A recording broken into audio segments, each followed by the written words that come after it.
Chapter 1. Becoming a deity in a different world. Ha ha ha.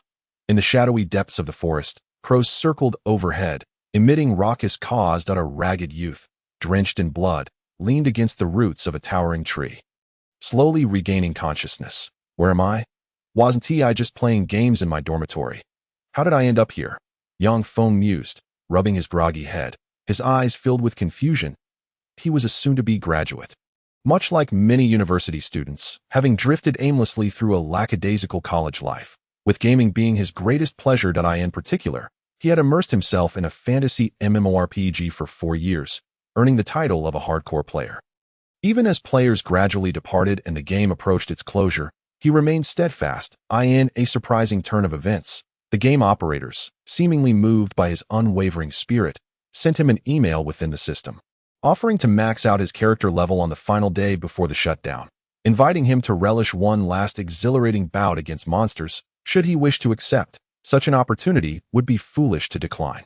As a financially strapped college student, Yang Feng had often been trampled upon by wealthy peers in reality and tormented by affluent players in the game.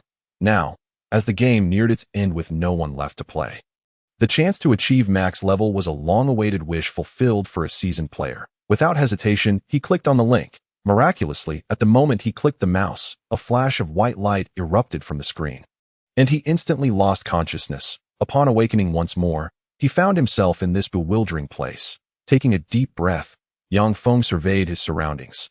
Lush greenery surrounded him, stretching endlessly, causing him to furrow his brow slightly. Surely, the greenery at our school isn't this expansive. Could this be a forest park? Or perhaps a primeval forest? How did I get here? Suddenly, a terrifying beastly roar reverberated, shaking the entire forest. Startled, Yang Feng broke into a cold sweat. He had never encountered such a fearsome sound within the city. Could he truly be in a primeval forest or a wildlife sanctuary? The thought sent him into despair, and he cursed the individual who had brought him to this perilous place while he was unconscious. Who on earth would do this to me, placing me in a habitat teeming with wild beasts? What grievance do I have against you? However, he soon realized he had misjudged the situation. This place harbored more than mere wild animals.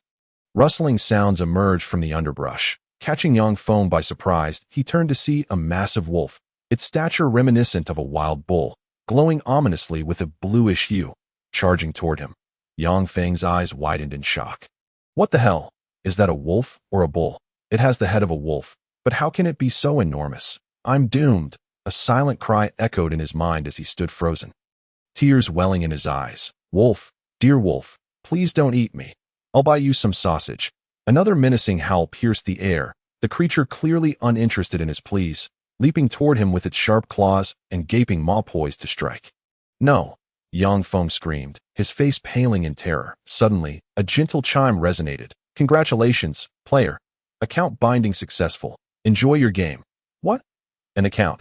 Yang Feng was taken aback, squinting in disbelief. What do you mean I'm not dead? And what's this about an account? Looking up, he saw the monstrous wolf still clawing at him.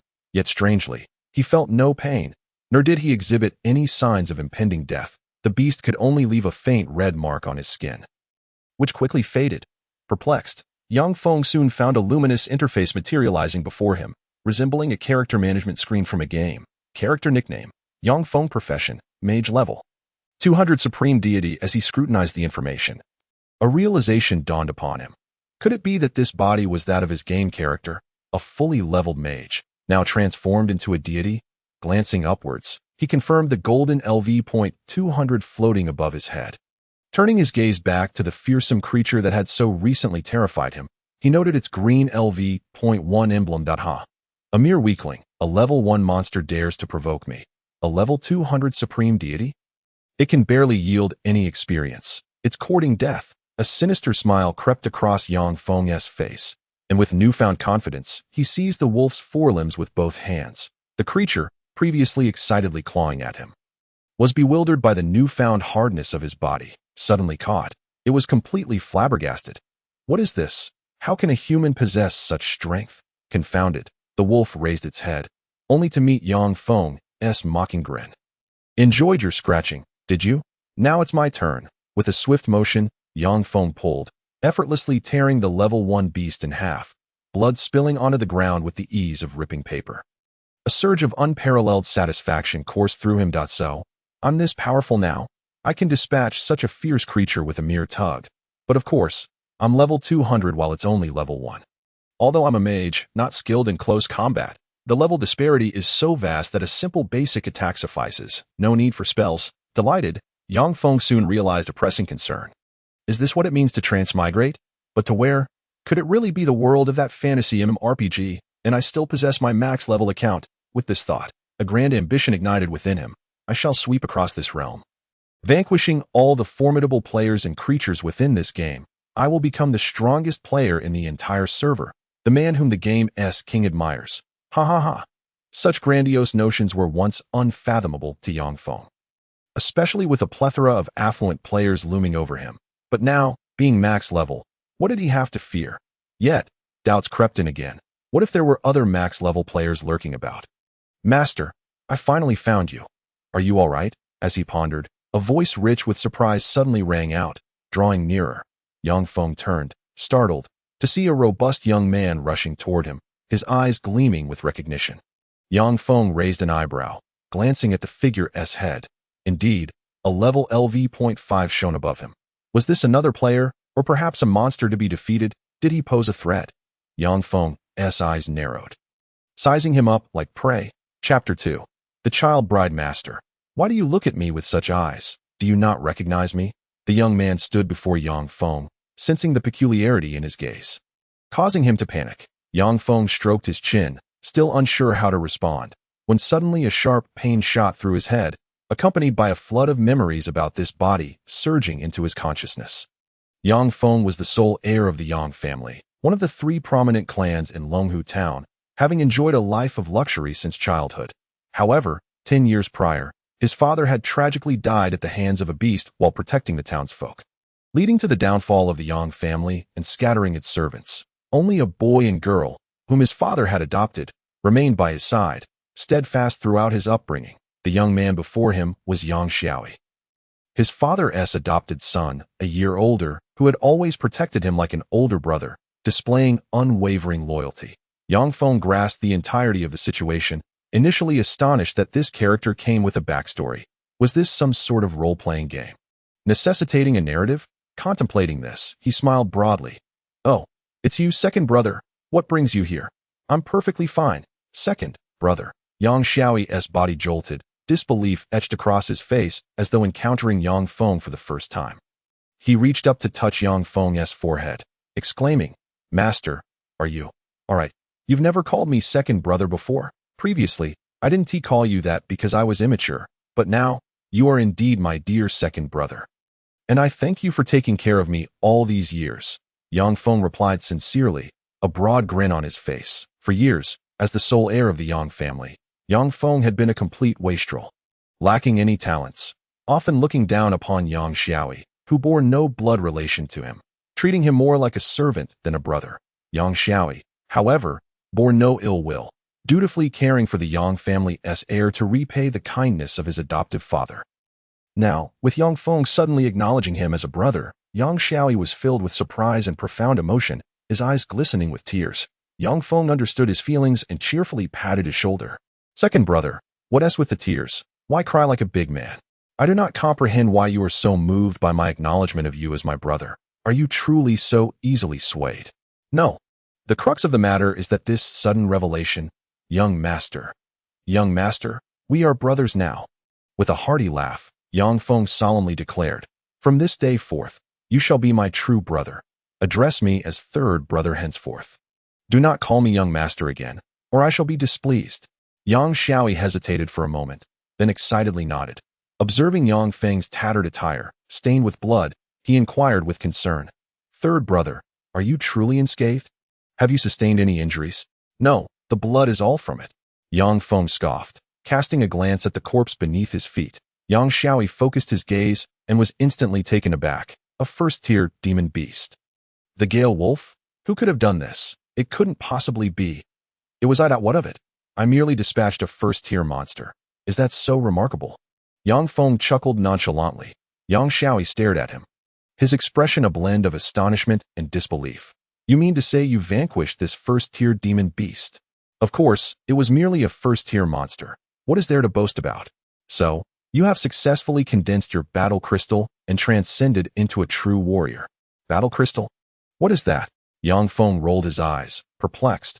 Was there such a concept in the game? Yang Shaobai, however, was already bubbling with excitement. His fists clenched as he thumped his chest. Third brother, cease your pretense. You must understand. Although a first-tier demon beast is the weakest class among them, it is not a foe that ordinary individuals can defeat. Only by condensing a battle crystal and entering the ranks of warriors, or by gathering magical energy to become a sorcerer, can one hope to contend with demon beasts. You still claim you have not broken through the warrior realm. Come, let us hurry home to share this splendid news with our elder sister. She will surely be overjoyed. With that, Yang Shaobai eagerly grasped Yang Feng's hand, ready to leave. Yang Feng furrowed his brow, contemplating why the upgrade paths described by this NPC differed from those on his game panel. What were battle crystals and magical energies? And how were they gathered? Furthermore, was the subsequent storyline a side quest or a main quest? In his confusion, Yang Feng, guided by the level 5 warrior Yang Shaobai, followed the storyline, and the two smoothly exited the primordial forest. Returning to Longhu Town. As Yang Feng surveyed the town, it presented an entirely ancient architectural style, reminiscent of the Tang and Song dynasties. Merchants and vendors shouted in lively unison, creating a bustling atmosphere akin to that of a historical drama. After a quarter of an hour, the two arrived at a quaint courtyard. There, a graceful young lady awaited them. Upon seeing Yang Feng's return, her face initially lit up with joy, only to swiftly transform into a cold glare as she brandished a feather duster, shouting, "You finally returned. Who permitted you to enter the night demon forest? Do you wish to court death?" With a flurry of swats, this individual was Yang's adopted daughter, Yang Yuchan, possessing delicate features, skin as smooth as cream, and a striking beauty, particularly accentuated by the fierce spirit in her eyes, blending a unique charm with her softness.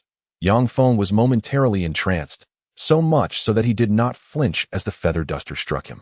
He understood that this woman, besides being their family's adopted daughter and his elder sister, was also his betrothed, arranged by their father at 16. He was now of age, while Yang Yuchan, at 18, was 2 years his senior. According to ancient customs, he was eligible to marry her. However, Yang Yuchan was acutely aware that her mischievous brother's early exposure to women would not bode well for him. Thus, she not only rebuffed his advances, but also imposed strict rules, forbidding him from engaging with other women. Yang Feng felt a mix of love and frustration. He cherished having such a stunning beauty waiting for him, yet resented her presence for obstructing him from exploring the vast opportunities outside. Nonetheless, that was the old Yang Feng's mindset. Now, having become a carefree young master, he felt fortunate to have a beautiful wife waiting for him. Feeling utterly contented with such thoughts, despite being chastised, he broke into a silly grin. This game is splendid. It even provides a wife. Observing his demeanor, Yang Yuchan could not help but feel puzzled. What had come over this boy today? In the past, he would flee like a monkey when scolded. Why had he suddenly changed and become so obedient? Yang Shaobai quickly stepped in front of Yang Yuchan, attempting to mediate. "Elder sister, please do not blame third brother." "What did you call him?" She paused, taken aback, and scrutinized him, questioning, "Are you not afraid he will revert to his young master temper?" Exchanging glances, Yang Feng and Yang Shaobai chuckled in unison. Yang Shaobai, brimming with joy, replied, "Not anymore. He has permitted me to call him that. He has acknowledged me as his second brother, despite my lack of any Yang family lineage." "What? He acknowledged you? Is that true?" "Indeed, it is true. After third brother ventured into the night demon forest, he has changed significantly. Most notably, he has broken through the warrior realm and even defeated a first-tier demon beast." "The Gale Wolf, is what you say true? He has broken through." Yang Yuchan trembled, her face a mixture of shock and delight, her hand clutching the feather duster quivering. Yang Feng, observing their ecstatic expressions, could not help but feel exasperated. Was it really such a big deal? After all, it was merely a first-tier monster. How difficult could it be? In the game, experience points from first-tier monsters were practically given away. They were celebrating as if he had achieved the highest honors. How pitiful was his character's previous setting to warrant such low expectations from them? Chapter 3. Starting a new account. Little brother, come, let us proceed to the ancestral hall to learn the family techniques and martial arts. After a brief moment of astonishment, Yang Yuchan tossed aside the feather duster, grasped Yang Feng's hand, and dashed towards their home, her smile nearly reaching her ears. Yuchan, has Yang Shaobai returned? At that moment, a figure clad in white emerged from the courtyard. Yang Feng lifted his gaze and beheld a young man, approximately 20 years old, with a face as handsome as jade, moving with the swiftness of the wind, exuding charm and elegance, wielding a folding fan with grace. This individual was familiar to Yang Feng, albeit somewhat vaguely. He was Liu Shaobai, the son of one of the 3 prominent families in Longhu Town, known as Baiyu Mengchong, a renowned philanthropist in the area. Whenever the Yang family faced financial difficulties, he would always step forward to assist. In Yang Feng's memory, he was a genuinely good person. Thanks to Liu Gongzi's benevolence, my little brother has finally returned safely, Yang Yuchan said gratefully. Bowing slightly, Liu Shaobai smiled gently, nodding in response. As long as he has returned safely, I shall call back those I sent out to search for him. Thank you for your trouble. Not at all. It is our duty to care for the descendants of Yang Shaobai, who sacrificed himself for Longhu Town. With a serene demeanor, Liu Shaobai exuded an indescribable elegance. He then turned his gaze to Yang Feng, offering gentle guidance as if he were a caring elder brother. Yang Shaobai, I must remind you, having reached adulthood, it is time for you to shoulder the responsibilities of this family. And you should not allow your sister to worry so much. Yes, I understand. Thank you for your advice, Liu Gongzi. With a broad smile, Yang Feng followed the storyline, clasping his fists in gratitude. Liu Shaobai, taken aback by Yang Feng's reaction, seemed slightly surprised that in the past, he would have turned away in annoyance at any admonition. Yet today, perhaps sensing Liu Shaobai's confusion, Yang Yuchan pulled Yang Feng closer, beaming with pride. Perhaps our ancestors are watching over us. After mistakenly entering the night demon forest, my little brother has become much more sensible and even broken through the warrior realm. We are about to head to the ancestral hall to pass on the family techniques. So we shall not keep you any longer, Liu Gongzi. Please forgive our rudeness. It is of no concern. It is indeed a good thing for the Yang family's descendants to find their way back. You may go ahead. I believe the Yang family will surely rise again and restore the glory of our ancestors. Indeed, thank you for your kind words. After a courteous bow, Yang Yuchan eagerly led Yang Feng into the inner courtyard, with Yang Shaobai following closely behind. After bowing to Liu Shaobai watched them leave with a smile, but once their figures faded, his expression darkened, a flicker of murderous intent flashing in his eyes. That useless Blackbeard failed to eliminate that fool Yang Feng. And instead, this young master has returned to his senses. Now Yuchan has rekindled hope. What a blundering fool. With a flick of his sleeve, Liu Shaobai stormed away, his narrowed eyes plotting something. Meanwhile, within the Yang family ancestral hall, as Yang Feng knelt before the wooden tablets on the high platform, boredom seeped into him. Yang Yuchan held a scroll of silk, reciting the family laws. Once the ceremony concluded, she produced a jade slip, presenting it solemnly to Yang Feng. Little brother, this is the Yang family's ancestral first-tier foundational battle skill, the Blazing Flame Blade. From today onward, it is bestowed upon you. Once you master it, I will teach you the family's highest-tier battle skill, the Phantom 13 Blades. Yes, elder sister. Yang Feng accepted the jade slip, examining it closely, his brow furrowing slightly. A first-tier foundational battle skill. What level of skill could that possibly be in his game? It likely wasn't very high. Moreover, he is a grand sorcerer. Even if he were to practice, it would solely be his magical skills. Why would he need to train in martial techniques? With a disdainful curl of his lip, Yang Feng toyed with the jade slip in his hand, showing no sign of taking it seriously. Yang Yuchan's brows furrowed, and her face gradually flushed with anger as she shouted, "This is a technique passed down from our ancestors, meant for you to avenge our family and restore the Yang clan's honor. Not for your amusement. You must approach this with the seriousness it deserves. Furthermore, starting today, the ancestral hall is to be sealed.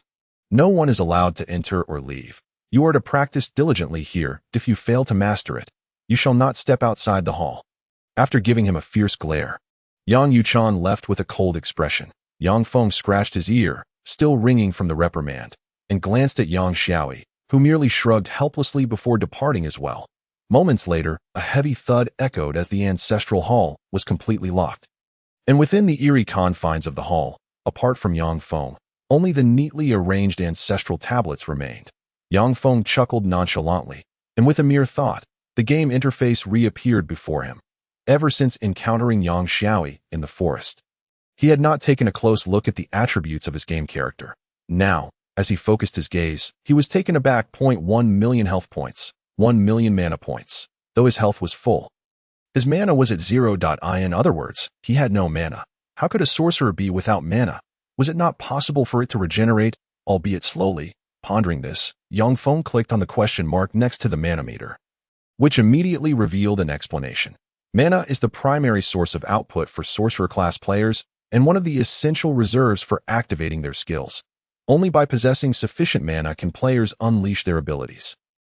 Wait. So activating skills also consumes mana. I thought they were utilized through scrolls. Upon seeing this crucial stipulation, Yang Feng hastily checked his skill library. The result was nearly enough to bring him to tears. It turned out that although he was at maximum level, he had not developed a single skill, and moreover, these skills were entirely different from those he had originally possessed. This meant that even if his mana were full, he could only perform basic attacks against enemies, unable to cast any skills. What difference was that from a warrior without mana? Perhaps he was even weaker. With a resigned sigh, Yang Feng pressed on to discover how to gather mana. Players must collect the faith power of others to accumulate their own mana. Faith. What on earth was that? Was he expected to establish a guild and have others contribute to him? Furrowing his brow in deep thought, he was grateful that he had not let his status as a max-level player inflate his ego, leading him to drift aimlessly away from NPC guidance. The sorcerer, without mana, would surely fall in an instant, even against assassins or warriors 10 or 20 levels lower. Moreover, he was uncertain whether there were other max-level assassins or warriors in this game world besides himself. Given all these uncertainties, it was wiser to remain low-key and act with caution. With this in mind, Yang Feng resumed playing with the jade slip, murmuring, "Is learning this martial technique akin to a side quest in the game? But I am a sorcerer. How can I learn a warrior's skills? If only I could unlock a second profession."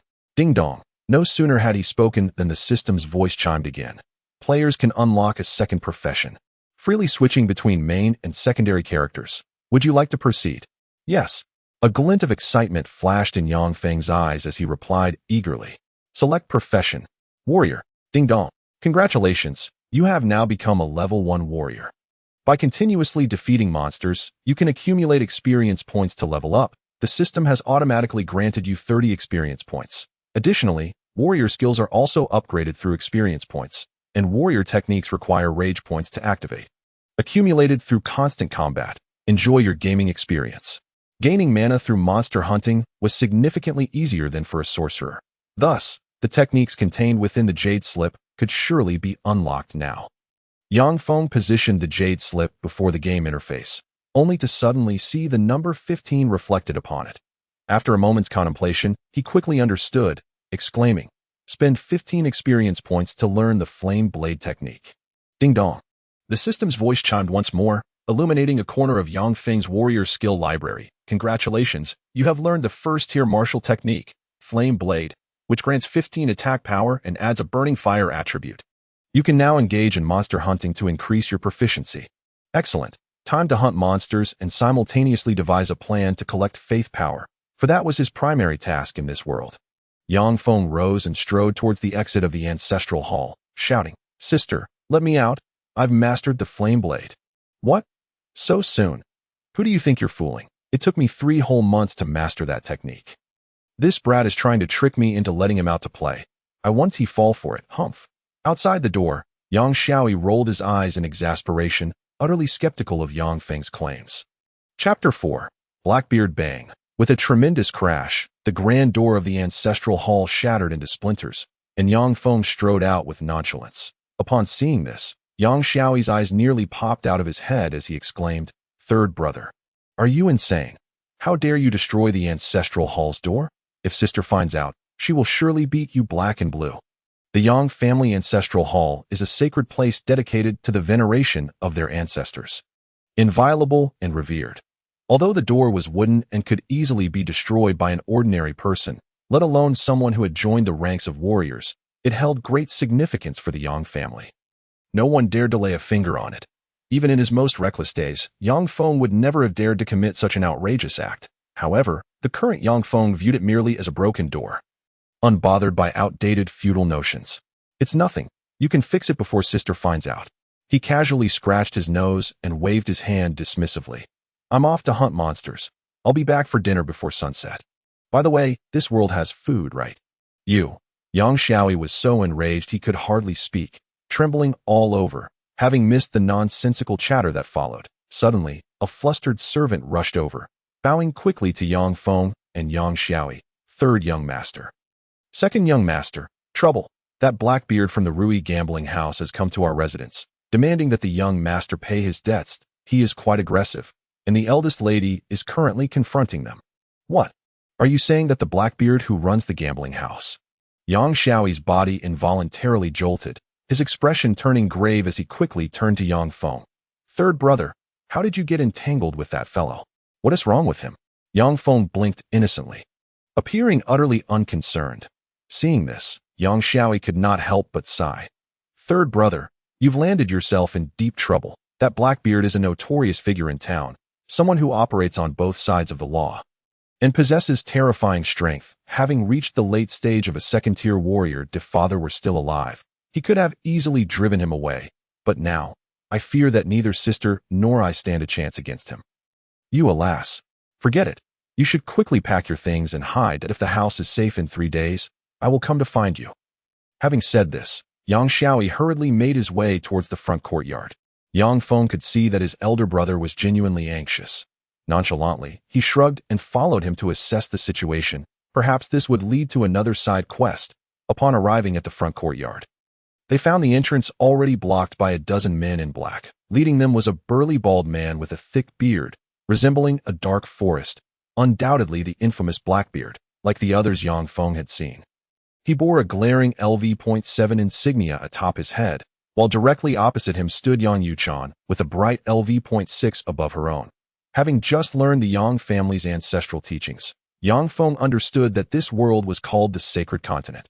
Filled with formidable cultivators, individuals here trained their physical and mental prowess, categorizing themselves into 2 main professions, warriors and sorcerers. Warriors excelled in close combat and practiced martial techniques, generally classified into 4 ranks: warrior, battle general, battle king, and battle emperor, each of which is further divided into 3 tiers, with each tier split into early, mid, late, and peak stages. Sorcerers, adept at ranged combat, practice spells akin to mages, also divided into 4 ranks: sorcerer, sorceress, grand sorcerer, and sorcerer spirit, with the same tier division as warriors.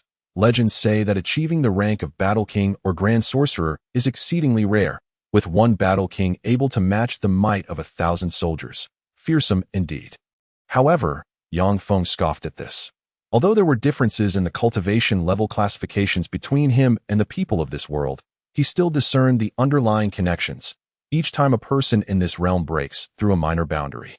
It merely equates to him leveling up by 1 in the game.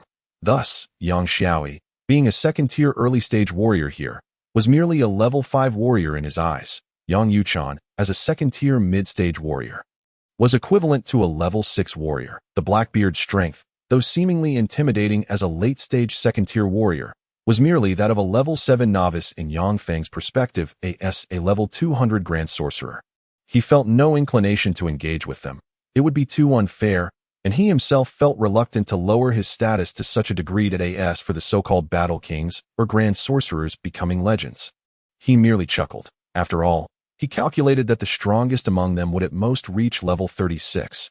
How could they possibly compare to him? However, he could not afford to be complacent, though the people here may be despicable. Who knows if there are stronger opponents lurking beyond the mountains? As a mage without mana, speaking recklessly could lead to dire consequences. Thus, it would be wise to exercise caution and adopt a strategy of feigning weakness to outsmart the stronger adversaries. With this thought in mind, Yang Feng resolved to temporarily conceal his true abilities and thoroughly investigate this world before proceeding further. He needed to ascertain the number of players present, the local masters, and their respective levels, all of which required careful navigation on his part. Blackbeard, although the Yang family is no longer at its peak, it is not your place to trample upon us. What is your purpose in surrounding our family today? Yang Yuchan, oblivious to Yang Feng's arrival, glared fiercely at the burly man before her, exuding a commanding presence, though only she knew the trepidation that lay beneath. With a cold smirk, Blackbeard regarded her with an air of derision. Miss Yang, repaying debts is a matter of principle that we are here to collect what is owed, not to trouble the Yang family. That we kindly request that young Master Yang Feng join us for a discussion. Otherwise, Miss Yang may need to accompany us. My third brother, he owes you money. Indeed, with a slight smile, Blackbeard slowly produced a promissory note from his bosom, waving it before Yang Yuchan. Young Master Yang Feng owes our gambling house 500 xianjing and has pledged you, Miss Yang, as collateral. If he cannot repay, you shall have to come with us. What? Yang Yuchan trembled involuntarily, disbelief written across her face. Are you saying my third brother used me as collateral? Written in black and white. With a fingerprint to boot. Is it not clear? With a sinister grin, Blackbeard replied nonchalantly. In Longhu Town, who does not know that Miss Yang is young Master Yang Feng's child bride? It is only natural for a husband to use his wife to settle debts. If you cannot repay, you will have to come with us. Ha ha ha. Yang Yuchan's porcelain-like hands trembled violently, her complexion draining of color, while Yang Shaobai, witnessing this, clenched his fists in fury. Even Yang Feng himself, within the game, felt a sense of shame wash over him at the thought of using his wife to settle gambling debts. Just then, a sharp pain pierced his mind, and a fragment of memory surged forth. What will it be? Will you repay the debt, or shall you yield a person? Blackbeard laughed triumphantly, his gaze fixed on Yang Yuchan. She remained silent, her brows furrowed in deep thought. Repaying the debt was impossible, given the Yang family's current financial state. Yet surrendering to Blackbeard would tarnish her lifelong reputation. What to do? Yang Shaobai, equally agitated, felt like a helpless insect on a hot pan. Blackbeard was formidable. Even united, they likely could not contend with him. Escaping was out of the question, for the odds were stacked heavily against them. Alas, dear brother, you have truly put your elder sister in a dire predicament. How could you possibly engage with such a nefarious character? We neither intend to repay the debt nor yield a person. We simply wish to gamble with you once more. What do you say? Suddenly, a voice filled with mischief rang out. Startled, Yang Yuchan and her companion turned to find Yang Feng, yawning languidly, leaning against the doorpost with a roguish grin. Initially incensed, Yang Yuchan quickly admonished, "What are you doing here? Get back. This is no concern of yours." "How can it not concern me? I will protect my wife myself. No one shall take her from me, unless they step over my dead body." With a fierce glint in his eyes, Yang Feng declared, his face radiating unwavering confidence.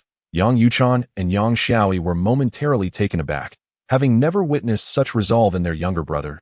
He had truly matured into a man, especially for Yang Yuchan. An inexplicable warmth flooded her cheeks, her heart racing like a startled deer. For so long, she had been the pillar of her family, and this was the first time she felt the security that came with a man as protection. Despite his youth and unpredictability, it was a feeling that deeply moved her. Chapter 5. The Blaze Blade Technique. "Oh, it is young Master Yang Feng." Blackbeard sneered as he looked him over with disdain. "What is this?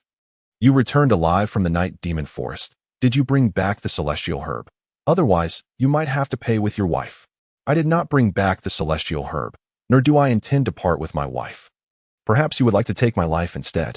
With a leisurely stride, Yang Feng approached him with a playful smile. Blackbeard shrugged dismissively. "Young Master Yang Feng, do you truly believe your life holds any value?" "I have no interest in it." "Is that so? If that is the case, then why did you go to such lengths to lure me into the Night Demon Forest?" "What do you mean?" Blackbeard paused, his expression shifting slightly. Yang Yuchan furrowed her brow, puzzled. "Little brother, are you saying Blackbeard deceived you into the Night Demon Forest? What happened?" Ignoring her, Yang Feng fixed his gaze on Blackbeard, his eyes sparkling with intellect. "First, you bribed my so-called friends, leading me to your gambling den, where you won all my money and then lent me 500 xianjing, knowing full well I could not repay it. That was your choice." "Indeed, it was my choice, yet it was also your manipulation." With a sly smile, Yang Feng continued, "However, you must know that such a large sum is beyond my means. Why would you lend me that amount to gamble? You run a gambling house to make money, not as a charity. Lending beyond a person's repayment capacity reveals ulterior motives, does it not?" With a slight huff, Blackbeard regarded him with a mix of surprise and intrigue. How had this boy suddenly become so astute? Sensing his thoughts, Yang Feng chuckled. Initially, I believed you were after our family's wealth, but when you forced me to sign a promissory note using my wife as collateral, I realized you were coveting her beauty. However, your subsequent actions left me baffled. You spoke of the legendary celestial herb in the night demon forest, claiming its retrieval would absolve my debt. You knew I could not accomplish such a task. Yet you lured me there, clearly aiming for my demise. But now that you have what you desire, why would you still wish for my death? Whatever you say, the question remains. Will you repay the debt or yield a person? Clearly caught off guard, Blackbeard chose not to dwell on this point any longer and swiftly changed the subject. Yang Feng smirked. Did I not just say? I have no money, and yielding a person is out of the question. How about we gamble once more? Gamble? What do you propose? I challenge you to a duel that if I win, all members of the Yang family shall become your servants, and all our assets will belong to you. However, if you lose, all of your men and properties will belong to me. What do you say? Absolutely not. Little brother, you cannot possibly win. Yang Yuchan exclaimed, panic rising in her voice. Yang Feng grinned wickedly, making a shushing gesture towards her. Fear not. Dear sister, all will be well. Blackbeard considered him for a moment, falling into deep thought. He had heard of Yang Feng's recent breakthrough as a warrior, but what confidence did this fledgling warrior have to challenge him? A seasoned fighter? Surely there was some trickery at play. What? Are you scared? With a dismissive scoff, Yang Feng taunted. How shameful for a casino owner to shy away from such an easy bet. Perhaps you should return home to tend to your family instead of embarrassing yourself here. Who says I am afraid? I accept your challenge. Blackbeard retorted, yet after a moment's consideration, added. However, given the disparity in our abilities, I shall not take advantage of you. I will send one of my subordinates to fight you. With that, he called forth a lean man from the crowd. This individual appeared frail, yet he was a bona fide mid-level warrior, a notch above Yang Feng's current status. Yang Yuchan's brows knitted tightly, although the level difference was only one. The disparity in strength was significant. How could Yang Feng, a newcomer to the warrior realm, possibly prevail? Yet Yang Feng remained unfazed, nodding nonchalantly. Very well. But remember, you initiated this wager. Do not attempt to renege if you lose. I will not back out. Bring me my sword. Yang Feng called out, and a servant promptly presented him with a 3-foot-long blade, while the lean man brandished a sharp spear, glaring at him defiantly. Blackbeard observed the situation with keen interest, eager to see just what this notorious young scion from Longhu Town was truly capable of. Yang Yuchan and Yang Shaobai exchanged worried glances, prepared to intervene at the slightest sign of trouble. The atmosphere grew tense in the courtyard, both sides having selected their weakest representatives, yet both prepared for a fierce confrontation. Blackbeard observed everything with keen eyes, a cold smile gracing his lips as he declared, so now, the contest, wagering the Rui gambling house and all the assets of the Yang family, officially commences. May the wagerers bear the consequences. However, as soon as the words left his mouth, a sudden flash of fire erupted, followed by the sight of a lean figure collapsing to the ground, blood frothing from his lips. A 7-inch long gash marred his front, already charred and emitting wisps of black smoke. The entire scene unfolded in the blink of an eye. The spectators had barely grasped the situation before the battle concluded, with Yang Feng emerging victorious. Blackbeard's face twitched in shock, utterly dumbfounded. Was this a battle technique? How could it be? Hadn't this lad just broken through to the initial stage of a warrior? How could he possibly have mastered a battle technique so swiftly? Yang Yuchan and Yang Shaobai also stood there, dumbstruck, their faces painted with disbelief, their bodies frozen in preparation to engage. They could hardly fathom that just moments ago, Yang Feng had been taught the flame blade. And now he had learned it in less than half an hour, truly inconceivable. Even the most gifted cultivator could not achieve such brilliance, especially considering he was merely a 16-year-old who had just broken through to the warrior realm. Everything felt like a surreal dream, and at that moment, Yang Yuchan and Yang Shaobai were at a loss, unsure whether to laugh or cry. Only Yang Feng, after toppling his opponent with a single strike, danced with joy, exclaiming, "Yay! I won! I have little brothers now, and I can gather the power of faith." The reason Yang Feng had engaged in this wager with Blackbeard was to recruit them all as his subordinates, allowing their faith to replenish his magical energy. Ding dong. At that moment, the system's voice chimed in, causing Yang Feng's eyelids to flicker as he hurried to listen. Congratulations, player. You have defeated a level 2 monster and earned 200 experience points. Just 800 more experience points, and you can level up. Keep it up. Chapter 6. Crushing Power. Was that it? Finished? The system's melodious voice offered no further updates, and Yang Feng's expression darkened, pouting in dissatisfaction. What he desired was a notification regarding his magical energy replenishment, not merely these 200 experience points. Bang! Yet before he could recover from his disappointment, a tremendous force struck him from behind, sending his frail body flying, a metallic taste flooding his throat as he spat out a mouthful of crimson in midair, collapsing to the ground and instantly feeling weak. Alert! Alert! Health critically low. Player is at risk of death. Should we switch to the main character immediately? The system blared an urgent alarm, and Yang Feng's vision was clouded with flickering red light. Squinting, he gasped for breath, catching sight of Blackbeard's menacing grin in the distance. Along with the game panel before him that displayed a mere drop of health, he was currently a level 1 initial stage warrior, with both his health and rage bars maxing out at 30 points. Blackbeard's single strike had taken away 29 of his health points, leaving him with just 1, on the brink of demise. Drawing a deep breath, Yang Feng couldn't help but smile wryly. So it turns out that the health, defense, and attack statistics of the main character and alternate characters do not overlap. Luckily, this opponent's strike was just a tad weaker. Otherwise, this fully leveled deity would have perished in such a disgraceful manner. Alert! Alert! Should we switch to the main character immediately? The system's voice rang out again, and a fierce glint flashed in Yang Feng's eyes as he coldly replied. Switch to the main character immediately. I want to annihilate this backstabbing scoundrel. Understood. Switching begins. Little brother.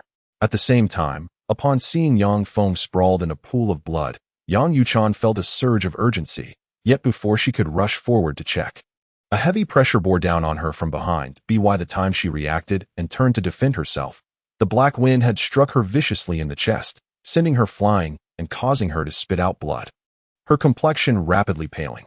However, she was far stronger than Yang Feng. After retreating several steps, she managed to remain standing. Elder sister, Yang Shaobai exclaimed, immediately drawing his weapon and dashing forward in a swift movement. He created 5 or 6 afterimages that fiercely slashed down toward Blackbeard's head, shouting, "Despicable scoundrel! After losing a bet, you still dare to launch a sneak attack." The Yang family's ultimate secret technique. The 13 Phantom Blades. Blackbeard sneered, a look of disdain on his face. He swiftly waved both hands, causing dark shadows to gather around him, laughing. Though my Black Wind Palm is merely a mid-tier technique and cannot compare to your high-tier technique, it's a pity your strength is far too weak to unleash its true power. Ha! Boom! With a thunderous sound, the black wind swirled like a tornado, engulfing all the phantoms and shattering them one by one, leaving Yang Shaobai to spit blood as he fell to the ground. Thus, all 3 members of the Yang family were defeated. Blackbeard looked at them with derision, mocking. In the past, the old master of the Yang family wielded the 13 Phantom Blades, instilling fear in Longhu Town. Who would have thought that the descendants would be so incompetent? The Yang family's fate is nearing its end. What a pity! What a pity! Ha! Despicable scoundrel, you lost the bet, yet still refused to accept it. If it weren't for your sneak attack, we would never have been so easily defeated. Yang Yuchan ground her teeth in indignation. Blackbeard grinned wickedly, shrugging. And what of it? The victor takes all. Does it matter how you won? From this day forth, all the assets of the Yang family belong to me, Blackbeard. And you, Miss Yang, will also be mine. Tonight, we shall celebrate our wedding night. As his eerie laughter echoed, Blackbeard swaggered toward Yang Yuchan, his eyes filled with lewd intent. She instinctively took a step back, her face resolute, yet her heart brimmed with profound terror. She was strong but refused to show her fear. Nevertheless, Blackbeard could still discern the glimmer of tears in her eyes, reveling in her vulnerability. Who told you she is yours? Did I not say that if you wish to touch her, you must first step over my dead body? A low, resonant voice suddenly interrupted. Blackbeard froze, stiffening his neck to turn and stare in shock, exclaiming, "How is this possible? You just suffered my strike and are still alive. Little brother, are you all right?" Yang Yuchan and Yang Shaobai turned to see that the previously battered Yang Feng was now standing, completely restored, and their faces lit up with joy. though it quickly turned to urgency as they warned. Little brother, run. Don't worry about us. Don't worry, I've got this big guy covered. Wiping the blood from the corner of his mouth, Yang Feng waved his hand dismissively, grinning as he approached Blackbeard. Blackbeard fixed a steely gaze on him, suddenly laughing. You truly have a strong constitution, but this time, you are surely doomed. As soon as the words left his lips, Blackbeard unleashed his palms, the dark energy surging forth like a tidal wave. He using a battle technique. Little brother, run. Yang Yuchan cried out in alarm. Just moments ago, Yang Feng had narrowly escaped death solely because Blackbeard had underestimated him and struck him casually. However, this time, with Blackbeard, a level 2 late-stage warrior, employing a battle technique against a mere level 1 initial-stage warrior, survival was utterly impossible. The thought of this filled Yang Yuchan with tears of desperation. Now you wish to flee. It's too late. Blackbeard sneered coldly, thrusting his palms forward once more. Bam!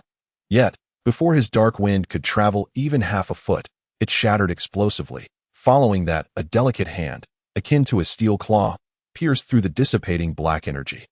Seizing his throat with a vice-like grip, Yang Feng approached with a wicked grin, leaning in closely. What do you think? Did you not expect this? How is this possible? A level 1 warrior, single-handedly breaking my battle technique. Blackbeard's pupils constricted in disbelief. Not just him, even Yang Yuchan and Yang Shaobai, along with the surrounding henchmen, were left gaping in shock, as though they had witnessed a ghost. Boom! Ignoring the astonished gazes around him, Yang Feng effortlessly slammed Blackbeard's head into the ground. As one would a mere chick in an instant, a deafening roar echoed, shaking the earth and causing thick smoke to rise, with cracks spreading like a spider's web, fracturing the walls of the entire Yang estate. When the dust settled, the sight that met their eyes was Blackbeard, blood gushing from his head like a spring. His face was pale, eyes rolling back, utterly weak. Thud! As his legs buckled, Blackbeard's henchman fell to the ground, gazing at Yang Feng with the eyes of someone who had seen a monster. A monster. He a monster. How could he injure the boss so severely with just one hand? Impossible. Monster. Blackbeard trembled as he stammered. Young Master Yang. I concede. I accept my defeat that I am willing to serve you as a subordinate. Please spare me. He has surrendered. System. Did you hear that? Can this count as the power of faith? Yang Feng felt a surge of joy. His mind racing. Ding dong. The system's voice chimed once more. Dear player, feelings of fear and terror cannot be counted as the power of faith. Damn it, so that doesn't count. With a frown darkening his expression, Yang Feng turned his gaze towards the tormented face of Blackbeard, who had been subjected to relentless mistreatment in an instant. He pouted in indignation and raised his fist, ready to strike. Then you are of no use to me. You dared to ambush me and even dared to make advances on my wife. Watch as I smash your dog's head. Wait. I was merely following orders. I never intended any disrespect towards my master and mistress. Blackbeard, quick to shift his stance, hastily altered his address. Yang Feng was taken aback, exclaiming in surprise, Are you saying you were instigated by someone? Who? It was young Master Liu Shaobai. What, it was him? As soon as these words left his lips, the crowd erupted in astonished exclamations, particularly Yang Yuchan, who incredulously remarked, How is this possible? Young Master Liu has always been so considerate towards our Yang family. You are slandering him. Chapter 7. Seeking trouble. No. Everything was orchestrated by him. Under the overwhelming pressure of Yang Feng's formidable strength, Blackbeard, desperate to save his own skin, divulged all the details. Liu Shaobai has long harbored ill intentions towards you. Mistress, knowing your fiery temperament, he dared not confront you directly. Instead, he sent others to entice Master into indulgent revelries, hoping to weaken his resolve and turn him into a wastrel. Meanwhile, he dispatched me to draw Master into the fray, leading to that gambling debt agreement. What are you saying? Those so-called friends of mine were also sent by him. Yang Feng blinked in astonishment, inquiring. Blackbeard nodded vigorously, exclaiming, I wouldn't dare deceive you now. Even forcing you to venture into the night demon forest to meet your demise was his idea. He believes that if you merely remain unambitious, the mistress might still hold on to hope. Only your death would ensure that she would wholeheartedly turn to him. At that time, I would play the villain, and he would swoop in as the hero, leaving the mistress with no choice but to rely on him. I swear, You must believe me. Such cunning, truly devious. Taking a deep breath, Yang Feng couldn't help but admire.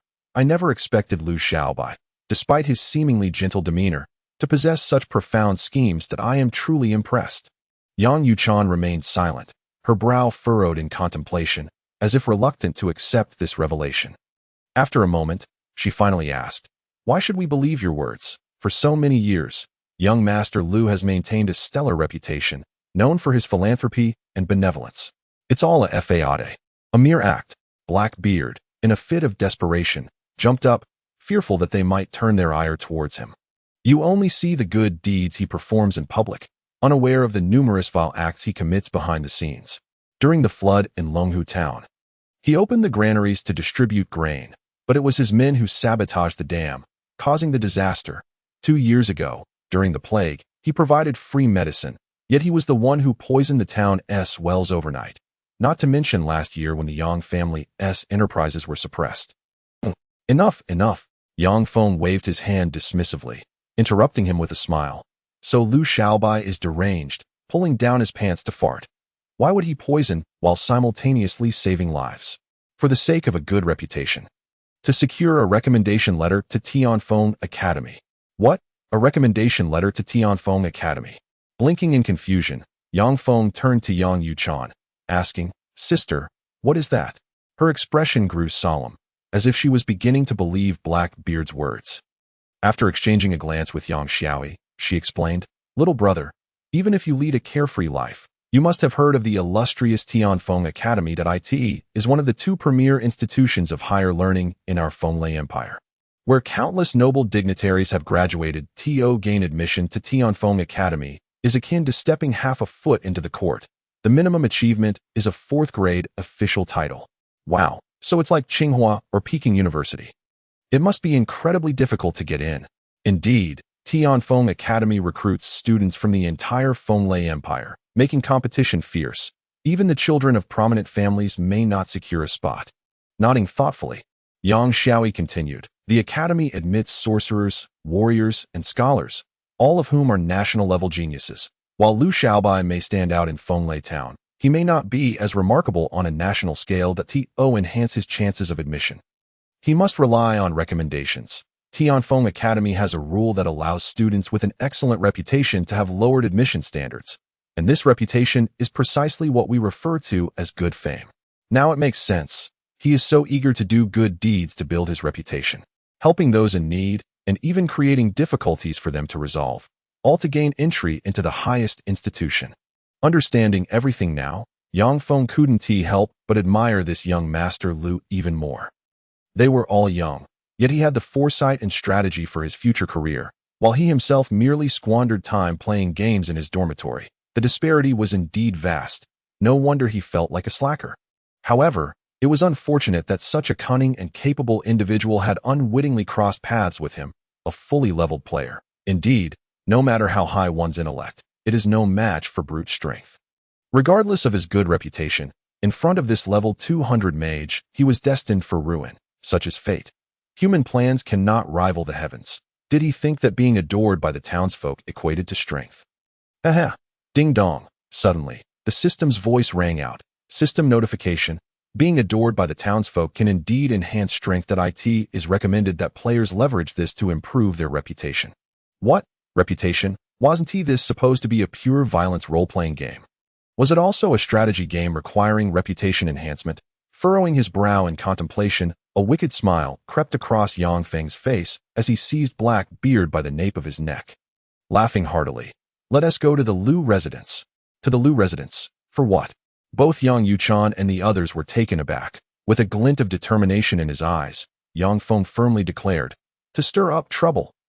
Meanwhile, within a grand hall, Liu Shaobai leisurely held a bowl of tea, the lid clinking gently against the bowl. That moment, a young servant hurriedly approached him, bowing deeply.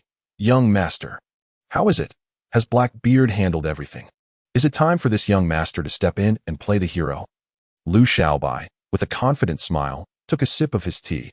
The servant hesitated, leaning closer to Liu Shaobai to whisper a few words.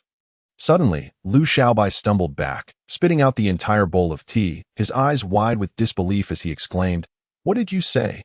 Blackbeard failed. He was beaten down by that useless fool. How is that possible? He just recently broke through to the initial stage of a warrior. Young master, this is absolutely true. It is said that Blackbeard has completely turned to the Yang family, becoming their servant. Impossible. He wouldn't dare. Liu Shaobai waved his hand vehemently, refusing to believe. The Yang family is on the decline. Even Blackbeard's influence would surpass theirs. How could he possibly turn against us? Young master, it's bad. At that moment, another servant rushed in, panting heavily. The young wastrel from the Yang family has brought Blackbeard and his men to our doorstep, demanding that you come out for an explanation. What? Liu Shaobai's body trembled involuntarily as he finally believed that his loyal dog, Blackbeard, had completely turned against him. Yet, he couldn't fathom why, considering that the Liu family was far more powerful than the Yang family. Had Blackbeard truly lost his mind to side with them? Overwhelmed with questions, Liu Shaobai pondered for a moment, clenched his fists tightly, and strode out. Upon arriving at the entrance, he found himself surrounded by a throng of townsfolk, creating a sea of bodies, making it impossible to pass. Yang Feng lounged nonchalantly in a grand chair, crossing his legs, a smug grin plastered on his face as he observed him. Beside him, Blackbeard, his body wrapped in bandages, trembled as he raised a sign that read, Hypocritical Virtuoso. Chapter 8. The power of belief. Liu Shaobai's expression darkened instantly, without sparing Yang Feng a glance. He directed his attention towards Yang Yuchan, asking, Yuchan, what on earth is happening? What is the meaning of this? Oh, how affectionate you are, Yuchan. Before Yang Yuchan could respond, Yang Feng leapt from his chair, jesting, Young Master Liu. You clearly hold me, the head of the Yang family, in utter contempt. To flirt with my wife in my presence is bold indeed. It seems Blackbeard spoke the truth. You truly wish to do me harm. Yang Feng, what nonsense are you spouting? I, the esteemed young master of the Liu family, would never engage in such behavior. Liu Shaobai narrowed his eyes slightly, a glint of murderous intent flashing as he shot a glare at Blackbeard, saying, Have you been misled by some nefarious scoundrels, leading to this misunderstanding of me? Liu Shaobai emphasized the word misunderstanding, causing Blackbeard to shiver involuntarily, realizing that this was a warning not to speak carelessly. However, no matter how powerful the Liu family was, they could not compare to the monstrosity that was Yang Feng. After facing just one blow from Yang Feng, Blackbeard fully understood the terrifying might of his strength. Not even Liu Shaobai nor their patriarch would stand a chance. With a guttural sound, Blackbeard swallowed hard and lifted his gaze to Yang Feng. Noticing Yang Feng's slight nod, he took a deep breath, resolved himself, and bellowed, Liu Shaobai, cease your hypocritical pretense of righteousness, the nefarious deeds you have committed over the years. Including your oppression of the Yang family, I have facilitated in 9 out of 10 cases. You think I am unaware of your true nature. Blackbeard, you. What of it? Listen to me, fellow townsfolk. Liu Shaobai trembled with rage. But before he could finish his retort, Blackbeard interrupted him. In front of the entire assembly of townsfolk, Blackbeard laid bare the Liu family's duplicitous nature, exposing how they treated people as humans one moment and as specters the next. Particularly, he recounted their clandestine plots against the Yang family. Having already gathered testimonies from Yang Feng's former companions and local ruffians, the crowd absorbed this revelation. A collective astonishment settled over them. And Liu Shaobai's once revered image as a paragon of virtue began to shatter. Liu Shaobai's complexion darkened with fury, yet he clenched his teeth and refrained from immediate outburst. Yang Feng cast him a sidelong glance, sneering, What now, young Master Liu? With both witnesses and evidence at hand, and the timeline matching perfectly, do you still have anything to say? I have nothing to say. To defend oneself against the slander of a petty person is futile. Liu Shaobai coldly scoffed, displaying a disdainful expression, and turned to address the gathered townsfolk. Dear fellow citizens, you know what kind of person I, Liu Shaobai, am, even if outsiders do not. But what of Blackbeard and Yang Feng? One is a loan shark and gambling den proprietor. The other a debauched wastrel. Whom do you choose to believe? Indeed, young Master Liu is not of such character. I trust in him. Yes, this must be a scheme by the Yang family in collusion with Blackbeard to slander young Master Liu. We must not be deceived into wrongfully accusing a good man. Young Master Liu is a virtuous man. Who in Longhu town does not know this? A cacophony of voices erupted as the townsfolk began to whisper among themselves, all in favor of Liu Shaobai. even hurling insults at Blackbeard and condemning the Yang family's ingratitude, recalling how the Liu family had aided them. Liu Shaobai leisurely fanned himself, a smug smile gracing his face. Conversely, Blackbeard, sensing the hostile glares from the crowd, wiped his cold sweat and urgently turned to Yang Feng. Master, they do not believe us. What should we do? Indeed. Third brother, we rashly confronted the Liu family. If we fail to topple them, we may no longer have a foothold in this town. Yang Shaobai was equally anxious. What is there to fear? I have my own clever plans. Yang Feng chuckled dismissively, then raised his hand to the crowd, saying, Dear fellow citizens, remember that no man is without fault.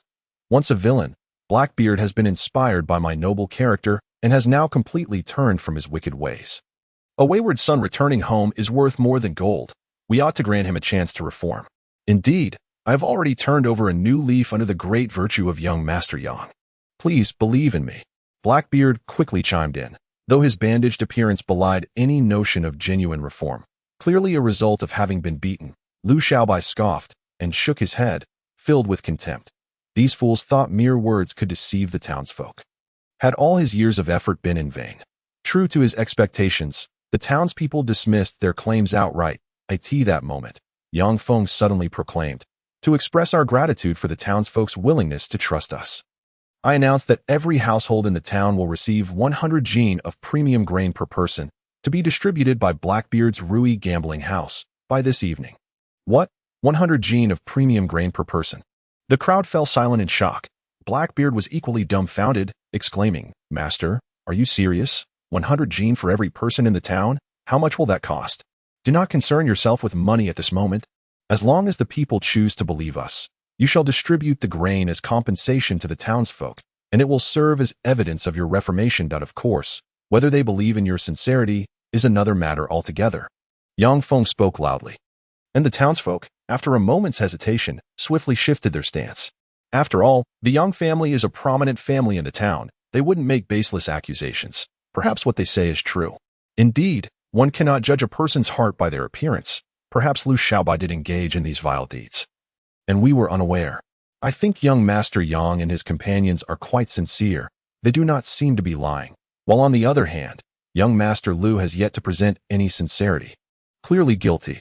Liu Shaobai nearly spat blood in frustration as he witnessed the townsfolk flip sides in an instant.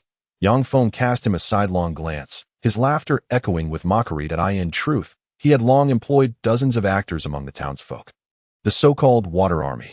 As soon as he made a statement, these individuals would rally to his cause.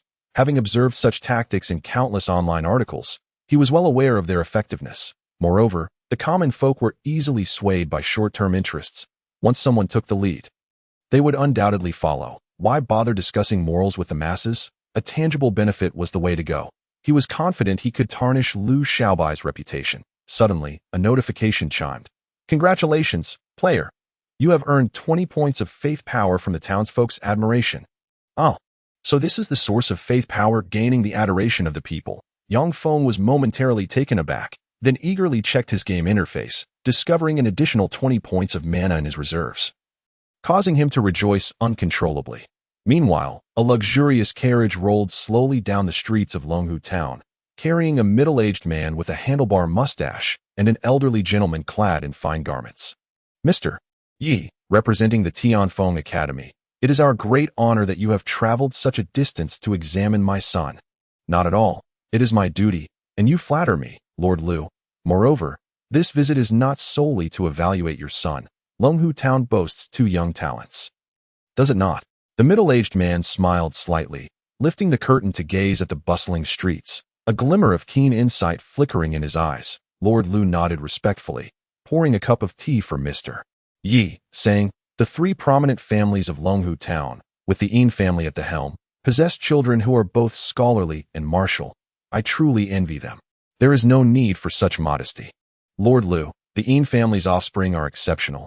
Yet your son is no slouch either. I have seen the recommendation letters submitted by the local county, and your son has already reached the pinnacle of a second-tier warrior at such a young age, earning the title of White Jade Mingchang for his benevolent deeds. He is indeed a pillar of the nation. With an indifferent smile, Mr. Yi took a sip of his tea, while Lord Liu beamed with pride, repeatedly waving his hands in modesty. My son is still young. It is merely the townspeople's goodwill and overestimation that I hope Ye will continue to guide him at Tianfeng Academy, so that he may serve the Wind and Thunder Empire with utmost dedication, bringing glory to the Liu family. That would suffice to make this old man content. Naturally, I will take good care of the students I recruit. Rest assured, Lord Liu. Ye assured him with a comforting glance. Lord Liu let out a sigh of relief. With this promise, his anxious heart finally eased. However, at that moment, a commotion erupted outside the carriage. Everyone, come see the spectacle. The Yang family and the Liu family are at odds. What? Both the Yang and Liu families are prominent families in Longhu town. How could they possibly come to blows? Furthermore, the Liu family is currently at the height of its power, while the Yang family has long since declined. Who would dare confront the Liu family? I am unsure, but I heard that young Master Liu Shaobai had his eyes set on young Master Yang Feng's wife and has schemed against him, masquerading as a good man while harboring malicious intent. The recent disasters in the town were also his doing, all to gain the trust of the people and secure his own recommendation to Tianfeng Academy. Is he truly that kind of person? Now that the Yang family has gathered witnesses and evidence, they are confronting him directly. There can be no doubt. Lord Liu's face darkened as he overheard the gossip outside, and he glanced at the still composed Mr. Yi, hastily saying, "This is slander, absolute slander. Mr. Yi, please do not heed the rumors spread by those troublemakers. My son is kind-hearted and would never commit such heinous acts. Calm yourself. Lord Liu, the innocent will always clear their name." Ye smiled lightly, waving his hand dismissively. Such incidents of local nobility seeking recommendations through deceit have occurred before, which is why our academy sends people for on-site evaluations. If the townspeople's words about your son turn out to be mere rumors, I will have no qualms in recommending him for admission. Please rest assured. Then, I thank you, Mr. Yi. Wiping the cold sweat from his forehead, Lord Liu forced a smile. However, Mr. Yi shot him a pointed glance, his sharp eyes seeming to pierce through Lord Liu's thoughts, and he scoffed. But if the rumors outside hold any truth, I cannot in good conscience recommend a deceiver for admission to the academy. By chance, there are individuals confronting your son at this very moment. If it is convenient, would you kindly escort me to witness the matter? Everything will become clear in due course. Well, what is it? Is Lord Liu feeling uneasy? No. Of course not. If we are to go, then let us proceed. A virtuous heart fears no shadow. With a gulp, Lord Liu forced himself to maintain his composure and called out to the coachman outside, quickly. Return to the estate. The slowly advancing carriage gradually quickened its pace, changing direction. Within the carriage, Lord Liu clenched his fist tightly, growing increasingly restless. Ye observed his demeanor, merely smiling faintly as he sipped his tea, appearing utterly unperturbed. Soon, the carriage arrived at the crowd gathered before the Liu residence. Ye lifted the curtain to gaze outside, and beheld the two confronting figures at the entrance, prompting him to chuckle. That dashing young gentleman standing in front of the Liu family must be your son, indeed. A paragon of talent. Mr. Yi, you flatter me. That is indeed my son. Lord Liu replied with a humble smile. And the young man opposite him that is Yang Feng, a wayward scion of the Yang family.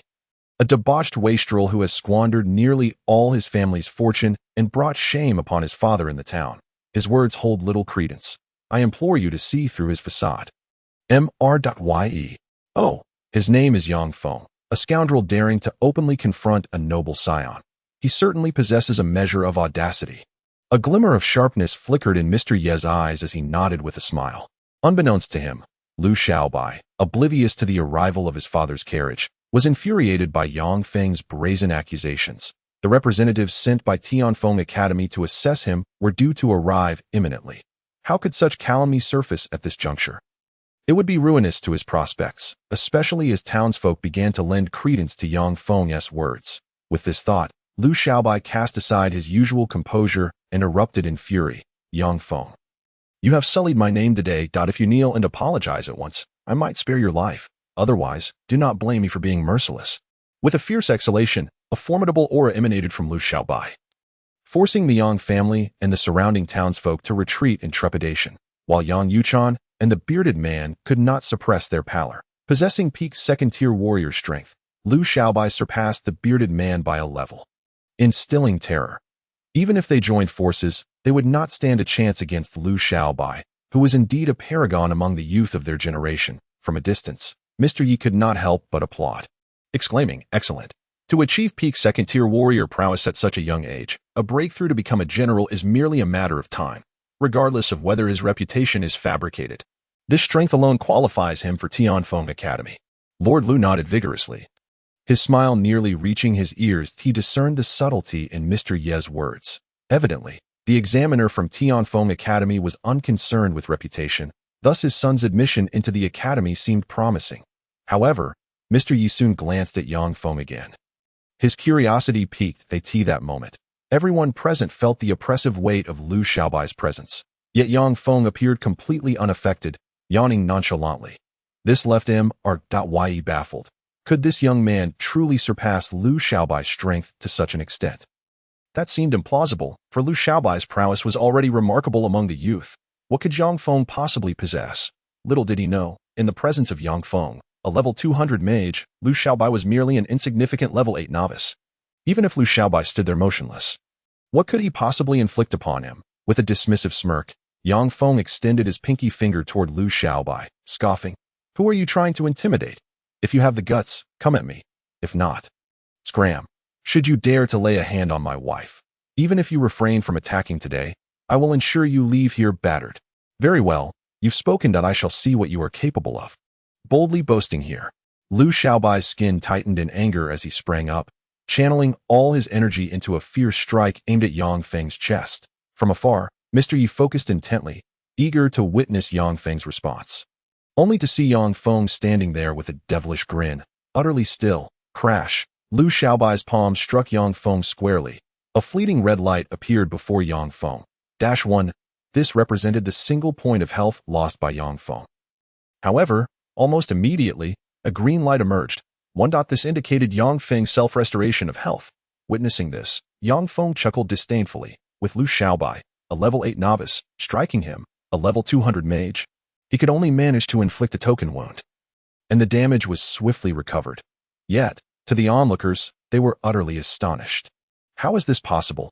A peak second-tier warrior's strike has no effect whatsoever. Simultaneously, both M.Yi and Lord Liu from the carriage exclaimed in disbelief.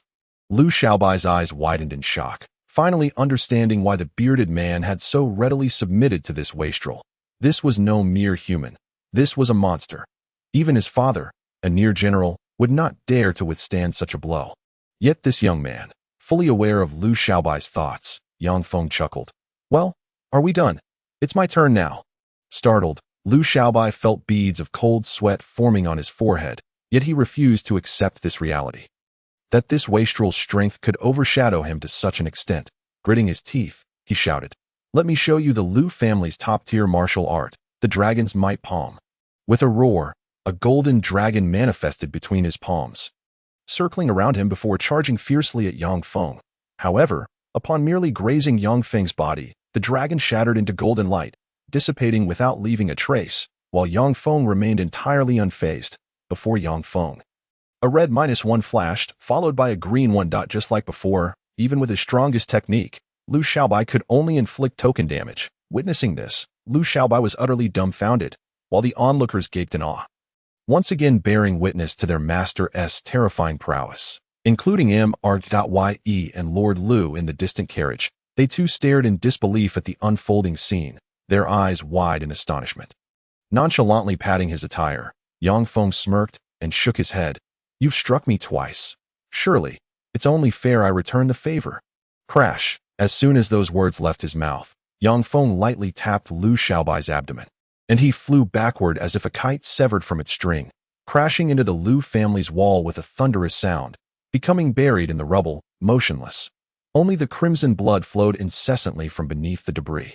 Observing this spectacle, everyone present was once again rendered speechless. The Liu family's young master, a renowned talent of Longhu Town, had been so effortlessly dispatched by this wastrel. How could this be? Surely, it was not a dream. M.Yi clenched his fists tightly, excitement coursing through him as he trembled. What a prodigy! This child is a once-in-a-millennium warrior in the making. Feng Academy is about to recruit an extraordinary student. Chapter 10. Invitation Silence. An eerie stillness enveloped the scene at this moment. Everyone held their breath, gazing at the incredulous sight before them, including the guards of the Liu family, who stood frozen in place, motionless. "You scoundrel of the Yang family! Dare to harm my son, you shall die!" A sudden roar erupted, followed by a dragon's roar, as a golden dragon shadow appeared behind Yang Feng, charging toward him. This dragon, however, was significantly larger than the one Liu Shaobai had conjured. Yang Yuchan, witnessing this, gasped in alarm, shouting, "Oh no, it's Liu Chengfeng, the head of the Liu family. Be careful, little brother." Yang Feng raised an eyebrow, glancing back with a nonchalant smile. Behind the dragon shadow stood a figure, adorned with an LV.12 insignia, clearly a level 12 warrior. To others, he might be a deity, but before Yang Feng, he was insignificant, merely a trifling opponent. As Yang Feng braced himself to receive the impending blow, another figure suddenly appeared before him, shielding him from harm, and gently pushed forward. Crash! With a resounding impact, the golden dragon shadow shattered into specks of light, while Liu Chengfeng staggered backward, his face flushed. Upon looking up, he found that the one standing before him was none other than Mr. Yi, what is the meaning of this? Why aid this young man?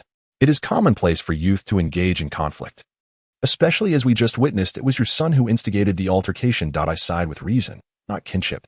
With a slight smile, Mr. Yi regarded Liu Chengfeng with a discerning gaze, calmly stating, "Lord Liu, your son is gravely injured. Should we not first attend to his wounds before discussing anything further?" Liu Chengfeng's expression twitched uncontrollably as he glanced at Yang Feng's carefree smile, then at Mr. Ye's piercing gaze. The latter's unmistakable intent to protect this young man compelled him to clench his fists, yet he found himself utterly powerless. He understood that regardless of the formidable background of Tianfeng Academy, Mr. was a genuine warrior of remarkable caliber, not someone he could easily provoke. With this realization, Liu Chengfeng was left with no choice but to suppress his fury, moving past the crowd to assess his son's injuries in silence. Mr. offered a faint smile, disregarding him completely. He turned gracefully and addressed the arrogant Yang Feng, saying, "You are Yang Feng, correct? May I have a word with you?" Without waiting for a response, Mr. Yi walked toward a secluded area with a gentle smile. Yang Feng shrugged indifferently and followed suit, while Yang Yuchan and Yang Shaobai exchanged glances and hurried after them. Once the four of them reached a corner of a narrow alley, Mr. Yi halted his steps and, with a smile, introduced himself to the group. "Young man Yang Feng, I am Yi Jinfei, the combat techniques instructor at Tianfeng Academy. I observed your impressive combat prowess just now, which is quite extraordinary. I would like to inquire if you would be interested in furthering your studies at Tianfeng Academy." "What? Attend Tianfeng Academy?"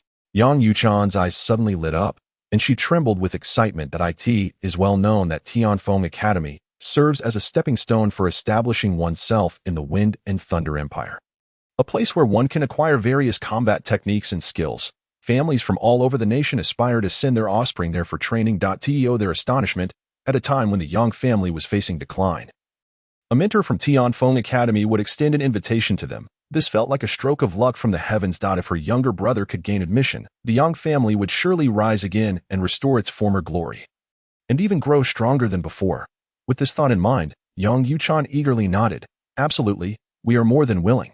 "I'm not asking you, I am asking him." With a wry smile, Yi Jinfei gestured toward Yang Feng. Yang Yuchan turned to see her foolish younger brother still deep in thought, and she could hardly suppress her irritation, exclaiming, "Why are you still dawdling? Hurry up and agree. If you miss this opportunity, it may never come again." That Liu Shaobai has built his reputation in Longhu town for years just for this moment. Why are you hesitating? "I understand, but..." Yang Feng rolled his eyes in exasperation, continuing to ponder. Though he was currently in a novice village, he had discerned through observation that the disparity in levels among the people in this world was quite pronounced. To them, Tianfeng Academy represented a prime opportunity to enhance their strength and enter the upper echelons of society. But to him, it seemed rather ordinary, nothing particularly precious. This was evident from the instructor before him. Yang Feng cast a sidelong glance at Yi Jinfei, noting that he bore a level 20 designation. Such a level would suggest he was at the peak of the second tier of battle generals in this world, garnering admiration from many. Yet, to Yang Feng, a fully leveled supreme being, he was merely a mediocre figure. If someone of such limited prowess could serve as an academy instructor, how exceptional could the academy truly be? Humph. There was little allure in that .as for the techniques and skills, even without manuals. He had already stored numerous abilities on his skill board, merely awaiting activation .at this moment. He truly saw no compelling reason to attend the academy, perhaps merely to broaden his horizons, but he could achieve that through his travels across the continent as well. Yang Feng hesitated, weighing the pros and cons of venturing out on his own versus pursuing education at the academy. Ye Jianfei, observing this, felt increasingly perplexed.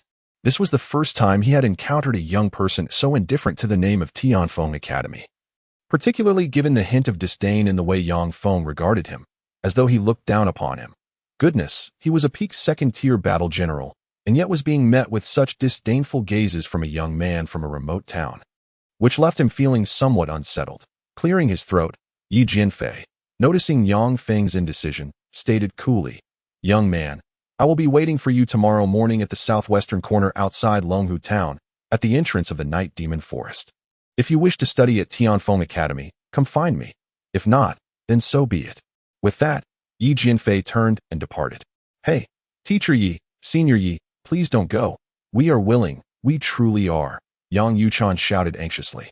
But it was futile to stop him. With a resigned sigh, she shot Yang Feng a fierce glare before seizing his ear and scolding.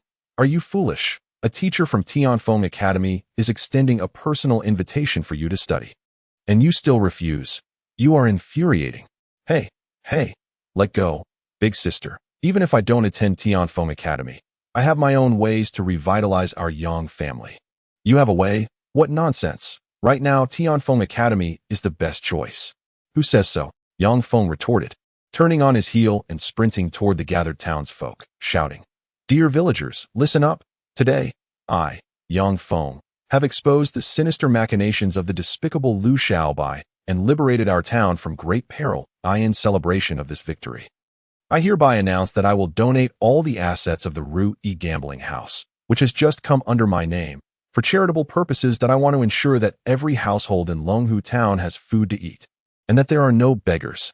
With that proclamation, the entire town erupted in excitement, and the townspeople could not help but give Yang Feng a thumbs up. Young Master Yang is truly a great benefactor. The Ru Yi gambling house is second only to the 3 major families in our town, and he says he'll donate it just like that. Remarkable. Ding dong, the system's voice echoed again. "Congratulations, player, for further earning the affection of the townsfolk, gaining 100 belief points." Yang Feng nodded slightly, a triumphant smile spreading across his face. This was the true source of his power to enhance his abilities and revitalize his family. With the power of belief, he could unlock all skills and become a truly maxed-out archmage. At that point, which family in the entire continent could rival the Yang family? Chapter 11. Ambitious Aspirations, Master. "Are you really going to donate the gambling house?" The black-bearded man felt a pang in his heart upon hearing this decision, nearly brought to tears. The Ru Yi gambling house was the fruit of his 20 years of labor. Although he had just lost it to Yang Feng and mortgaged it to him, he still retained managerial rights. Yet now, Yang Feng was donating this massive enterprise. He couldn't bear it. Yang Feng cast a sidelong glance at him, disdainfully smirking. "You are now my slaves. That I am donating my own property. Do I need to consult you?" "Donation? Yes." The black-bearded man had no choice but to lower his head in despair. Amidst the cheers of the crowd, Yang Feng and Yang Yuchan made their way back to the Yang family. This battle had completely altered the power dynamics of the 3 major families in the town. Previously, the Yang family was the most destitute, nearly overtaken by the black-bearded thug. Moreover, due to Yang Feng's lack of capability, they had been the most scorned by the townsfolk. But now, everything had changed. The Yang family not only surpassed the Liu family in strength, but also triumphed in reputation, becoming the most beloved family among the townsfolk of Longhu Town. Thinking of this, Yang Feng couldn't help but break into a proud smile, raising an eyebrow at Yang Yuchan and saying, "What do you think? Big sister, did I handle this splendidly? All the good reputation the Liu family built over the years has now fallen to us. From now on, our status in the town will be second to none, completing the side quest perfectly. Go to Tianfeng Academy." Yang Yuchan replied flatly, her expression devoid of any emotion. Yang Shaobai stifled a chuckle. Realizing that the fact that the third brother did not immediately accept Teacher Ye's invitation had struck a nerve with the elder sister, Yang Feng could only shake his head helplessly. Then turned to the equally disheartened black-bearded man and said, Blackbeard, since you have now become a member of the Yang family, I officially appoint you as the chief guardian of our Yang family. Thank you. Master, the black-bearded man replied listlessly. Yang Feng smiled slightly and continued. I will pass on the Phantom 13 knives and the blazing blade to you and your subordinates. From now on, you shall charge into battle for our Yang family. What? At this declaration, everyone present was left utterly astonished that it was well understood that combat techniques held immense significance in this world, directly affecting family strength and rarely shared with outsiders. Thus, many individuals, despite reaching a certain level, could not unleash their full potential without combat skills, just like the level 2 warrior who had been defeated by Yang Feng's level 1 warrior account. Despite his higher level, he was no match for Yang Feng's blazing blade due to his lack of combat techniques. Even the black-bearded man himself possessed a set of intermediate combat skills but had never shared them with his subordinates. Yet, to their astonishment, Yang Feng, their master, was so generous as to offer the only 2 sets of family combat techniques to them right after they had just joined. And he showed no fear of them potentially turning against him. Suddenly, the black-bearded man felt a surge of emotion, his eyes unwittingly moistening. This was a tremendous trust. Yang Yuchan, however, stood up abruptly, exclaiming, No, the family's combat techniques must never be given to outsiders. How can he be considered an outsider? Blackbeard is now a Yang family member. Besides, I am the future head of the family. I can give them to whomever I choose. With an unprecedented seriousness, Yang Feng's tone was resolute. Yang Yuchan shot him a glance but continued to clench her teeth in disagreement. Yang Feng, feeling helpless, waved his hand to the black-bearded man and others, saying, You all may leave for now. I will have someone bring you the manuals shortly. Yes, master, we take our leave. The black-bearded man and the others bowed deeply, their expressions markedly more compliant than before. Before they gracefully exited, ding dong, the system's voice chimed. Congratulations, player, for earning the affection of the black-bearded man and others, gaining 30 belief points. It seemed they had genuinely submitted this time. Satisfied, Yang Feng looked at the still displeased Yang Yuchan and chuckled. Big sister, there were some things I couldn't say while the black-bearded man was present. Now I would like to ask you, to what extent do you aspire to revitalize the Yang family? To what extent? Yang Yuchan was momentarily taken aback, looking at him in confusion. At the very least, the foremost family in the entire town. Just the town. Such a modest ambition? Yang Feng raised an eyebrow and inquired further. Yang Yuchan hesitated, then replied, If you were to enter the Tianfeng Academy, gain recognition, and serve in the court, then our Yang family would become a prominent family throughout the entire Fenglai Empire. You would at least need to become a general. A general, is that all? Yang Feng asked again, a mocking glint in his eyes. Yang Yuchan did not comprehend his meaning, and impatiently retorted, What do you think our Yang family should aspire to? Since I, Yang Feng, have arrived in this world, I intend to dominate it completely. A true man sets his sights on distant horizons, seeking to conquer the world. One day, not just the Fenglai Empire, but I want the entire world to bow before me. Our Yang family shall become the most esteemed clan on the continent, a beacon of faith in this realm, dominating all realms. Otherwise, my level 200 account would be for naught. Yang Feng clenched his fist fiercely, his eyes radiating an indescribable determination. This is the extent to which I aim to revitalize our family. Gasp! Upon hearing these words, both Yang Yuchan and Yang Shaobai instinctively gasped in shock, rendered speechless. How could they have imagined that their usually lethargic second-generation heir harbored such grand ambitions? Though this goal seemed so fantastical and impractical, some of his statements were incomprehensible, particularly the mention of a level 200 account. Yet, when spoken from his lips, it seemed as though it could indeed become a reality. They fell into silence, incredulously fixated on Yang Feng. Yang Feng smiled slightly and turned to them, saying, Those who achieve great things do not concern themselves with trivial matters. To conquer lands, I require loyal subordinates. To have others serve me, I must earn their trust. Such things cannot be forced. The ancients say, wealth disperses while people gather. Wealth gathers while people disperse. If I can exchange 2 volumes of secrets for a loyal retinue, it is a deal beyond compare. Clinging to those 2 books out of stubbornness is not the demeanor of a great commander and will not lead to great accomplishments. Do you understand? Slowly nodding, Yang Yuchan seemed to grasp the concept. Yang Feng smiled lightly, waving his hand. Then why are we still standing here? Sister, Go give those 2 volumes of family secrets to Blackbeard if they show any signs of rebellion. I will deal with them. Second brother, keep an eye on the movements of the Liu family. I fear they may retaliate at any moment. Understood. Nodding earnestly, Yang Yuchan and Yang Xiaoi turned to leave. Their actions appearing so natural to AT that moment. It felt as though Yang Feng had completely assumed the role of the head of the Yang family, and they were willing to heed his commands. Once they departed, Yang Feng immediately accessed his game panel to see what skills his faith points could unlock. As for the 2 family secrets he had given to Blackbeard, in his eyes, they were utterly worthless trinkets of no interest to him. Second brother, have you noticed? Today, our younger brother seems entirely different, as if he is transformed into another person. Upon reaching the door, Yang Yuchan paused momentarily. Glancing back at Yang Feng with a gaze filled with inexplicable meaning, Yang Xiaoi also halted, exclaiming, "Indeed, not only has his strength surpassed the ordinary, but his demeanor is also completely opposite to before. Our third brother used to be a carefree scion with no great ambitions. Now he resembles a sovereign with aspirations for the world. It is truly as if he is a different person. Perhaps this is his true nature, while the previous persona was merely a fade to deceive his opponents. It seems we should hold a coming-of-age ceremony for him, allowing him to truly inherit the position of family head," Yang Yuchan said with a faint smile, then blushed slightly, as if recalling something, and hurriedly left. Yang Xiaoi was briefly taken aback, but quickly understood, chuckling. Yes, it is indeed time to celebrate the union between sister and third brother. Chapter 12.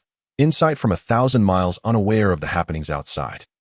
Yang Feng was currently scrutinizing his game panel. He now possessed 150 points of mana, and according to the system rules, he could exchange them for some magical skills. However, a glance at the skills list revealed that the lowest cost skill was 100 points, which would consume nearly all of his mana in one go. This realization caused the faith he had painstakingly accumulated to vanish in an instant. It seems I must leave this novice village immediately and venture to larger areas to gather more faith. The population here is simply too sparse. Yang Feng mused as he examined the panel. Level 1 Fireball. 100 points to exchange, mana cost of 10 points per use. Level 1 Ice Spike, 100 points to exchange, mana cost of 10 points per use. Level 1 Lightning Flash, 100 points to exchange. Level 1 Gale Spell, 100 points to exchange. Goodness, why does everything require 100 points? I am quite impoverished. Where would I find so much mana? Oh, insight from 1,000 miles. Suddenly, Yang Feng's gaze fell upon a skill description on the panel. This skill could investigate the situation within 1,000 miles, lasting for 1 minute, costing 100 points to exchange, with a mana expenditure of 10 points per use. Though this skill was not an offensive one, it was unparalleled for gathering intelligence. Given his current level, he was temporarily safe from harm, as no one could injure him without his consent. His only concern was the possibility of treachery from behind. With this in mind, Yang Feng contemplated for a moment, then made his decision. Spend 100 points of mana to exchange for insight from 1,000 miles. Received, insight from 1,000 miles successfully exchanged. The system's voice chimed, and the skill for insight from 1,000 miles lit up instantly, while Yang Feng's mana dropped from 150 points to 50 points. Upon witnessing this, Yang Feng felt a pang of regret. After calming himself, he rubbed his hands together, eager to test his new skill. Immediately lock onto the Liu family. I wish to see how Liu Shaobai is faring now. With that command, as Yang Feng's mana decreased by another 10 points, a clear image materialized before him, revealing none other than the gravely weakened Liu Shaobai at that moment. He lay helplessly on a bed, bloodied and battered, while Liu Qingfeng sat beside him, tears brimming in his eyes as he held his hand. Shaobai, hold on, you will be fine. Lord Liu. At that moment, a figure clad in green entered gracefully. It was undoubtedly Yi Jianfei. Let me assess the condition of your young master. Mr. Yi, please. Liu Qingfeng hurriedly rose, making way with hopeful eyes. Yi Jianfei approached the bedside, examined Liu Shaobai's injuries, then shook his head in resignation, sighing. Alas, what a pity, truly a pity. Mr. Yi, what is the prognosis? The battle crystal is destroyed, even if revived. He will be a cripple. Without offering any consolation, Yi Jianfei clasped his hands to Liu Qingfeng, stating, Lord Liu, please forgive my ineptitude. I must take my leave. Wait, Mr. Yi, please help once more. Otherwise, could you return to Tianfeng Academy to see if anyone there can save my son? I know the Academy harbors many hidden talents. Please, return to the Academy to seek help. On what grounds? Lu Chengfeng clung tightly to Yi Jianfei's sleeve, refusing to let go, his eyes brimming with tears. Yi Jianfei paused slightly, casting a disdainful glance at him, and smirked. The Tianfeng Academy only recruits elites. Your son barely qualified before, but now he is utterly unfit. The Academy does not accept the unfit. Your Lu family will have no further ties with it. As for that lad named Yang Feng, he is a promising talent. If he returns to the Academy, he will surely receive substantial support. Ha! With a hearty laugh, Yi Jianfei flicked his sleeve and left without a trace of compassion. Lu Chengfeng stumbled, collapsing to the ground, his face devoid of color, save for the deep-seated resentment in his eyes, dark and foreboding. Yang Feng, you little wretch, not only have you ruined my son's future, but you have also snatched away his admission. I, Lu Chengfeng, will never let you off the hook. Dad. At that moment, Liu Shaobai on the sickbed spoke weakly, his voice choked with emotion. Am I to be a cripple for all time? No, Shaobai, I will surely heal you. Lu Chengfeng hurriedly got up. Rushing to the bedside, his voice hoarse with desperation, shaking his head bitterly, Liu Shaobai's eyes brimmed with tears. Dad, don't deceive me. I just heard Mr. Ye's words. Even if I survive, I will still be a cripple. I do not wish to be a cripple. Father, please grant me peace. Shaobai, do not lose heart. I will definitely. Dad, I have never faced disdain from others. I do not wish to suffer it now either. Please allow me to leave with dignity. I beg of you. Shaobai. Lu Chengfeng clenched his fists tightly, tears streaming down his face, his eyes red with grief. Dad, please. With a fierce shout, Liu Shaobai seemed to unleash his final roar of defiance. In that moment, Lu Chengfeng made a resolute decision and struck Liu Shaobai's chest with a heavy palm. The sound of bones cracking echoed, and Liu Shaobai trembled, a look of relief spreading across his face as his breath gradually faded. Witnessing this scene, Yang Feng was utterly stunned that he had never anticipated that even a mere touch from him could lead to Liu Shaobai's crippling, and now his father had dealt the fatal blow himself. This enmity between their families was irrevocably sealed, leaving no room for reconciliation. If Lu Chengfeng was willing to kill his own son, it was certain he would seek frenzied revenge against the Yang family. It was merely a matter of how he would retaliate. Yang Feng continued to observe, but suddenly, the image vanished, the minute having elapsed. Why so soon? With a resigned roll of his eyes, Yang Feng contemplated continuing his surveillance, only to notice that his mana was reduced to a mere 40 points, prompting him to abandon the idea. Good steel is best used on the cutting edge. He decided it wise to conserve this remaining energy for a more crucial moment. Speaking of which, is the power of faith a one-time offering? Why is there no replenishment? Observing the stagnant blue energy, Yang Feng felt a pang of bitterness. Yet, this only solidified his resolve to leave the small town. To expand his renown and gather more power of faith, ideally, he sought a location at the heart of a nation, a nexus of bustling humanity, the imperial capital, Tianfeng Academy. Narrowing his eyes slightly, Yang Feng gazed upon the imperial map affixed to the wall. Although he held little regard for the fame and skills of Tianfeng Academy, it was undeniable that it attracted the finest talents and connections. Achieving success there would surely earn him greater admiration from the masses, thereby allowing him to amass more power of faith. Thus, his first step in conquering the continent would commence from that very place. With a decisive motion, Yang Feng seized a brush from the table and hurled it at the map, where it lodged itself squarely at the center of the imperial capital. The following morning, as dawn broke, a throng had already gathered at the entrance of the Night Demon Forest in the southwest of Wind Thunder Town. Not only residents of Wind Thunder Town, but cultivators from surrounding towns and counties had flocked there, their singular aim, to gain admission to Tianfeng Academy and ascend to greatness. Chapter 13. In Tianxua, why are there so many people? Yang Feng, accompanied by Yang Yuchan, Yang Xiaoi, and Blackbeard, surveyed the densely packed figures and could not help but click his tongue. It seems that the one surnamed Yi has arranged for more than just me today. At that moment, whispers began to circulate among the crowd. This time, Tianfeng Academy is recruiting in Huayan Prefecture. All the children from the major families in the 36 towns and counties within the prefecture are likely present, probably numbering 100 or 200 at least. Indeed, Tianfeng Academy is akin to the imperial capital's Royal Academy. Gaining entry there guarantees a bright future. Who wouldn't want to seize the opportunity? However, I heard that there are fewer than 10 spots available for this recruitment. Our chances of selection are merely 1 in 10, making the competition fierce. Exactly. Who could argue otherwise? But that's the allure of the Empire's foremost academy. Anything less is worthless. Ha ha ha. As Yang Yuchan's ears perked up, her expression darkened. With all the elite offspring from Huayan Prefecture gathered here, this could be problematic. Indeed, Yang Shaobai sighed heavily. The talent pool in Huayan Prefecture is vast. We are but a small town compared to them. Take those brothers from the Wu family over there. They are the sons of the foremost family in Qingfeng town, renowned far and wide. And that one clad in tiger skin, if I'm not mistaken. That should be Tu Ganglai from the Tu family in Hualien County that I've heard his strength is nearing that of a quasi-general. He is exceptionally formidable, making Liu Shaobai's reputation pale in comparison. These are truly significant figures. With a long sigh, Yang Shaoi's face grew more somber. Yang Feng shot a glance at the two, realizing they were concerned about their inability to compete with the scions of these prestigious families for admission to Tianfeng Academy. After all, Wind Thunder Town was merely a small settlement within Huayan Prefecture. Liu Shaobai, whom he had just defeated, was but a minor player compared to these individuals. These masters represented the elite of the younger generation in Huayan Prefecture, a genuine obstacle to his entry into the Empire's foremost academy. Yet, as a dignified level 200 Grandmaster, would he truly regard these fledgling amateurs? With a dismissive smile, Yang Feng shrugged nonchalantly. Oh, dear sister and second brother.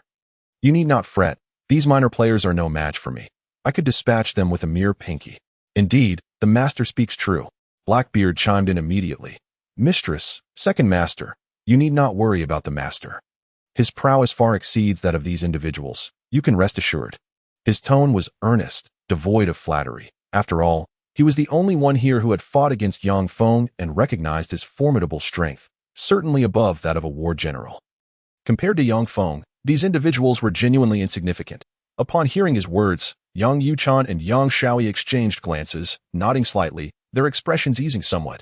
Just then, a melodious female voice rang out, laced with palpable disdain and contempt. Humph. What grandiose claims. Don't think that just because you managed to defeat Liu Shaobai by chance yesterday, you are invincible. This world is vast, and you are nothing but frogs in a well. At the very least, you won't pass through my gate. Young Master Missing? Upon hearing the voice, the crowd turned to see a pair, a man and a woman, approaching, both clad in garments as white as snow. The man was tall and stout, exuding a rugged charm. The woman was petite and charming, with ruby lips and pearly teeth, her willow-like brows framing a rare beauty. Yang Feng squinted, scrutinizing them for a moment before finally recalling their identities. They were siblings, the brother named Yin Tianyang and the sister Yin Tianxue, scions of the Yin family, one of the 3 great families of Wind Thunder Town. Both were renowned for their extraordinary talent and formidable strength. Yang Feng lifted his gaze to assess them, noting that they were both level 12 experts, indicating they had reached the pinnacle of third-tier warriors, on par with the elder of the Liu family. In Yang Feng's eyes, they were still beneath his notice, yet among the younger generation of Huayan Prefecture, they were indeed rare talents, verging on monstrous. Alas, they had ultimately crossed paths with an even greater monster, himself.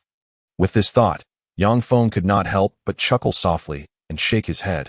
Observing his mirth, Yin Tianxue's expression darkened, her face flushed with anger. What are you laughing at? Do you think what I just said was incorrect? Yes. Yes, Miss Yin is entirely correct. Yang Feng hurriedly nodded, maintaining a playful grin. But was that not a self-encouragement? The world is vast. Don't underestimate others. You. Her face twitching, Yin Tianxue grasped the underlying implication in his words. He was insinuating that she was the true frog in the well. Anger flared within her, and a frosty aura suddenly coalesced in her hand as the energy swirled. The temperature around her plummeted sharply, quickly crystallizing into frost. The crowd, sensing the bone-chilling aura, hastily dispersed, leaving only Yang Feng standing unfazed. Curiosity gleaming in his eyes, for this was his first encounter with someone casting a spell. Indeed, Yin Tianxue was not merely a warrior practicing martial arts. She was a sorceress, sorcerers, akin to mages. Though inherently fragile, wielded spells that could be 5 to 6 times more powerful than martial techniques at the same level. Thus, sorcerers were regarded as the strongest damage dealers among all cultivators. Moreover, as sorcery required inherent talent, it was not as commonly practiced as martial arts. Typically, Only 1 in 1,000 warriors possessed the aptitude for sorcery, making the profession particularly coveted by various academies. Enough. Tianxue, don't be foolish. Suddenly, a large hand seized Tianxue's outstretched hand, dispelling her icy energy. Tianxue frowned and turned to her brother, exasperated. Brother, what are you doing? Yes, what are you doing? Let her unleash her skills. I want to see something novel. Yang Feng interjected eagerly, his eyes sparkling with anticipation as if a child awaiting a magic trick. As a great mage himself, he had chosen the spell of detection as his first skill, missing the opportunity to witness the offensive power of sorcery. Now that a chance had presented itself, he felt utterly disappointed to have been interrupted by her brother. Tianyang cast a glance at him, a glimmer of insight flashing in his eyes. He offered an apologetic nod and smiled. Apologies, my sister was reckless just now. I hope you will forgive us. With that, Tianyang ignored Yang Feng further, taking his disgruntled sister by the arm and departing. Once they had distanced themselves by 20 meters, Tianxue, still fuming, remarked, Brother, why did you stop me? I wanted to teach that insolent brat a lesson and curb his arrogance. Tianxue, this is the assessment site for Tianfeng Academy. Don't let a trivial matter ruin our plans. Besides, exhaling a long breath, Tianyang cast another glance back at the relaxed, jovial Yang Feng. His expression darkening, he murmured, I have a feeling that even if you had acted, you couldn't harm him in the slightest. Just him, that wastrel. Do not underestimate him as just another wastrel. Remember how Liu Shaobai, the hypocrite, met his downfall. Fixating intently on Yang Feng, Tianyang's demeanor grew serious as he enunciated, Liu Shaobai possessed considerable depth. Yet at the critical moment when he was poised to secure a recommendation to Tianfeng Academy, everything was snatched away by this previously unassuming Yang Feng. This individual has been feigning ignorance and masquerading as a wastrel since the passing of the Yang family patriarch, when he was merely 6 years old.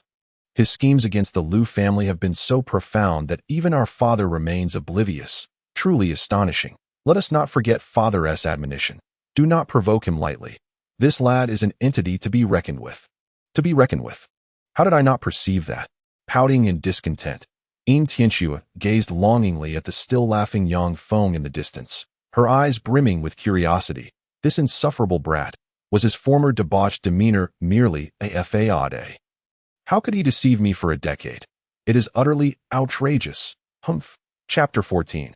The foolish son of the lord of the manor dares to strike. Tianxue, my dear sister, it has been 3 months since we last met, and you have blossomed into even more exquisite beauty that I have missed you dearly. Ha! Suddenly, a somewhat frivolous, boisterous laughter echoed from afar, growing closer. Tianxue's body trembled before she even turned her head. Her countenance shifted dramatically, as if she had already guessed the identity of the intruder, indignantly clenching her fist. Deep within her gaze, there was not only disdain, but also profound fear. Tianyang furrowed his brow and turned to look, his own expression swiftly turning grave. The person was a young nobleman, around 20 years of age, clad in resplendent brocade garments that dazzled in the bright sunlight, nearly blinding to the eyes, while his features were not particularly handsome. They were not unattractive either. It was merely the lascivious glances he cast upon the chests of the surrounding maidens that made one uncomfortable. What brings this second-generation heir here? Is he also participating in the selection for Tianfeng Academy? Humph. Based on what? A debauched scion hollowed out by wine and women. Shoo, keep your voice down. Do not forget who his father is. Upon seeing this individual, many of the distinguished youths cast sidelong glances, revealing expressions of disdain. Yet there was also an undeniable fear that stifled their willingness to openly offend him. Tianyang pondered for a moment. Despite knowing this person harbored ill intentions towards his sister and was no good, he still bowed respectfully with a face full of reverence. Young Master Situ, it has been quite some time. How have you been lately? Very well, my dear brother-in-law. It has been too long. What brother-in-law?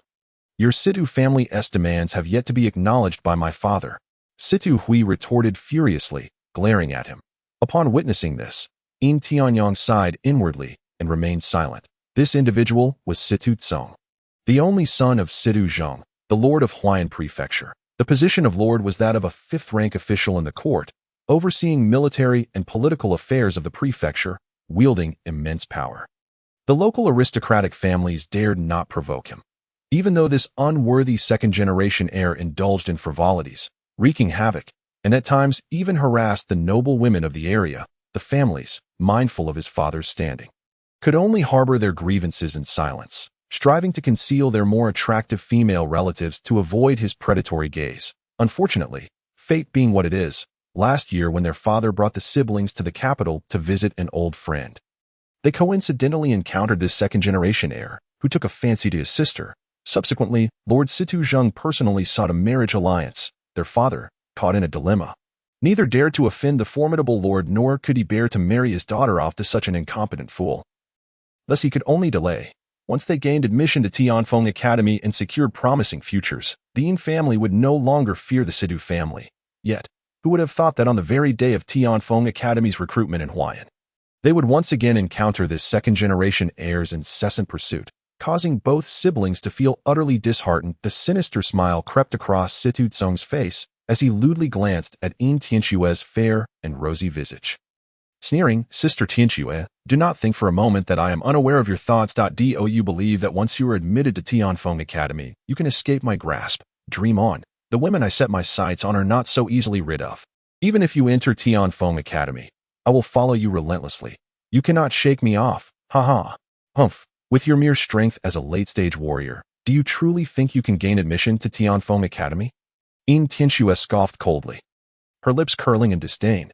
Situ Tsung merely smiled without speaking, his face radiating confidence, as though he genuinely possessed the capability to qualify. At that moment, another light laugh rang out. "Miss Tianxue, as they say, where there is sincerity, gold and stone may be opened. My young master harbors deep affection for you. The heavens will surely grant his wishes, so you need not worry. Is it you?" Upon hearing this, the crowd turned to look, their expressions instantly growing solemn, particularly Yin Tianong, whose brows furrowed even deeper. Young Feng, observing from a distance, noted that the speaker was a scholar adorned in scholarly attire, elegantly waving a feather fan.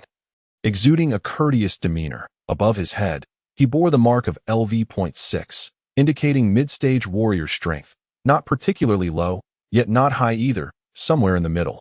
However, the expressions of those around him shifted dramatically, including that of his elder sister and second brother. "What? Is this person truly formidable? Why are you all so tense?" Yang Feng inquired, scratching his head in confusion.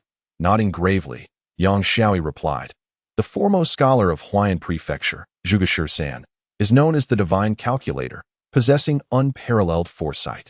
He is a coveted advisor sought by every prominent family in the prefecture. It is said that with his assistance, even a beggar could dominate a region, let alone have the potential to ascend to greatness.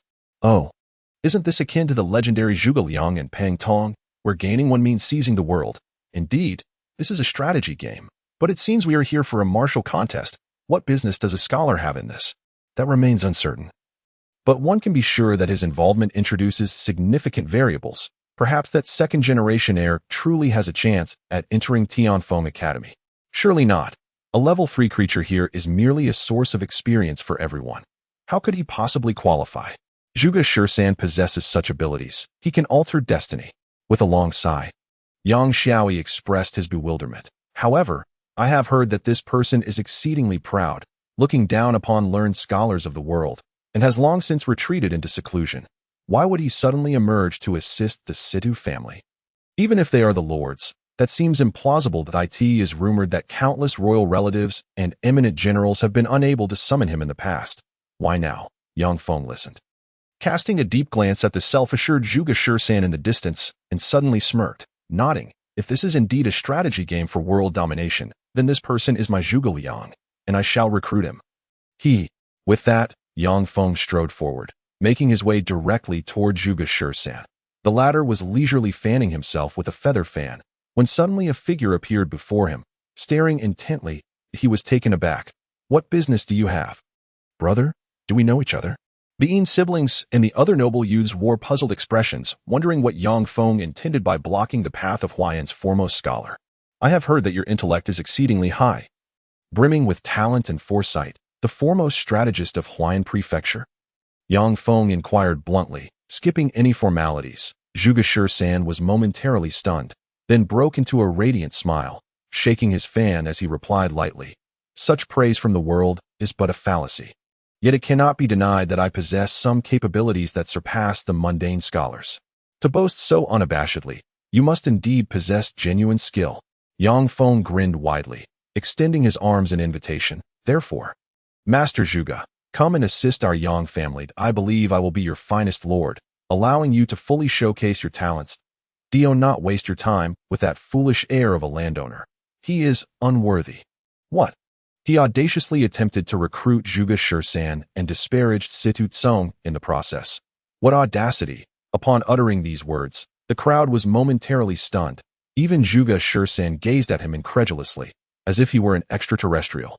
In all his years in Huayan Prefecture, he had never encountered anyone so bold as to disregard the Lord and openly poach from his household. Did this person not fear that the Lord would send troops to annihilate his entire family? My good fellow, you jest. Do you not realize whom I currently serve? Indeed, who are you to dare usurp my people in front of me? You must be courting death. Situ Tsong, equally furious, stepped forward and shouted, smack. However, Yang Feng did not even spare him a glance. Delivering a swift slap that sent the second-generation heir flying by the time Situ Tsong crashed to the ground, he was already 5 meters away, his previously lean face swelling dramatically, his eyes widened in shock. Glistening with unshed tears, as if he could not believe that anyone would dare strike him. Hiss! The other spectators collectively gasped in shock. The foolish son of the Situ family had been struck. Who was this person, so audacious? The Yin siblings also stared at him in disbelief. Had Yang Feng gone mad to so openly defy the Lord? After a moment of shock, Zhuge Shursan looked back at Yang Feng, who bore a clear gaze, devoid of impulsiveness or recklessness, his expression gradually growing solemn. Do you realize what you have just done? He is the son of the Lord. And what of it? With a devilish smile, Yang Feng proudly raised his head and declared, I, Yang Feng, am destined to stand at the pinnacle of the world. How could a mere lord be worthy of my attention, let alone his foolish son? Master Zhuge, aligning with me to achieve greatness will undoubtedly be the wisest decision of your life, one you shall never regret. As he spoke, Yang Feng extended his hand once more in invitation, his eyes radiating a domineering ambition that seemed to look down upon the world. Chapter 15. The Shadowless Dagger. A madman. An absolute madman. The previously raucous atmosphere fell into an immediate silence at Yang Feng's words. All present gaped in disbelief, struggling to comprehend his audacity. Who exactly is he? Daring to utter such arrogant words about standing atop the pinnacle of the continent in the future? I fear you won't even be able to leave Huayan Prefecture before meeting a gruesome end. Yang Yuchan pressed her hand to her forehead, her vision darkening, nearly fainting from fright. I would rather he remain the former wastrel. At least he wouldn't provoke such a calamity, by striking the son of the lord of the prefecture. Our entire family is doomed to be exterminated. Woe is me. Meanwhile, Yin Tianxue cast a peculiar glance at Yang Feng. Is this truly the same good-for-nothing second generation she once knew? His audacity in the face of power is genuinely commendable. Far surpassing even her brother, Zhuge Shursan fixed his gaze upon him, seemingly pondering something. After a moment of contemplation, he suddenly chuckled derisively, saying, You should focus on saving your own skin if you are still alive in 10 days. I shall follow your lead. Ha ha ha. With that, Zhuge Shursan, wearing a mocking smile, brushed past Yang Feng without even sparing him a glance. Yang Feng's outstretched arms stiffened momentarily before he broke into a radiant smile and lowered it. Zhuge Shursan's implication was clear. He was certain that Yang Feng would not survive the next 10 days. However, regrettably, given his current peak strength, even if he were unable to cast spells, it seemed unlikely that anyone within this modest Huayan prefecture could genuinely harm him, let alone kill him. In 10 days, I shall pay you a visit, hoping that Mr. Zhuge will honor his word. Yang Feng turned to call out to Zhuge Shursan's retreating figure. Zhuge Shursan did not respond. He simply approached the fallen Situ Tsong and offered his assistance, saying, Young master, are you all right? Get away. Situ Tsong swatted him aside, completely disregarding Zhuge Shursan's concern. He suddenly sprang to his feet, glaring fiercely at Yang Feng and cursing, You little brat, how dare you strike me? I won't wait 10 days. I will take your life today. Young master, please, you mustn't forget the Lord's instructions. The greater matter takes precedence. Please endure for now. I cannot endure any longer. I have never been humiliated like this in my life. snorting with fury. Situ Tsong ignored Zhuge Shursan's advice and shouted, Shimen Zun, young master, now is not the time for him to intervene. I don't care. I want this brat dead. Shimen Zun, where are you? Come out. With that furious shout, a terrifying aura suddenly erupted from the crowd, laden with murderous intent. The surrounding people, taken aback, felt their hearts constrict and their bodies turn icy, rendered immobile as if they were prey under the gaze of a fierce predator. Who is it? Such overwhelming killing intent.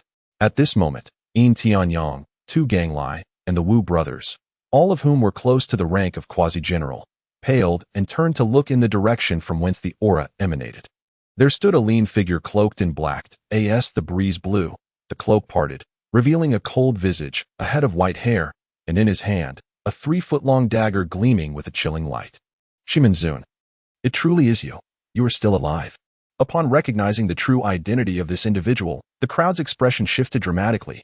Yin Tianyang exclaimed incredulously, a year ago, weren't you supposed to have perished in the battle against the beast in the night demon forest? How could you? Without uttering a word, Shimen Zun remained silent, his eyes as hollow and frigid as ancient ice. Yang Feng blinked in confusion, observing that all the clan experts around him had turned grave upon Shimen Zun's appearance. As if confronted by some great disaster, he couldn't help but wonder, who is he? Is he so renowned? In Huayan Prefecture, he is the foremost among the younger generation, the cloud-piercing dagger, Shimen Zun. All the experts present focused intently on Shimen Zun, some even trembling slightly, too preoccupied to respond to his inquiry. Only Yin Tianxue patiently explained, the Shimen family is the first clan in Huayan Prefecture. Shimen Zun has been exceptionally gifted since childhood. Renowned as a prodigy, having reached the strength of a general by the age of 17 last year, at 18, he accompanied his father to eradicate the 2 great demon kings in the night demon forest. But he never returned. People assumed he and the entire Shimen family had perished there, yet, indeed, if he participates in the upcoming recruitment for Tianfeng Academy, no one will stand a chance against him. A bead of cold sweat trickled down Yin Tianyang's brow as he added. Yang Feng nodded in understanding, then glanced at the so-called prodigy. Above Shimen Zun's head, a level 14 warrior, he couldn't help but smile faintly. Though a mid-tier general strength, he was still leagues behind Yang Feng. Shimen Zun, kill that brat for me. Situ Tsong roared again, his eyes filled with venom as he glared at Yang Feng. The crowd's expression shifted once more, collectively gazing at Shimen Zun in disbelief. How could it be? When did Shimen Zun become Situ Tsong's lackey? In the past, he had been fiercely proud.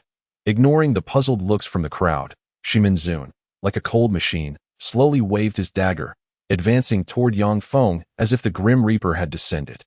Seeing this, the onlookers could only shake their heads in resignation that it was over. Once Shimen Zun had set his sights on him, this brat was undoubtedly doomed. Zhuge Shursan sighed with a hint of amusement. It seems I have afforded you too much time. You may not even survive until today. Brother, Yang Yuchan, in a panic, was about to rush forward alongside Yang Shaobai, but she was hastily restrained by the bearded man, who said, Madam, second young master, rest assured, our master is fine. The title of the first among the younger generation in Huayan is long obsolete. Our master is now the strongest. Just wait and see that if you go up, you'll only be a hindrance. Hearing his words, the two paused, though concern still clouded their faces. After a moment of contemplation, Yin Tianxue suddenly stepped forward, positioning herself in front of Yang Feng, declaring proudly, Yang Feng, this matter is between me and Situ Tsong. It has nothing to do with you. I will stand against Shimen Zun on your behalf. You must flee. As she spoke, a chill emanated from Yin Tianxue's hand, clearly indicating her intent to cast a spell. Tianxue, don't be foolish. Even if you are a sorceress, you are still far from Shimen Zun's level. Come back. Yin Tianyang exclaimed in alarm, perplexed by his sister's actions. What has gotten into her today, that she would defend this good-for-nothing second generation whom she has always looked down upon? But did Yang Feng truly need a woman to shield him? With a gentle push, Yang Feng nudged Yin Tianxue aside, nonchalantly stepping forward, a wicked grin on his face.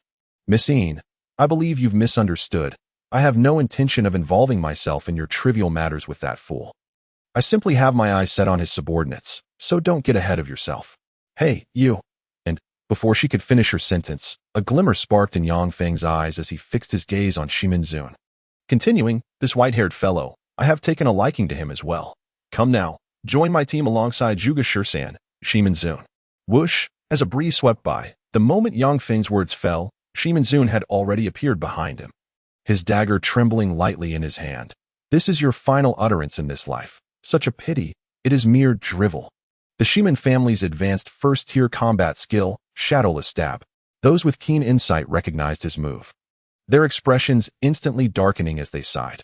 Alas, this boy is finished. The Shimen family's technique is without form or shadow. Before the opponent even has a chance to react, they will be rendered breathless, utterly defenseless. Though he still stands now, he is already a dead man. Who is his kin? Go and collect the corpse. Brother, Yang Yuchan gasped in disbelief, covering her mouth in shock. Yet Yang Feng stood rigidly, devoid of any movement, causing her eyes to well with tears and desperation. Yin Tianxue also froze, an inexplicable pain gripping her heart. This despicable liar, could he truly perish just like that? The others, however, paid no heed to Yang Feng's fate. They were far more concerned about Shimen Zun's terrifying prowess. Just how had he executed his move? They hadn't seen a thing. It was utterly terrifying. Ha ha ha. You insolent brat. This is the consequence of offending me. Shimen Zun, well done. Situ Tsong laughed heartily, triumphantly waving at Shimen Zun. Shimen Zun ignored him, silently retracting his dagger to his back. Crack. Suddenly, a crisp sound echoed. Shimen Zun froze, turning to investigate the source of the noise, only to see that, unbeknownst to him, his finely crafted steel dagger had developed minute cracks. As the fissure spread like a spider web across the entire dagger, it shattered with a resounding crash. How could this be? His pupils contracted as Shimen Zun revealed an unusual expression of shock. Applause erupted. The crowd was taken aback, following the sound to see that the seemingly deceased Yang Feng had miraculously revived and was clapping enthusiastically. Not bad, Shimen Zun. You are the only one among the many I have encountered who has managed to draw even 2 drops of my blood. Truly deserving of the title of the foremost prodigy among the younger generation of Huayan. Ha ha ha. Yang Feng turned around leisurely, a broad smile gracing his face as he regarded Shimen Zun's astonished expression, his body not bearing a single wound. Shimen Zun's face twitched, his eyes nearly popping out of their sockets as he muttered, "Damn it! Who the hell is the real monster here? My shadowless stab had no effect on you whatsoever. How is that possible? Indeed, how could that be?" Shimen Zun unexpectedly faltered and even had his weapon damaged by the opponent. Who exactly is this individual, and how formidable is his strength? The others, gazing at the shattered spike beneath Shimen Zun, began to comprehend the situation, their eyes reflecting an even greater astonishment towards Yang Feng. Yin Tianyang was no exception, his brows furrowing in disbelief. Liu Shaobai's defeat was indeed not without reason. Yang Feng had concealed his true prowess for so many years, proving to be unfathomably powerful, to the extent that even Shimen Zun was no match for him. Yang Yuchan and Yin Tianxue, among others, breathed a sigh of relief at Yang Feng's miraculous survival. Yet Yin Tianxue's gaze towards him was tinged with a hint of something more. This great deceiver had indeed been misleading me for the past decade. I shall not let you off so easily. Humph. Chapter 16. Unimaginable intense competition. The atmosphere was heavy, unprecedentedly so. At this moment, the assembly of experts no longer focused solely on the once mighty Shimen Zun, but also on the suddenly emerging and even more terrifying Yang Feng. It was easy to imagine that in this examination, these 2 formidable figures would undoubtedly be the greatest adversaries for anyone wishing to enter the academy, especially Yang Feng, who had remained inconspicuous for over a decade, leaving the younger generation of Huayan Prefecture with no impression of him, now emerging so abruptly that they were caught completely off guard, thrown into disarray. Not only were they bewildered, even Shimen Zun, for the first time in his life, felt a flicker of unease. Perhaps this plan would not unfold as smoothly as anticipated. Shimen Zun, you useless fool. Suddenly, Situ Tsong's furious shout shattered the silence. Did you not claim that the Shimen family's shadow spike never misses? With such scum here, a single strike should suffice. How is it that you cannot even handle this little brat? Is the title of the foremost youth of Huayan Prefecture merely a facade? Useless. Your entire family is useless. It's no wonder your father perished in the Night Demon Forest, his bones scattered. He deserved it. Shimen Zun's body trembled violently as he lowered his head, clenching his fists tightly, yet remained silent. The onlookers found this behavior puzzling. Shimen Zun was indeed different from before. He had always been arrogant and would never allow such humiliation, especially regarding his family. Yet now, this second-generation heir was ruthlessly belittling him, and he remained utterly silent, a far cry from his formerly cold and sharp demeanor. What had transpired in the past year to cause such a transformation? However, while Shimen Zun dared not retaliate, others could not bear to stand idly by the gust of wind swept through as Yang Feng swiftly approached Situ Tsong, fixing him with a cold glare. Situ Tsong shuddered at the frosty expression on Yang Feng's face and stammered, "What do you want?" "I am the son of the prefect." Smack. Ignoring his bluster, Yang Feng seized his collar with one hand and delivered a resounding slap to his cheek with the other. "Scolding, that LL teach you to speak carelessly. You dare hit me? What of it? It's not the first time I told you to watch your mouth." Smack, smack, smack. Yang Feng looked down at the second-generation heir with disdain, delivering a series of slaps as if swatting a fly, causing the pampered youth to scream and wail. In mere moments, his already gaunt cheeks, ravaged by indulgence, swelled into a grotesque visage. The bystanders could not help but smirk, their cheeks twitching in amusement. It was indeed a rare sight to see the notorious little tyrant of Huayan Prefecture publicly humiliated. Surely, only a madman would dare to do such a thing. Impressive. Truly impressive. "Help, Zhuge Shisan, come save me." Situ Tsong cried out in desperation. Zhuge Shisan, lightly fanning himself, glanced at the expressionless Yang Feng and then at the now disfigured Situ Tsong, letting out a derisive chuckle. "Young master, I am merely a scholar. I cannot contend with him, so I cannot be of assistance." "Useless. Shimen Zun, why are you just standing there? Come save me." "Apologies, but I have just suffered defeat. I cannot aid you. Forgive my inadequacy." Without raising his gaze, Shimen Zun remained fixated on the shattered spike on the ground, murmuring to himself. Upon hearing this, Situ Tsong cried even louder, finally conceding, "Big brother, I was wrong. Please stop hitting me. It truly hurts." Yet Yang Feng showed no signs of relenting, continuing his relentless assault. Meanwhile, Yin Tianxue could hardly contain her laughter, her gaze towards Yang Feng filled with increasing admiration. "Stop!" A sudden, thunderous voice rang out, halting Yang Feng's hand mid-swing. The crowd turned to see, their hearts sinking, as they instinctively stepped back in trepidation. Trouble was brewing. The young master had been struck, and now the elder was coming. The newcomer, a robust middle-aged man nearing 50, with a commanding presence and piercing gaze, was none other than the prefect of Huayan, Situ Zheng. Accompanying him was Yi Jianfei, followed by numerous elderly gentlemen, the heads of various noble families within Huayan Prefecture. The sight before them stunned the assembled old-timers, who began to murmur amongst themselves. Whose child possesses such audacity to strike the prefect's foolish son? Do they not fear annihilation of their family? Only Yi Jianfei regarded Yang Feng with a broad smile, his eyes betraying unreserved admiration. "What a bold lad. Dad, save me, someone is hitting me." Seeing his savior arrive, Situ Tsong managed to wriggle free from Yang Feng's grasp and hurriedly ran to his father. Wailing, Situ Zheng, witnessing his once lively son transformed into a swollen mess, was filled with fury and bellowed, "Zhuge Shisan, Shimen Zun, what have you both been doing? How can you stand idly by as my son is so grievously wronged?" In response to the prefect, "The opponent is too strong. Neither Shimen Zun nor I could contend, rendering us powerless. Moreover, the young master was rather provoking." Ew. Zhuge Shisan lightly fanned himself, seemingly unperturbed by the prefect's authority, his tone laced with mockery. As if relishing the sight of Situ Tsong's humiliation, Situ Zheng's face twitched as he struggled to suppress his rage, shifting his focus back to Yang Feng, his eyes narrowing with a glint of cold malice. Yang Feng glanced up, noting the level of Situ Zheng, level 24, a peak warrior of the third rank, significantly above his own level, yet not enough to instill fear within him, and he sneered dismissively. Situ Zheng was taken aback. What was this boy's intent? How dare he display such contempt in the presence of the prefect? Anger surged within him as he clenched his fists tightly, advancing menacingly towards Yang Feng. The onlookers felt a chill of dread. Situ Zheng was about to retaliate for his foolish son. Just then, a calm and leisurely voice interjected.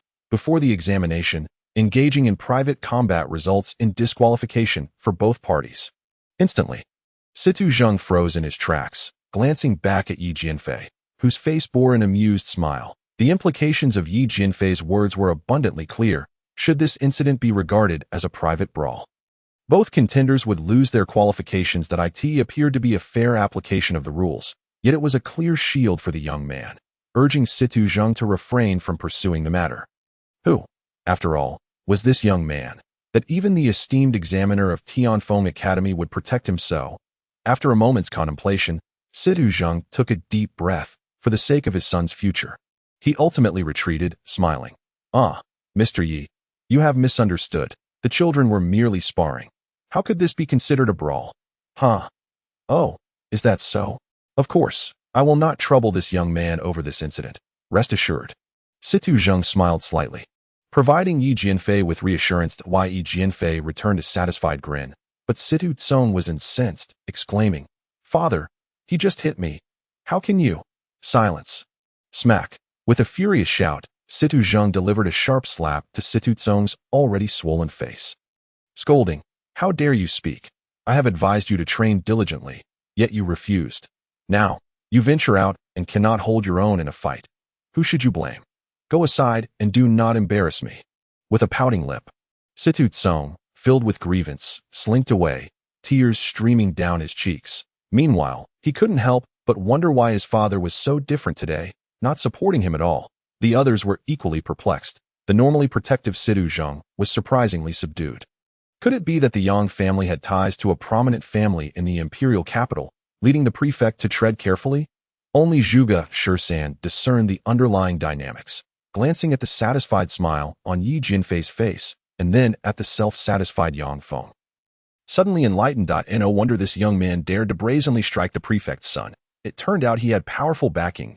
Yi Jianfei was shielding him, and his connections ran deep. How intriguing. Perhaps it was time for me to change allegiances. Gently fanning himself, Zhuge Shisan looked at Yang Feng, his eyes flashing with a glimmer of insight. Shortly thereafter, Yi Jianfei stepped forward, addressing the assembly with poise, officially commencing the examination. All of you selected youths are the elite chosen by me as I traverse the entirety of Huayan Prefecture. A total of 135 individuals. Please take 5 steps forward and stand before me, while all unrelated personnel step back. With precision, Yang Feng and the other chosen individuals stepped forward, while Yang Yuchan and the others retreated to the periphery. Yi Jianfei gazed at the young masters before him, a subtle smile gracing his lips as he remarked, "Each of you is a scion of esteemed families, a youthful prodigy in your own right. However, what Tianfeng Academy seeks are the elite among the elite. Thus, this time, I shall only be admitting 5 individuals." What, only 5? His words sent a ripple of agitation through the crowd, sparking a flurry of whispered discussions. Initially, they had been informed that 10 would be admitted, but with only 5 slots available now, the competition had intensified significantly. Yi Jianfei surveyed their reactions before continuing. Of these 5 slots, 1 is reserved for young Master Liu of the Liu family from Longhu Town. Owing to his impeccable reputation, what? 1 less slot. The crowd collectively shuddered, their composure unraveling once more. However, Yi Jianfei interjected, "After conducting a thorough investigation, I have found young Master Liu Baishan to be suspected of deceit. Hence his slot has been revoked." A collective sigh of relief swept through the assembly, as they realized he had been disqualified. "You could have mentioned that sooner. You nearly gave us a fright," they thought to themselves. Yet, their relief was short-lived as Yi Jianfei smirked and announced, "Nevertheless, we do have a genius female sorceress from Huayan Prefecture. As everyone knows, a sorceress is an exceedingly rare treasure. Therefore, this slot will be granted to Miss Yin Tianxue of the Yin family from Longhu Town." In other words, this assessment will focus solely on the recruitment of warriors, leaving only 4 slots available for the rest of you. A palpable tension gripped the crowd as they absorbed this decision, their expressions darkening in unison. With only 4 slots remaining, and aside from the 2 prodigies, Shimen Zun and Yang Feng, whom they could not hope to rival, only 2 slots remained, with over 100 competitors vying for 2 spots. The selection process was undeniably brutal. Suddenly, the gazes exchanged among the attendees turned sharp and piercing, reminiscent of those seeking revenge against a sworn enemy. Each participant would need to best over 60 opponents to gain entry into the prestigious academy. And these 60 were no mere commoners, but formidable contenders, often their equals or even superior. That a cold sweat trickled down the brows of many, as the intensity of the competition became all too clear. Chapter 17. Undercurrents, Yi Jinfei observed the myriad expressions around him, a playful smile curling his lips as he proclaimed, Tianfeng Academy is the foremost institution in the Wind and Thunder Empire, admitting only the strongest. Though each of you may be a prodigy in Huayan Prefecture, on a national scale, you are nothing but inconsequential. Should you wish to enter Tianfeng Academy, you must strive to be stronger and more diligent, to become the elite among the elite. Do not think that with 4 slots available, even if there were only one, it would belong to the strong that if you fail to secure a place. It merely reflects your inadequacy. Not present. Such forlorn expressions. Silence enveloped the crowd as they collectively bowed their heads, their eyes ignited with a fierce determination. Now, I shall announce the rules of the assessment. Clearing his throat, Yi Jinfei continued, this assessment will primarily focus on practical combat, that a swarm of beasts in the Night Demon Forest has long posed a threat to the safety of the citizens of Longhu Town and all of Huayan Prefecture. For many years, the head of the Sidu family, alongside various noble families, has attempted to eradicate them, suffering heavy casualties. Numerous noble offspring, elders, and even heads of families have perished in the line of duty. Thus, our objective for this assessment is to hunt these beasts within the Night Demon Forest, in honor of our ancestors. The more beast cores you can procure, and the higher their level, the better your performance will be. The assessment will last 3 days. Once you enter, the evaluation begins. The Sidu family head and the heads of the various families will seal the entrances, should you flee out of fear of the beasts. It will be akin to turning in your examination, and you will not be permitted read-entry.is. That understood? What? This recruitment assessment is not a solitary endeavor, but a collective battle. The attendees were momentarily taken aback, unable to fathom Yi Jinfei's proposition. Then, upon glancing at Situ Tsong, Zhuge Shursan, and Shimen Zun, realization dawned upon them. In a wonder that fool was so brazenly confident about his chances, with Shimen Zun aiding him in hunting beasts. He indeed stood a chance of collecting the most beast cores, as the examiners only cared about the individual S total. This was clearly a scheme, an unfair advantage. Yet, when they turned to the heads of their families, they found them silent, offering no objection. It was evident that they were all aware of the clandestine arrangement between Situ Zheng and Yi Jinfei, a tailored assessment designed specifically to facilitate Situ Tsong's admission into Tianfeng Academy. But what could they do? They could hardly offend the esteemed family head for what might be a fleeting chance at a family slot. The young scions seemed to grasp their family head's intentions, swallowing their grievances and refraining from voicing dissent. As for Yang Feng, he remained unconcerned. With his prowess, even if that foolish heir brought his family's forces, he would still prevail. Now then, let us depart, Yi Jinfei announced loudly. Noting the lack of objections in an instant, the young scions surged toward the Night Demon Forest, their movements reminiscent of fish leaping over the Dragon's Gate, as if the faster they ran, the more beasts they could capture. Yang Feng ambled leisurely at the back, when suddenly a gruff voice called out from behind, Brother Yang, please hold on. Who are you two, Ganglai? Yang Feng turned, momentarily taken aback, to see a towering figure clad in a beast fur cloak. The very disciple of the Tu family that Yang Shaobai had mentioned to Ganglai, recognizing that Yang Feng knew him, broke into a hearty smile. I didn't expect Brother Yang to recognize me. It's an honor. What do you want? Yang Feng cut straight to the point. Avoiding unnecessary pleasantries, scratching his head, Tu Ganglai appeared a bit sheepish. Brother Yang, I know you're formidable, even able to contend with monsters like Shimen Zun, so you might not have considered this, but in order to successfully enter Tianfeng Academy, let us form an alliance. An alliance? Indeed, have you not noticed? Glancing over at Situ Tsong, and then at the other noble scions forming circles, Tu Ganglai's expression turned serious. This assessment does not test individual prowess, but rather the hunting of beasts. Clearly tailored for Situ Kong, with Shimen Zun aiding him in capturing beasts, that second-generation heir is bound to secure one of the 4 slots. So now, the various families are beginning to form alliances, pooling their strength to ensure one individual gains entry into the academy. Are you suggesting that the beast cores collected by 4 or 5 people be handed over to one person? Exactly. Only then can we compete with Shimen Zun and his cohort. But who will we send up? Each family will undoubtedly wish to elevate their own offspring. Would they not allow others to benefit? This is a necessary arrangement. Otherwise, the second-generation heir will gain an unfair advantage. With a long sigh, Tu Ganglai elaborated. If the Sidu family head can strike a deal with Yi Jinfei, then the other families can do so as well. Any family that joins the alliance must ensure that whichever disciple enters Tianfeng Academy will, in turn, protect all allied families, regardless of kinship, thus forging a solid alliance. Goodness, this truly is a strategic game. And these NPCs are forming alliances, with wide, innocent eyes. Yang Feng comprehended, then turned to Tu Ganglai with a smile.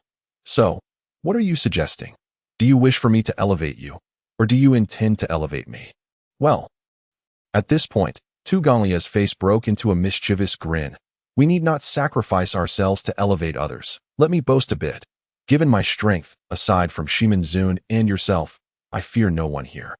Naturally, you are even more formidable, but if we join forces, why bother hunting beasts? We could simply seize the cores directly from them. What?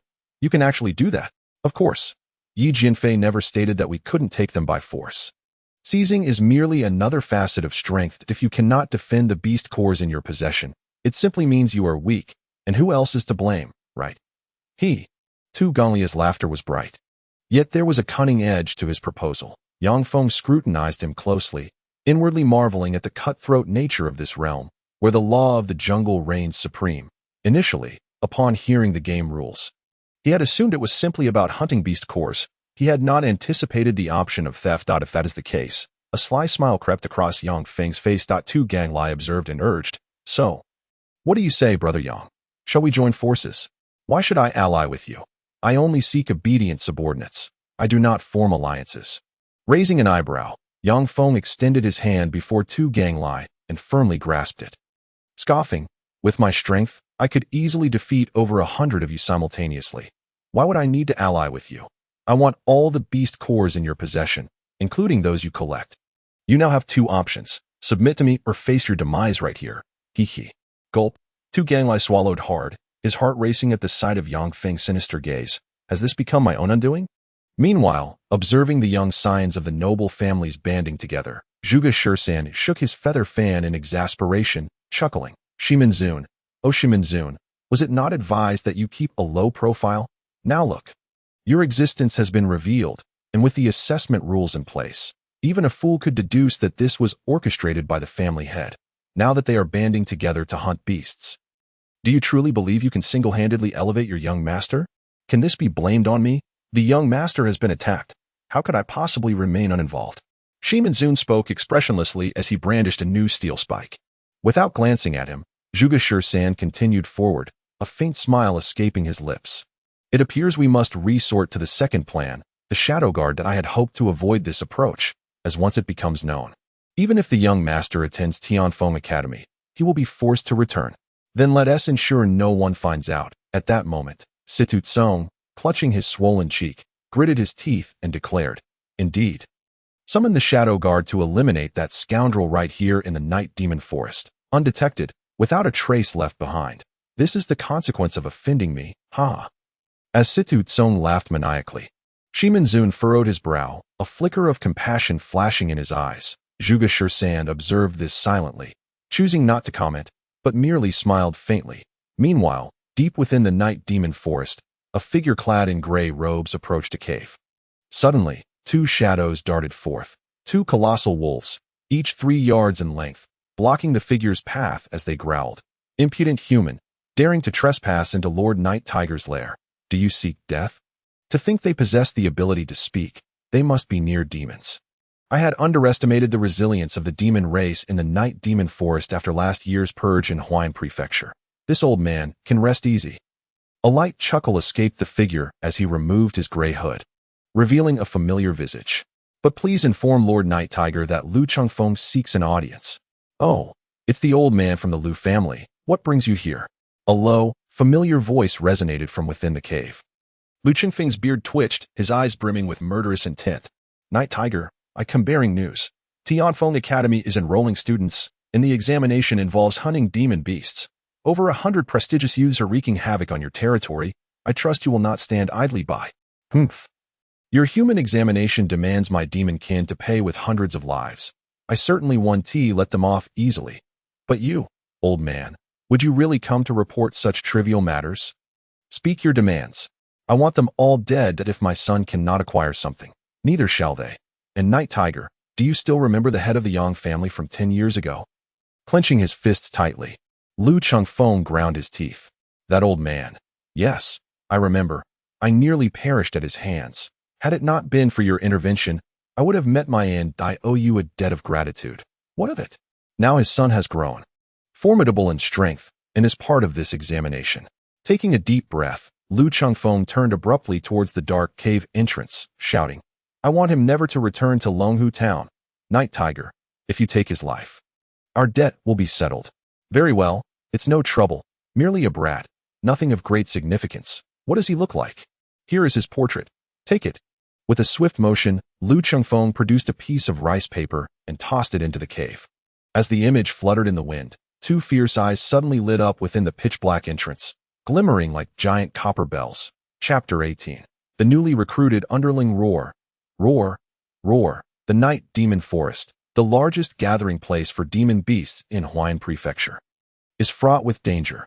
Each autumn and winter, various demon beasts surge from the forest, attacking human towns and counties. Consequently, Huayan Prefecture has organized numerous extermination campaigns by major families, yielding minimal results. For decades, Huayan Prefecture and the Night Demon Forest have remained in a stalemate, each suffering losses but unable to eradicate the other completely. When Yang Feng first arrived in this world, he found himself in this very forest, initially frightened by the ferocious beast roars, feeling utterly helpless. Yet now, with his remarkable strength, he found the sounds somewhat endearing, akin to the cries of a kitten. After all, these roars were merely intimidating to hear and posed no real harm to him. Ganglai, where in this Night Demon Forest do you think is most thrilling for adventuring, monster hunting, and treasure seeking? As if on a leisurely excursion, Yang Feng surveyed his surroundings, reveling in the beauty of nature. Tu Ganglai, trailing behind him, grimaced and muttered, You're a local from Longhu Town. The Night Demon Forest is nearest to your home. How would I know? What did you say? Yang Feng's expression darkened abruptly as he turned and glared at him fiercely. Tu Ganglai. Mind your tone. Tu Ganglai shivered, hastily donning a smiling facade, and humbly replied, I meant to say, Brother Feng, you are well informed. If you don't know, how could I? Now that sounds more like it. Yang Feng nodded with satisfaction, a smile gracing his lips. That Tu Ganglai cast a furtive glance at him, unable to suppress a deep sigh, his face etched with despair. Originally, he had intended to ally with Yang Feng, hoping to ride on the coattails of this powerful individual. However, this Brother Feng proved too dominating. Instead of forming a partnership, he was forcibly recruited as one of Yang Feng's underlings. Now, he regretted his decision, realizing he could not escape the grasp of this monstrous figure. Had he known, he would have steered clear of this madman. Contemplating the sky, Tu Ganglai remarked, Brother Feng, look, the other noble youths have already begun hunting demon beasts. Should we not? Why the rush? There's still 3 days left, Yang Feng replied with a raised eyebrow, a wicked smile creeping across his face. On the first day, we'll explore the scenic beauty of the Night Demon Forest, casually dispatching minor monsters. On the second day, we'll inspect the battlefields where those noble youths have fought against the demon beasts, hoping to scavenge some decent equipment. On the third day, we'll seize the demon cores from those noble youths. What do you think of this plan? Brilliant, truly brilliant. But robbing in just 1 day seems a bit tight, doesn't it? Some of those youths are quite formidable. Formidable? They re over 100 strong. I'm not worried in the slightest. If you're hesitant, why not test my strength? See how quickly I can knock you out. No. Tu Ganglai shook his head vigorously, drenched in cold sweat. He had considered confronting Yang Feng to escape his control, but after witnessing Shimen Zun's defeat at Yang Feng's hands, and the futile struggle he had made when Yang Feng had dragged him into the Night Demon Forest, he knew it would be pointless. For context, Tu Ganglai was renowned throughout Huayan Prefecture for his bravery, likened to a beast man. In terms of strength, even Shimen Zun might not match him. Yet under Yang Feng's dominance, he had witnessed what overwhelming power truly meant. He felt as helpless as a chick in an eagle's talons, devoid of any chance to escape, merely grasped by one hand. It felt as if an insurmountable mountain was pressing down on him, rendering him completely immobile. Thus, without needing to contest, he understood deeply that Yang Feng's strength was unfathomable, far beyond his reach. Do you have any objections? None. When Yang Feng inquired again, Tu Ganglai promptly shook his head, not daring to voice any dissent. Suddenly, a rustling sound stirred the underbrush. Tu Ganglai's ears perked up, his brows furrowing as he swiftly drew a golden axe from behind his waist and hurled it forward. Shouting, "Who goes there?" Clang! The golden axe whirled like a tornado, felling towering trees along its path before striking a gleaming steel spike and rebounding. Tu Ganglai caught the axe, gazing ahead to find none other than Shimen Zun. "Oh, what brings you here?" Yang Feng exclaimed, his face lighting up. "Aren't you with that fool? Have you had a change of heart, ready to join me? I already have a Tu Ganglai. With you, we'll make a perfect pair of enforcers, haha." Upon hearing this, Tu Ganglai rejoiced. "Really? With you, Shimen Zun, and me together, we form the strongest, most invincible team in Huayan Prefecture. I'm not here to join you. I've come to warn you." Yet Shimen Zun maintained his icy demeanor, stating flatly, "The young master has dispatched the Shadow Guard to deal with you. Take care." What? The personal Shadow 13 guards of the Lord of Huayan Prefecture are here as well? This is outrageous. Upon hearing this, Tu Ganglai was immediately taken aback. Yang Feng blinked, confusion written across his face. "Shadow 13 guards, what is that?" "Brother Feng, the Shadow 13 guards serve under Sidu Zheng, the Lord of Huayan Prefecture. They are his strongest elite unit. Skilled in assassination and protection, each rumored to possess strength above the second rank of battle generals. It's not mere rumor, it's the truth."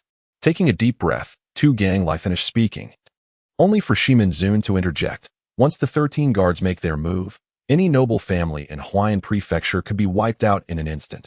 They were initially stationed here 3 days in advance as a precaution to protect the young master. But now that the young master seeks your life, you must tread carefully. Having said this, Shimen Zun turned to leave. Yang Feng chuckled, shaking his head, then asked, "You traveled all this way just to tell me this? Have you been swayed by my overwhelming charisma, intending to join my ranks?" Shimen Zun paused momentarily, contemplating before responding coolly. "I merely wish to express my gratitude for your assistance earlier. I do not wish for you to perish so easily. Flee the forest quickly. It's not worth losing your life here." With his words, Shimen Zun vanished swiftly from sight. What loyalty! Yang Feng gazed after the retreating figure, unable to suppress his admiration as he remarked, "I merely gave that scoundrel a good thrashing. And he recklessly risked his life to come and inform me that if such a person were to serve under my command, would he not be unwaveringly loyal to me for life? Would you not agree?"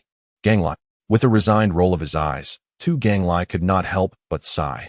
"Brother Feng, the Shadow 13 guards are not to be trifled with.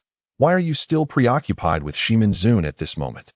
I suggest you heed his advice and leave this forest. Preserving your life is of utmost importance.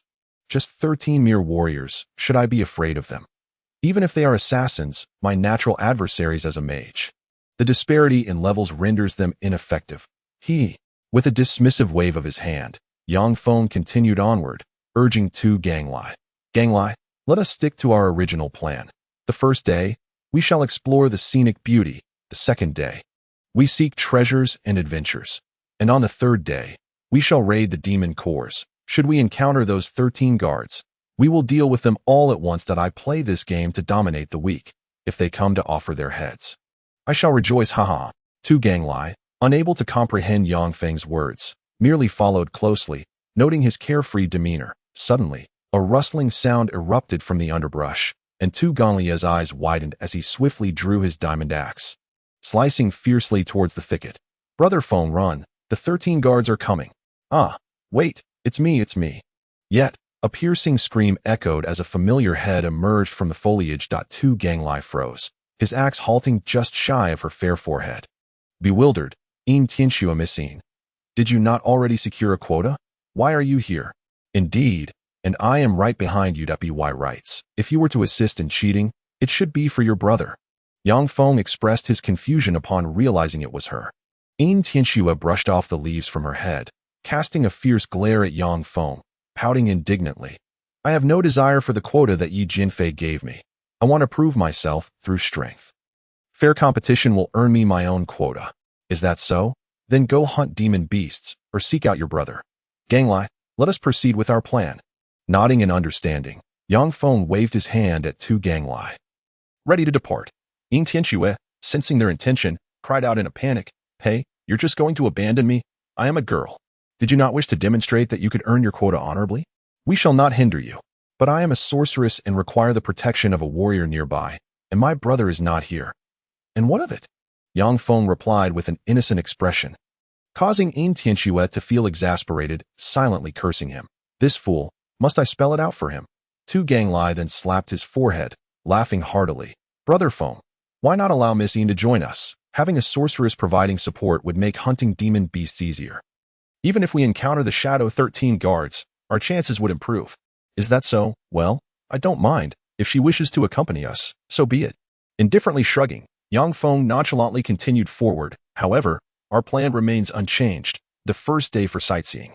Roar, however, before he could finish, over a dozen pitch-black leopards charged forward, each exceeding 3 zhang in length, baring their sharp fangs at the trio. Tu Gonglia's eyes widened in shock as he brandished his dual axes, exclaiming, "Brother Feng, these are third-tier mature demon beasts. The demon cloud leopards have so many appear at once is quite troublesome. Everyone, be cautious." Demon beasts are categorized into 3 tiers, each further divided into juvenile, young adult, mature, and peak stages, correlating to the levels of human warriors. These beasts, being third-tier mature, are comparable to late-stage third-level warriors, but slightly stronger. Although Tu Ganglai was at the pinnacle of third-level warrior cultivation, facing such a multitude was no easy task. Yet, before he could act, a soft chant resonated, and suddenly, a chilling wind swept through the air. First-grade high-level spell, Blizzard. The icy chill surged forth like a tidal wave. And in the blink of an eye, the demon cloud leopards froze in place, becoming mere ice sculptures. That Tu Gonglia's pupils contracted as he turned to see Yin Tianxue, behind him nonchalantly clapping her hands. Grinning, "Just a few third-tier demon beasts, a trivial matter, let us go." Sorceresses are indeed formidable. She dispatched so many demon beasts with ease. Tu Gonglia's face twitched in astonishment as he gawked. Yang Feng looked on in amazement, his hands itching with excitement. Such was the power of magic, so incredibly potent. If this young girl could unleash such devastating damage effortlessly, one could only imagine the spectacle if he, at level 200 as a divine lord, were to cast a spell. Yang Feng felt a surge of impatience to unleash an offensive spell, yet regrettably, his mana was insufficient, gathering the frozen demon cloud leopard's course. The trio continued their exploration through the night demon forest. Along the way, numerous forest demon beasts attempted to ambush them, all dispatched by Tu Ganglai and Yin Tianxue. Even peak third-tier demon beasts fell within a single round against Yin Tianxue's powerful spells. The duo, a warrior and a sorceress, effectively swept through the forest, rendering Yang Feng's involvement unnecessary. Suddenly, a furious roar erupted as a wild boar, its body covered in steel spikes, charged forth, baring its fangs at the 3. Tu Ganglai glanced sideways, disdainfully smirking. A steelback boar, a first-tier demon beast, likely in its juvenile stage. It poses no threat. I could finish it off with a single axe. Wait. However, before he could act, Yang Feng abruptly raised his arm to stop him. "Leave this creature to me. None of you shall intervene." "Brother Feng, could it be that you intend to engage such a weak demon beast? Isn't that an overuse of your abilities?" "No worries. I enjoy facing first-tier foes. Hee hee." A mischievous grin spread across Yang Feng's face, his eyes sparkling with excitement. His strength was currently overwhelming, and any demon beast that dared to appear was easily dealt with by a mere flick of his hand. Moreover, with his 2 powerful companions by his side, there was no need for him to lift a finger, as they effortlessly eliminated the multitude of foes. How utterly dull. Playing a game requires some challenge and excitement. Otherwise, where lies the fun? Fortunately, though his main character had reached a level of invincibility that rendered it tedious, his alternate character was still ripe for development, especially against such a first-tier foe. It perfectly suited his level as a first-tier warrior. Though his actions were particularly perilous in the night demon forest, should he fail to switch accounts in time and be eliminated, the consequences could be dire, potentially leading to his demise. Yet, with these 2 powerful guardians by his side, he felt a measure of safety. Switching accounts, transforming into warrior form. With a slight smile, Yang Feng murmured, drawing forth the family heirloom longblade. Upon witnessing this, Tu Ganglai and Yin Tianxue furrowed their brows in concern, puzzled as to why Yang Feng, with such formidable strength, would choose to confront a first-tier demon beast. Nevertheless, once he took action, they adopted a solemn demeanor, especially Tu Ganglai, whose eyes sparkled with anticipation, the man who had bested Shimen Zun. Now the foremost young talent of Huayan Prefecture was finally about to showcase his prowess. What kind of might would he exhibit? Surely, it would not merely entail slaying the beast. It was truly a thrilling prospect.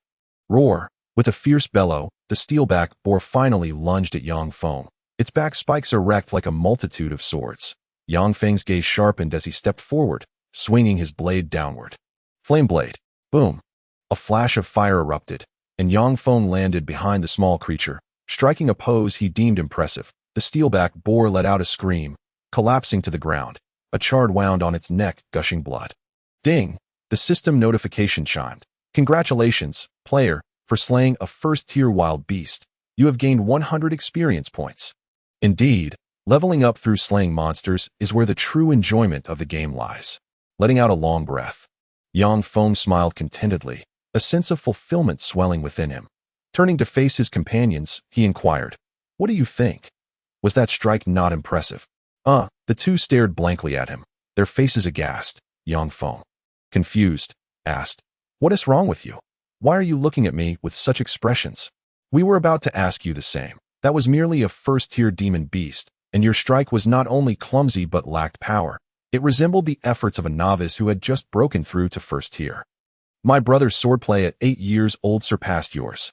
Yin Tianxue exclaimed, her face a mask of bewilderment, while Tu Ganglai scratched his head, mystified. "Indeed, Brother Feng, was that strike a jest? You are the man who defeated Shimen Zun, the foremost youth of Huayan Prefecture.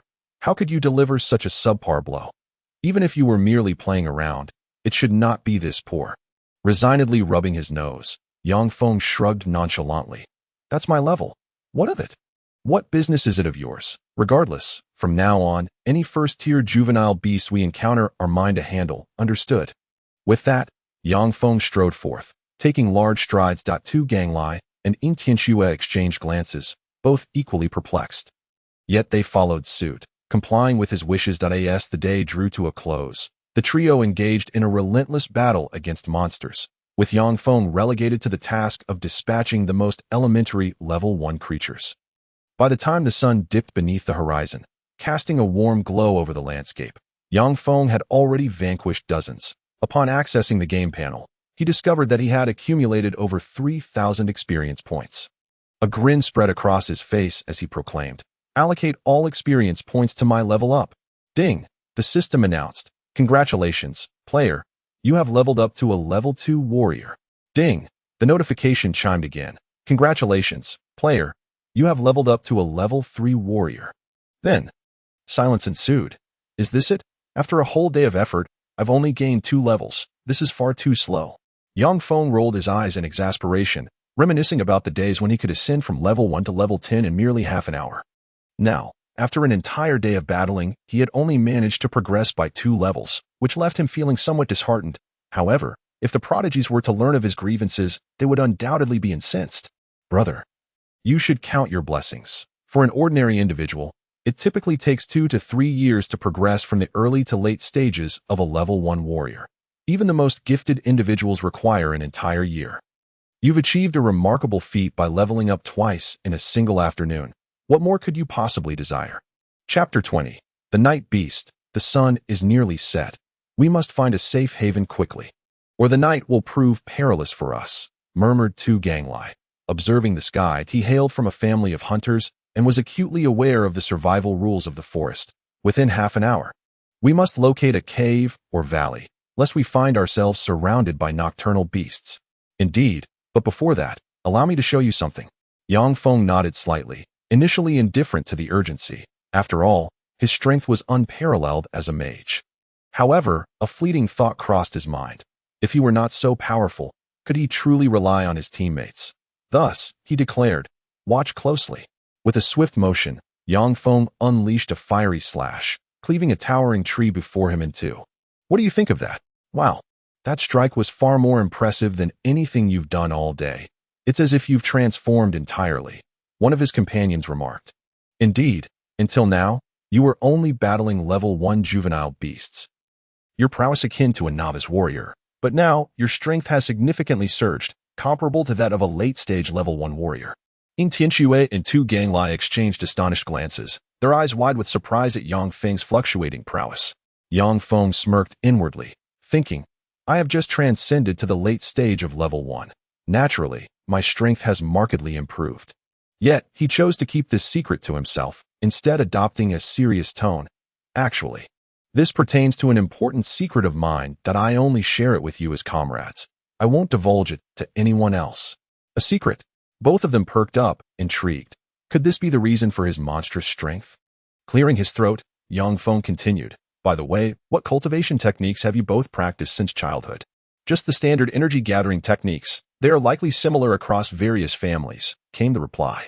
Yes, it seems that apart from the prestigious academies like the Tianfeng Academy or renowned families in the imperial capital that possess advanced techniques for rapid energy gathering, the families in Huayan Prefecture are mostly on par. My techniques are unlike yours. Yang Feng scoffed, shaking his head dismissively as he began to weave an elaborate tale. I practiced the 8 desolations and 6 harmonies. The supreme divine art, created by the Tianshan maiden 300 years ago, which my master personally imparted to me the year my father passed when I was 6. What? You have a master? They exclaimed in unison. Of course. Without a master, how could I be so formidable? Yang Feng nodded with pride, continuing, my master deemed me handsome and a person of great potential, thus entrusting me with this divine art to ensure I would one day sweep across the world and captivate countless maidens. The two exchanged incredulous looks. Choosing to ignore his blatant self-aggrandizement, they pressed on. So, how powerful is this technique? Indeed, this technique is extraordinary. 1 year of cultivation equates to 3 years of progress, and 10 years equals 30. What? 30 years? They gasped in shock. Their eyes almost bulging out of their sockets as they stared at Yang Feng. No wonder he could easily defeat Shimen Zun.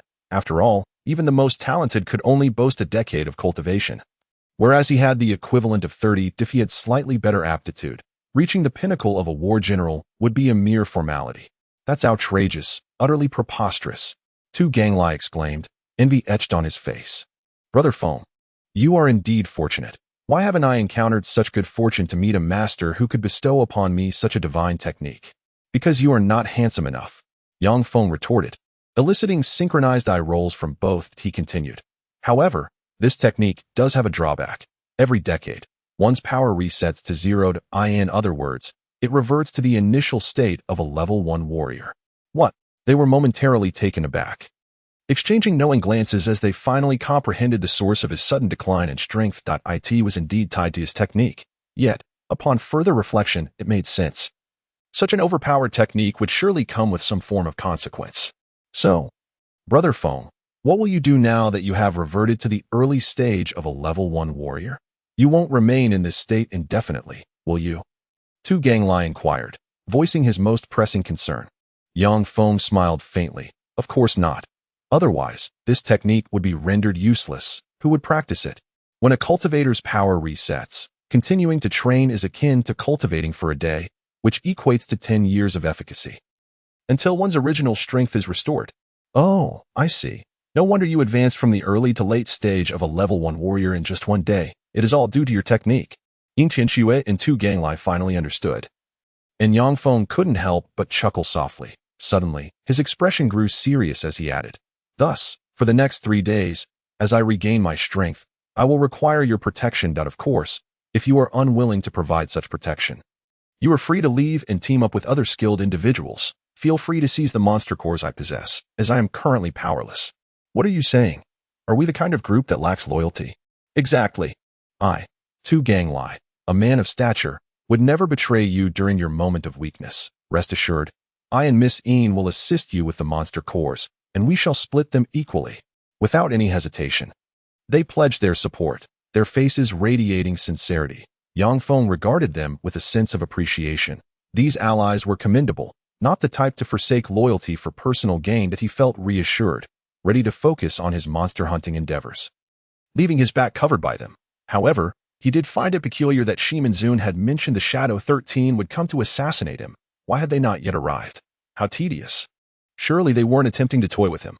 Pondering these thoughts, Yang Feng decided to put them aside and, while the light still lingered, hurried to search for shelter alongside Tu Ganglai and Ying Tianxue. Unbeknownst to them, shortly after their departure, Two shadowy figures emerged from a shrouded thicket. Who is that person? Quite unfamiliar. Could it be the one who assaulted the young master? Surely not. That individual is merely a level 1 warrior. He does not resemble the promising youth who could defeat Shimen Zun. As described by Zhuge. What about the burly man clad in beast pelts beside him? Surely he possesses sufficient strength. That is the beast man Tu Ganglai, a renowned warrior in Huayan Prefecture that I am familiar with him. It is not him. The remaining woman is also not one of them. Thus, they must not be our targets. Let us move on. With that, the two shadowy figures vanished without a trace. Meanwhile, deep within the night demon forest, before a lavish tent, two cloaked figures respectfully presented two bloodied heads. Upon seeing them, Situ Tsong abruptly waved his hand, sending the severed heads tumbling to the ground, cursing. Useless fools. This is not the head I require. Go find another. But, young master, we lack specific intel on the individual you wish to eliminate. Sending us to search amidst the vastness is futile. Did I not state that he is formidable? Even Shimen Zun cannot defeat him. Simply kill all the young experts you encounter. Young master. Upon hearing this, Zhuge Shursan hastily interjected. These individuals are scions of noble families. Indiscriminate slaughter will surely incite the ire of their families against the mansion. And what of it? If you do not speak of it. And I do not speak of it. Who would suspect us for a few deaths in the night demon forest? Just kill them. Those who did not come to my aid while I was being attacked deserve to die. Situ Tsong raged, his eyes glinting with bloodthirsty intent. The cloaked figures nodded in unison before disappearing into the shadows to carry out their grim task. As the young master of the mansion, Situ Tsong's slaughter order would ensure that none of the noble scions participating in the assessment would return home safely. Zhuge Shursan cast a deep, sorrowful glance at him, unable to suppress a sigh. Situ Zhong, how could you have given birth to such a foolish son? One day, you shall inevitably meet your demise at the hands of this foolish son, shunned by all, and face a tragic end. Meanwhile, deep within the enchanting night demon forest, by the side of a babbling brook, a multitude of scions from esteemed families, led by the Wu brothers, are engaged in a ruthless slaughter of the forest's demonic beasts. The vibrant waters of the stream are saturated with blood, transforming the very soil into a crimson hue. Once the final head of a third-tier demonic beast is severed, the sight of the countless corpses strewn about elicits satisfied smiles from all present. With this many demonic cores, even if Shimen Zun and Yang Feng are formidable, they wouldn't stand a chance alone, no matter how hard they try. Ha ha ha. The eldest Wu brother lets out a hearty laugh and, glancing towards the distance at Yin Tianyang, calls out, Young Master Yin, I extend my heartfelt gratitude for your assistance this time, and I shall gift you 100 demonic cores. Do not deem it a paltry amount. You're too kind. As long as I, Yin Tianyang, can gain entry into the Tianfeng Academy, the Yin and Wu families, along with all esteemed clans present, shall be bound as brotherly kin, without distinction. Should you require my aid in the future, I shall plunge into fire and water without hesitation. Excellent. Yin Tianyang bows respectfully to the assembled families, and a chorus of cheers erupts in response. Suddenly, a fearsome roar reverberates through the forest, shaking it to its core. The Wu brothers are momentarily taken aback, then burst into laughter, exclaiming, What a surprise! A demonic beast dares to come and offer itself up. Brothers, prepare to collect the demonic cores. Ha ha ha. Oh, what grandiose bravado. You wish to claim my demonic cores. We shall see if you little brats possess the capability. A chilling voice suddenly interjects. The faces of the crowd turn pale as they realize the implication. It speaks. Could it be that this is not merely a demonic beast, but a true demon? Demons, the evolved form of demonic beasts, are comparable to human generals in strength, yet far superior. Moreover, demons possess a higher degree of intelligence. Capable of human speech. Most critically, they wield demonic arts, as formidable as human sorcery that in essence. Demons are a fusion of human generals and sorcerers, yet even more potent, a terrifying prospect, though these elite scions belong to numerous esteemed families, some of whom possess quasi-general strength. They find themselves severely outmatched by the demons. Run! We are no match for the demon. A voice cries out, and the Wu brothers hastily retreat. However, before they can even take a step, a dull thud resounds as a black ice blade erupts from the ground, piercing through the chest of the eldest Wu brother. Stunned, he gasps as blood froths from his mouth, and his life force fades away. Witnessing this, the crowd stands frozen in shock. The eldest Wu brother, a quasi-general in strength, was instantaneously slain. What an immense gap lies between them and the demon. Another roar echoes through the forest, and a towering shadow. Ninjong Hai emerges from the dark woods, its eyes gleaming with a bloodthirsty light, accompanied by a throng of powerful demonic beasts. Yin Tianyong, upon catching sight, instinctively recoils, exclaiming in terror, "Could it be? This is the king of the night demon forest." The Demon Night Tiger. Chapter 21. A bounty of equipment the sounds of anguished cries pierced the cold moonlit night, enveloping the various esteemed families and their prominent offspring within Huayan Prefecture in a bloody massacre. Like a whirlpool from which escape is futile. Unbeknownst to Yang Feng and his companions, the demonic beasts of the night demon forest have commenced a counterattack under the leadership of their king. The Night Tiger at this moment, they are following two Ganglai in search of a cave to take refuge. It's already dark. Can you truly rely on this stone search method of yours?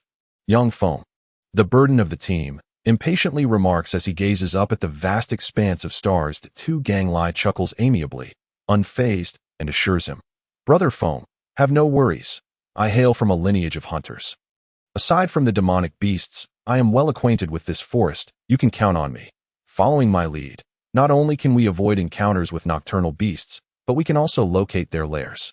Once we eliminate the beasts inside, the cave shall be ours." Indeed, for someone at the late stage of a first-tier warrior, you have quite a bit to say. Keep talking, and we may just revoke our protection. Haha.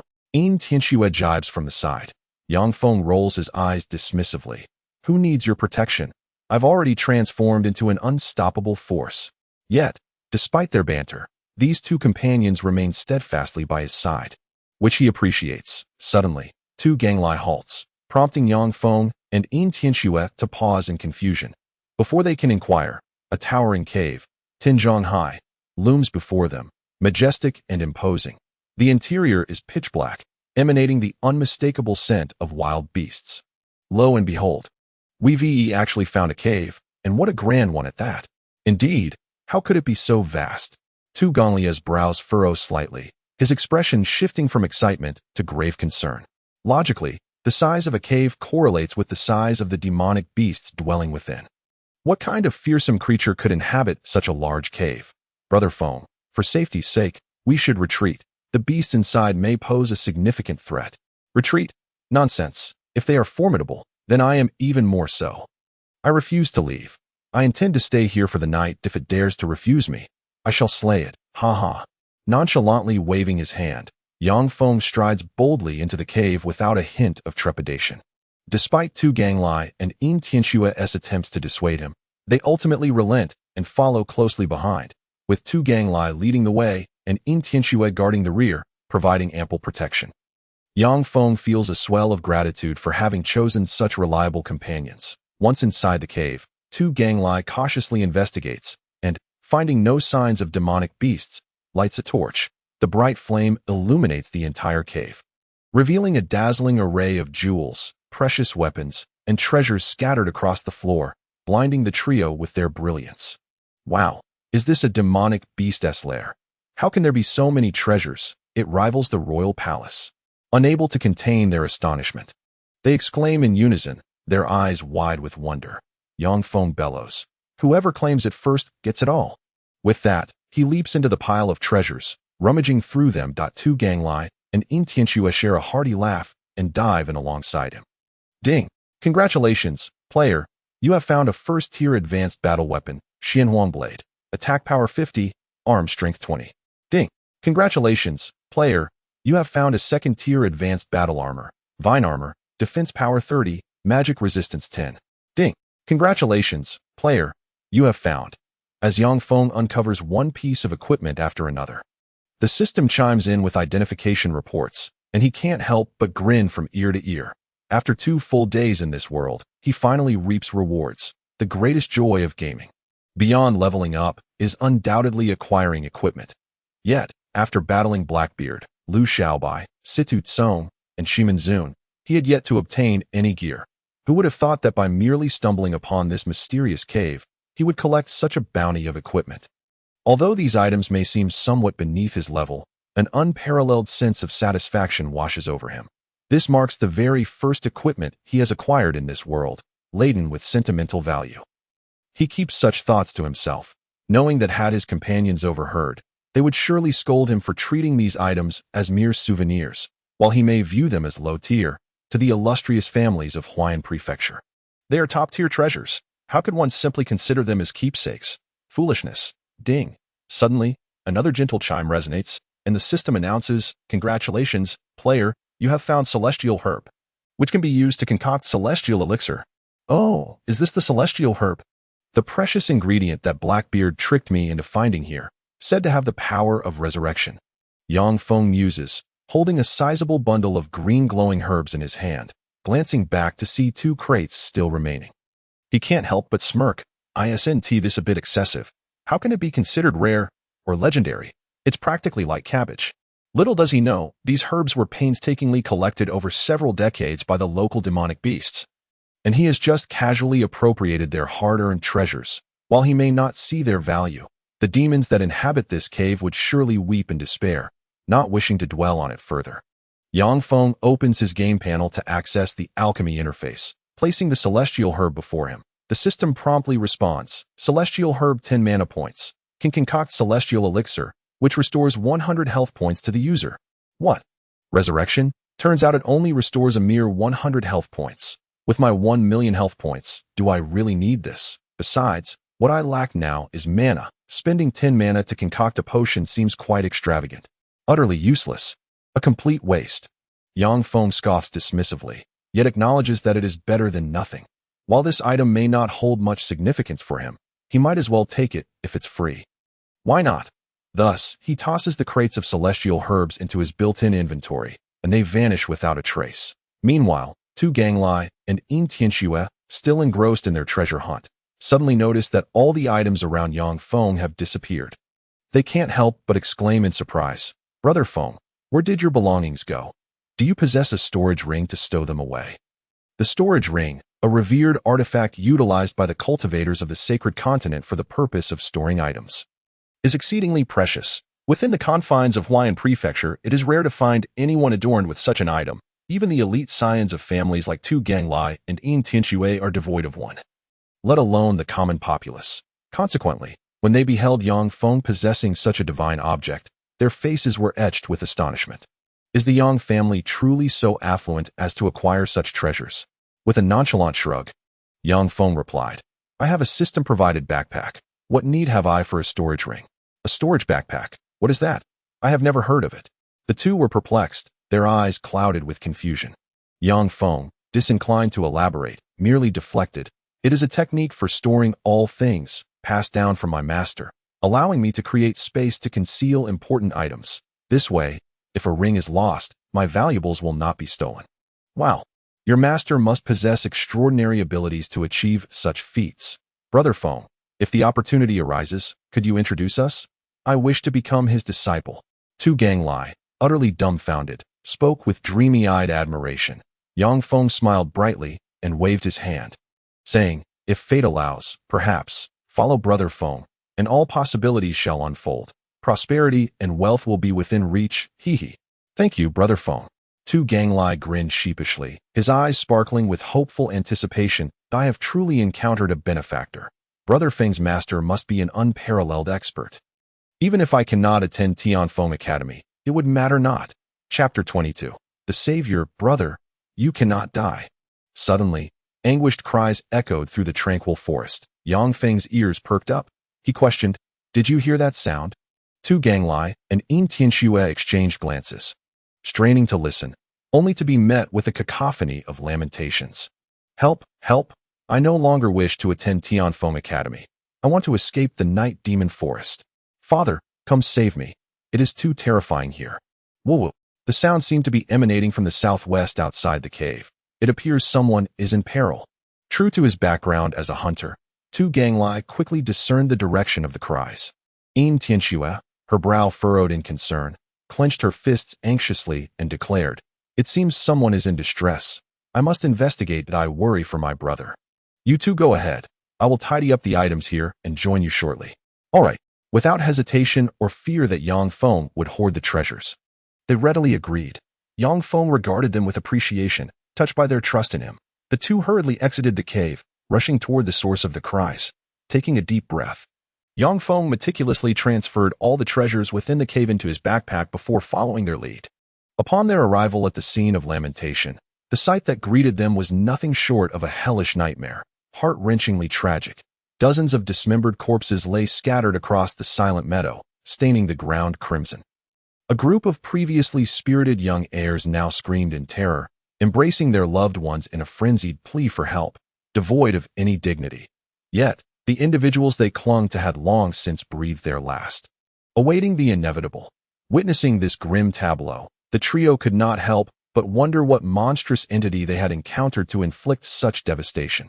After all, they had embarked on a hunting expedition together, even in the face of a horde of beasts. They should have been able to navigate the situation with some degree of control.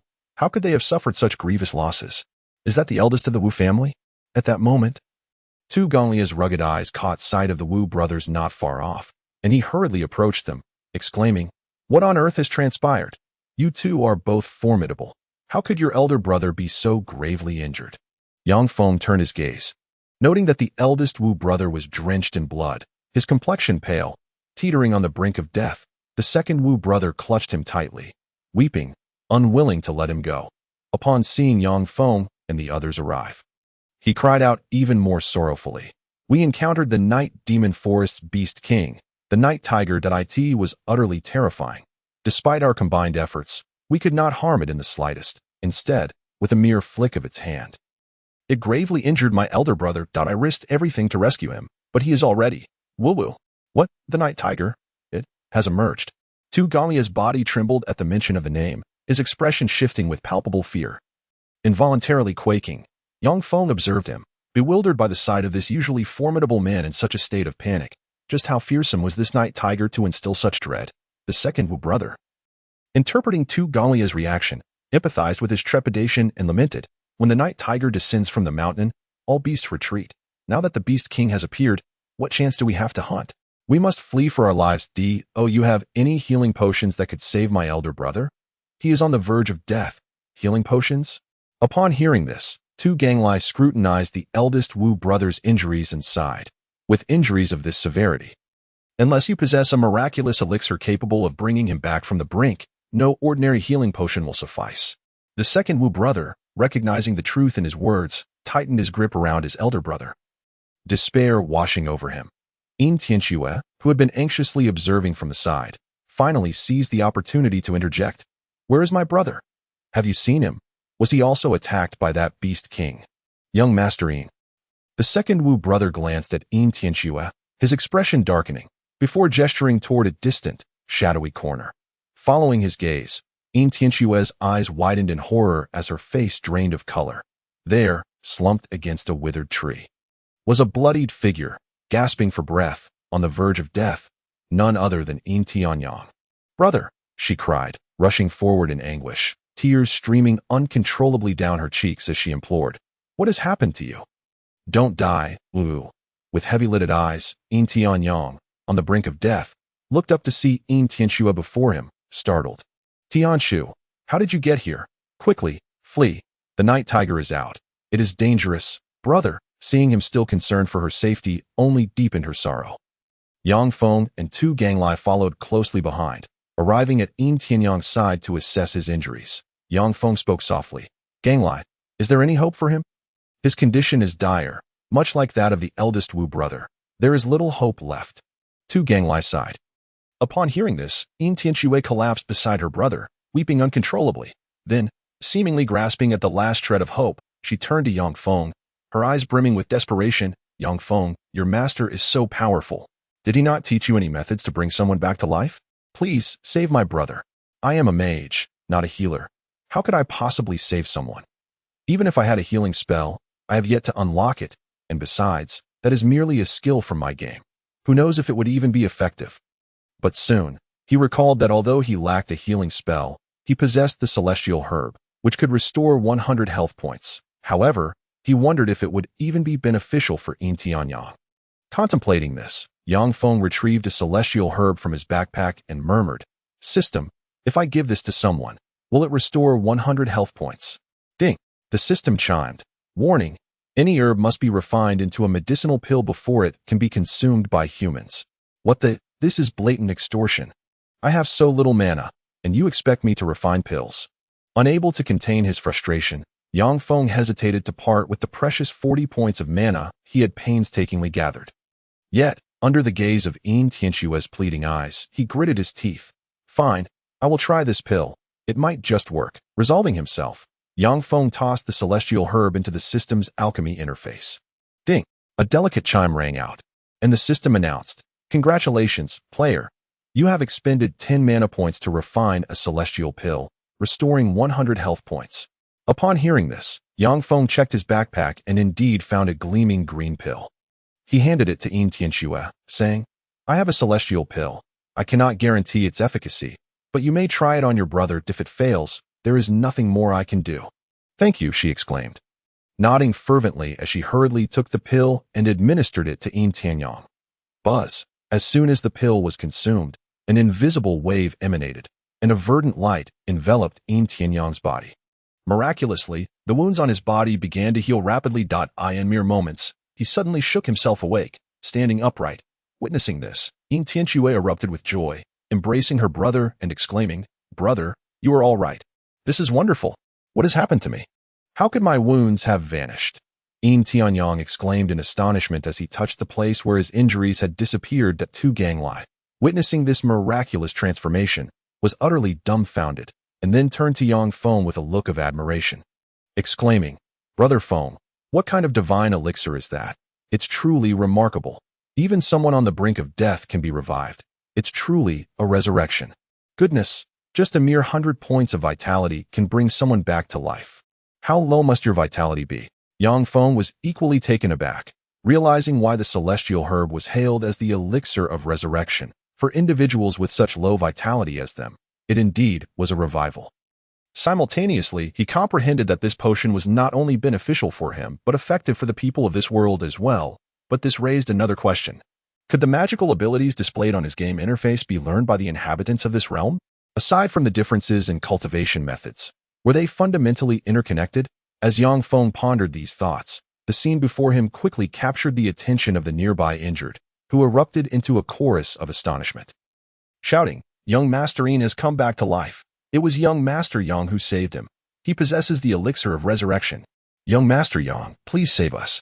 In an instant, the crowd surged towards Yang Feng, their eyes filled with desperation, pleading, If you can save our lives, we will do anything you ask. We beg you. At that moment, Yang Feng had undeniably become their savior, their living Buddha. Ding! The system's voice chimed in once more. Congratulations. Player, you have gained the fervent admiration of the scions of noble families, earning 20 points of faith. Oh, not only have I regained my mana points, but I have also earned an additional 10, bringing my total to 50 points. Observing the eager expressions on the faces of the crowd, Yang Feng finally understood the essence of faith. People have always worshipped deities for blessings, and in this moment, he was their god.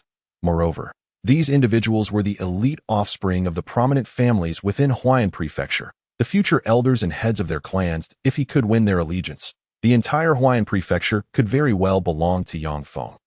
Just think of the immense power of faith that could be amassed from such a multitude. Suddenly, Yang Feng found himself indifferent to the 50 mana points.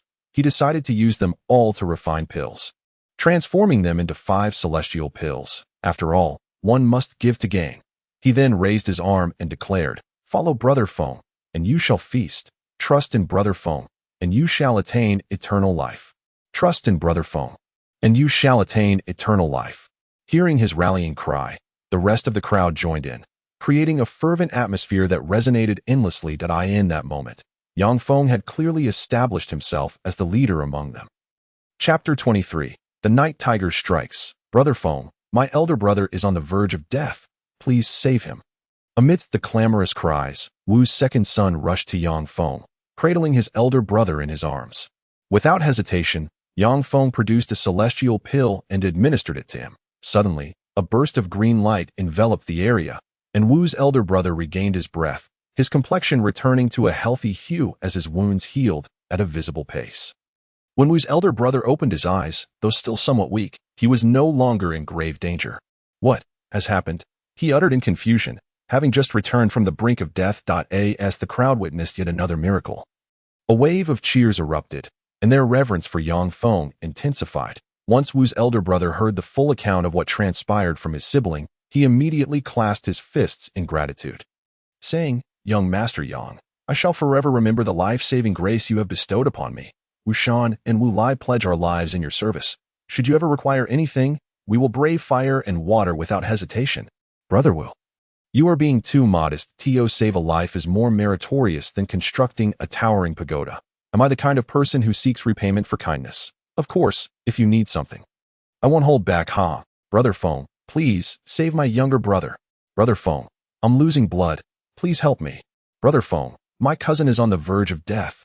Brother Feng." Soon, a stream of desperate pleas flowed forth. Yang Feng glanced around and waved his hand, saying, "This pill I possess is made from the celestial herb, a gift from my master. As long as you have a breath left, it can bring you back to life, healing even the gravest of wounds." Wow, so it is the legendary celestial herb. No wonder it is so miraculous. The crowd gasped in awe. Yang Feng continued, "However, I only have 4 celestial pills in my possession, so I can only administer them to those in critical condition. For those with minor injuries, please bandage yourselves. Let the opportunity be given to those who truly need it." The crowd paused momentarily, then exchanged knowing glances, all nodding in agreement. Brother Feng is right. We should prioritize the severely injured. After all, Brother Feng owes us nothing, and yet he offers such precious pills to save us. We cannot be selfish. Those with lighter injuries should bear it for now. Seeing their understanding, Yang Feng smiled slightly and handed the pills to Tu Ganglai for distribution. In that instant, Tu Ganglai had become Yang Feng's right-hand man, and the crowd regarded him with newfound respect, which made the boisterous Tu Ganglai swell with pride. At the same time, he silently vowed to follow Brother Feng for life.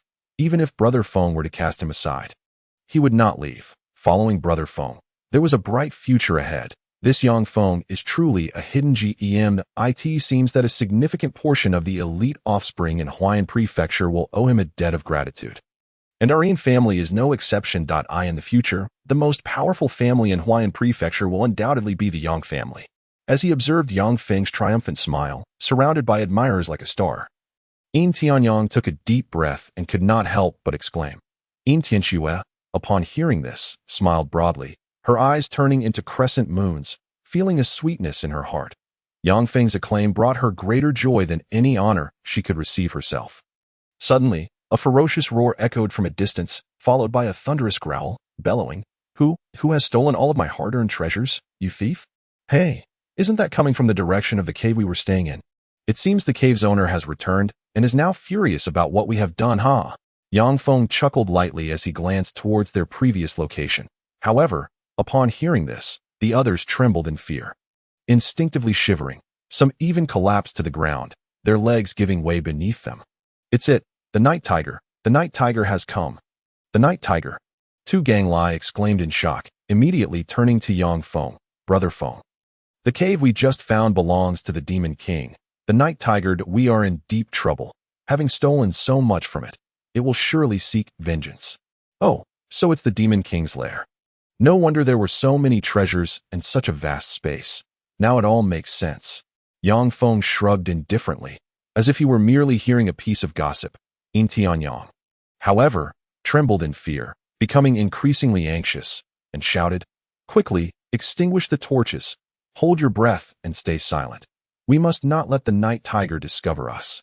Yes, Yin Gongzi is right. Hurry, extinguish the torches.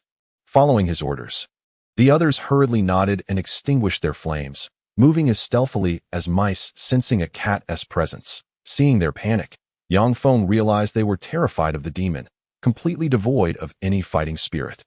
At this moment, it was the perfect opportunity for him to establish his formidable image before these cowards. He couldn't let it slip away. Previously, Yang Feng had shown them kindness, but now it was time to demonstrate his dominance and strength. Casually picking up an unextinguished torch, he began to twirl it in his hand. The others, upon seeing this, urged him, Brother Feng, quickly extinguish the torch. We must not let that monster discover us. Extinguish? Nonsense. We came here to hunt demons. We should be seeking them out, not hiding. But this demon is unlike any other. What's the difference? It's all prey to me, haha. With a hearty laugh, Yang Feng's gaze sharpened as he suddenly hurled the torch high into the air. Like a morning star, shouting, I am here. If you wish to reclaim your stolen treasures, come forth. Hiss. The crowd collectively gasped, stunned by his audacity. What is he doing? Is he deliberately trying to lure the demon here? Seeking death? No matter how powerful he is, he cannot possibly contend with that creature. Roar. Indeed, a beastly roar erupted, accompanied by the ground shaking violently as three terrifying figures loomed above the crowd, with a calm voice. It declared, Found you. You are the thieves who stole my possessions. Thud. Many were so frightened they collapsed to the ground, on the verge of tears, lacking even the strength to flee. Even Yin Tianyang was trembling uncontrollably, his face as pale as a ghost. Yin Tianxue had never seen her brother so frightened. Could the night tiger truly be that terrifying? She looked up, and her eyes widened in horror as she beheld a towering figure, a gigantic tiger standing 10 zhang tall. Its fur as dark as ink, eyes like large drums, with sharp fangs and a menacing aura. Flanking it were 2 wolves, each over 3 zhang tall, their eyes gleaming with a sinister green light. Is this the demon? Under the overwhelming presence of the creature, Yin Tianxue felt no inclination to resist. Even the formidable Tu Ganglai was consumed by fear, utterly unwilling to engage in battle. Only Yang Feng wore a nonchalant expression. Waving at Night Tiger with a casual gesture, saying, Greetings, Demon King, I am the thief who has pilfered your belongings, my apologies. But I have no intention of returning them. You insolent brat, what audacity, you! Night Tiger, seething with rage, fixed his glare upon him, but suddenly paused, his expression shifting to one of suspicion. You are the son of old Yang from Longhu Town, aren't you? You know me. Have we met before? No, but I have seen your portrait. That old man Liu desires your life. Perhaps confident that none here could escape, Night Tiger revealed his ally Liu Chengfeng, grinning wickedly. Had it not been for Liu Chengfeng striking your father in the back, I would have perished by his hand long ago. Today, I shall eliminate you, this wretched spawn, as a favor to him. How unfortunate that both my son and I have perished at my own hand. Old Yang in the netherworld must be weeping profusely. Ha ha ha. Oh, I see it so. Does that mean I have a grudge against you for the murder of my father? One would think I ought to avenge this grievance, considering I have been made a son to another. Yang Feng shrugged indifferently, his tone devoid of any hatred, as if discussing someone else's family matters. Night Tiger found Yang Feng's calm demeanor perplexing, but shrugged it off with a laugh. Indeed, according to your human morals, a son must avenge his father, but can you? I could extinguish your life with a mere finger. Ah ha ha. Indeed, do you really think you can seek revenge against our king? Dream on. You overestimate yourself. Little brat, you won't need our king to intervene. We can easily deal with you ourselves, Kiki. Upon hearing this, the 2 nearby quasi-monsters also joined in with sinister laughter, their eyes filled with contempt as they regarded Yang Feng. Paying no heed to their words, Yang Feng leisurely extended a hand towards Tu Ganglai, indicating, Ganglai, lend me your axe for a moment. Brother Feng, what are you planning? You wouldn't actually confront them, would you? Night Tiger is not to be trifled with. We should flee quickly. Even in your prime, you might not best him. I'll cover your escape. Stop your prattling. Just give it to me. Yang Feng bellowed, growing impatient. Yin Tianxue, witnessing this, urgently advised. Yang Feng, your strength has waned. You cannot afford a direct confrontation. It would be wise to heed Tu Ganglia's suggestion and retreat. Hand it over. Yang Feng shouted once more, his eyes glinting with icy murderous intent, though he bore no affection for his deceased father. Failing to avenge his father's murder would diminish his standing in the eyes of these people. Tu Ganglai, seeing his stubbornness, could only relent and handed over an axe from his back. The moment Yang Feng grasped the axe, his gaze sharpened, and he hurled it with great force towards Night Tiger's massive head. Whoosh, like a meteor descending to earth, the battle axe soared with ferocious momentum towards Night Tiger's forehead. Before Night Tiger could comprehend the situation, a muffled thud echoed as his entire head exploded, transforming into a mist of blood that scattered in all directions. The axe, akin to a cruise missile, flew high into the sky, vanishing from sight. In an instant, all present, including the 2 quasi-monsters, were left dumbfounded. Only Yang Feng, unperturbed, clapped his hands as if he had merely completed a trivial task, remarking coolly, now that I have avenged my father. Are you all satisfied? Chapter 24. White Dragon Whoosh. The cold wind swept through the silent night sky, rustling the trees on the mountainside. All present, witnessing this incredible scene, were left speechless, as if caught in a dream. The two quasi-monsters were so terrified their eyes nearly bulged out, looking at young Feng as if he were a genuine monster. How could this be? Who exactly is this young man, to have dispatched Lord Night Tiger with a single blow? Crash! As the crowd hesitated, Night Tiger's massive body swayed, toppling over in the wind and crashing to the ground, shaking the entire forest. This jolt brought those who struggled to comprehend this bizarre scene back to reality. The Demon King Night Tiger had been slain by Yang Feng in a single strike. Such a fearsome creature had been felled so effortlessly. What level of power did Yang Feng possess? Suddenly, the crowd's gaze shifted towards Yang Feng, filled with astonishment and dread. What manner of monster was he, to be even more terrifying than the demons? Ah, a monster! At that moment, two screams erupted as the two quasi-monsters could no longer endure the terror before them. They turned and fled, howling as they ran. This is bad. Lord Night Tiger has been slain by a human monster. We must immediately inform Lord White Dragon. This creature is too fearsome. Boom, boom, boom. In an instant, the two quasi-monsters vanished, their heavy footfalls shaking the ground. Yang Feng gazed after their retreating figures, shaking his head with an amused smile. Look at those two frightful creatures. How dare they call me a monster? Next time I encounter them, I shall capture them alive and keep them as guard dogs at my doorstep, so the villagers can see who the true monster is, don't you think? Yang Feng turned to smile at the crowd, only to find their expressions blank, rendered speechless. Understanding their thoughts, Yang Feng couldn't help but chuckle and shrug. It seemed his overwhelming strength had intimidated them. However, it was only natural. The Demon King Night Tiger, who had evaded capture despite numerous attempts by the elite from Huayan Prefecture, had been cleaved down by him in one stroke, which was indeed shocking. It was no wonder that common folk found it hard to accept. Cough, cough, cough. Clearing his throat, Yang Feng lightly patted Tu Ganglai on the shoulder to break the awkward silence. Go, Ganglai, and retrieve Night Tiger's demon core for me. Demon core? Oh, the demon core.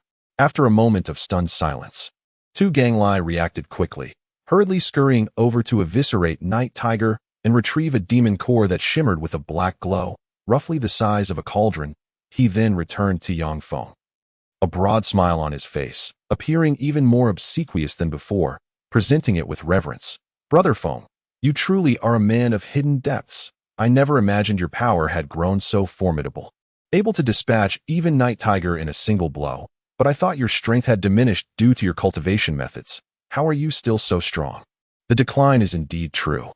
But after a day, I have already regained 1/3 of my strength. What? Just 1/3 recovery makes you this powerful? Stunned, Tu Ganglai gaped at Yang Feng's playful expression, momentarily at a loss for words. If Yang Feng's 1/3 strength could slay Night Tiger, how strong was he at his peak? Was he now at the pinnacle of a third-tier warrior, or perhaps even stronger, at the level of a warlord? Tu Ganglai dared not contemplate further, while the others were equally astonished. This young man, of similar age to them, how could he be so overwhelmingly powerful, even surpassing their patriarch? How had he trained to achieve such strength? Yang Feng smirked at them, shaking his head noncommittally, then pushed the demon core back towards Tu Ganglai, saying, This demon core is yours. Consider it a reward for being my subordinate for a day. What? It's mine. What? It's for him.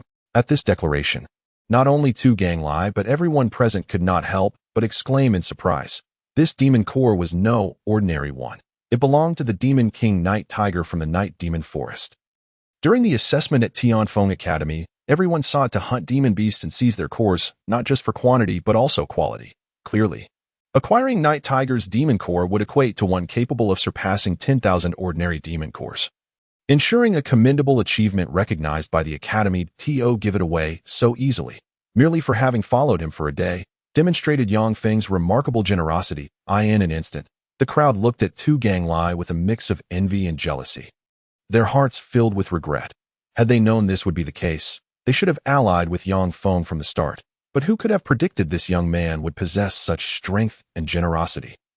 Hugging the demon core tightly, Tu Ganglai wrestled with his emotions for a moment before murmuring, Brother Feng, this gift is truly too extravagant. I cannot accept it.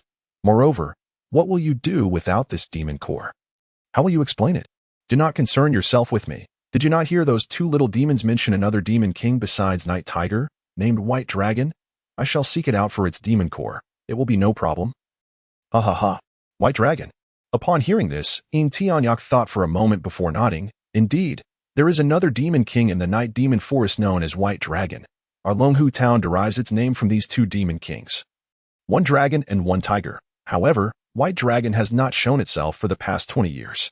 Brother, do you know anything about this White Dragon? Please share all you know with him. As soon as he finished speaking. Before Yang Feng could respond, Tianxue eagerly inquired, as if she were more anxious to glean information about the Demon King than Yang Feng himself. Tianyang cast a curious glance at his sister, wondering why she was so eager, but still spoke solemnly. What I know about White Dragon is from my father. Daiti appears to be even more fearsome than Night Tiger. However, 20 years ago, White Dragon suddenly vanished, leaving Night Tiger as the sole ruler of the entire Night Demon Forest. Thus, every time the Huayan Prefecture launched a campaign against the demon beasts here, it was solely aimed at the Night Tiger.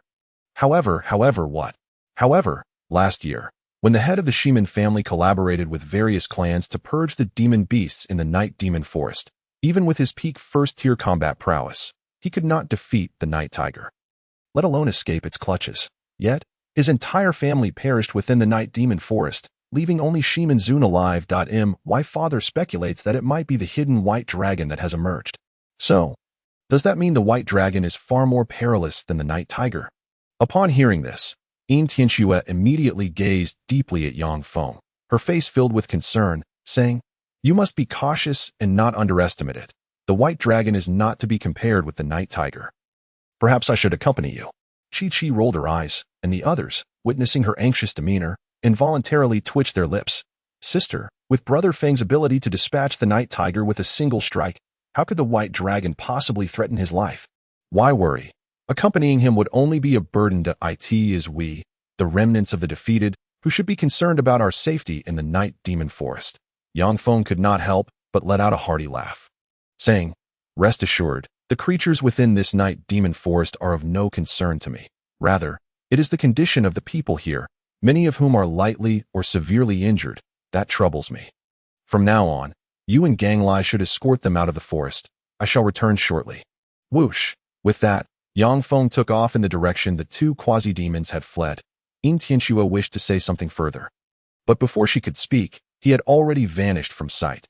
The onlookers, watching Yang Feng's departing figure, clasped their fists in unison and shouted, "Brother Feng's righteousness, we shall remember unto death."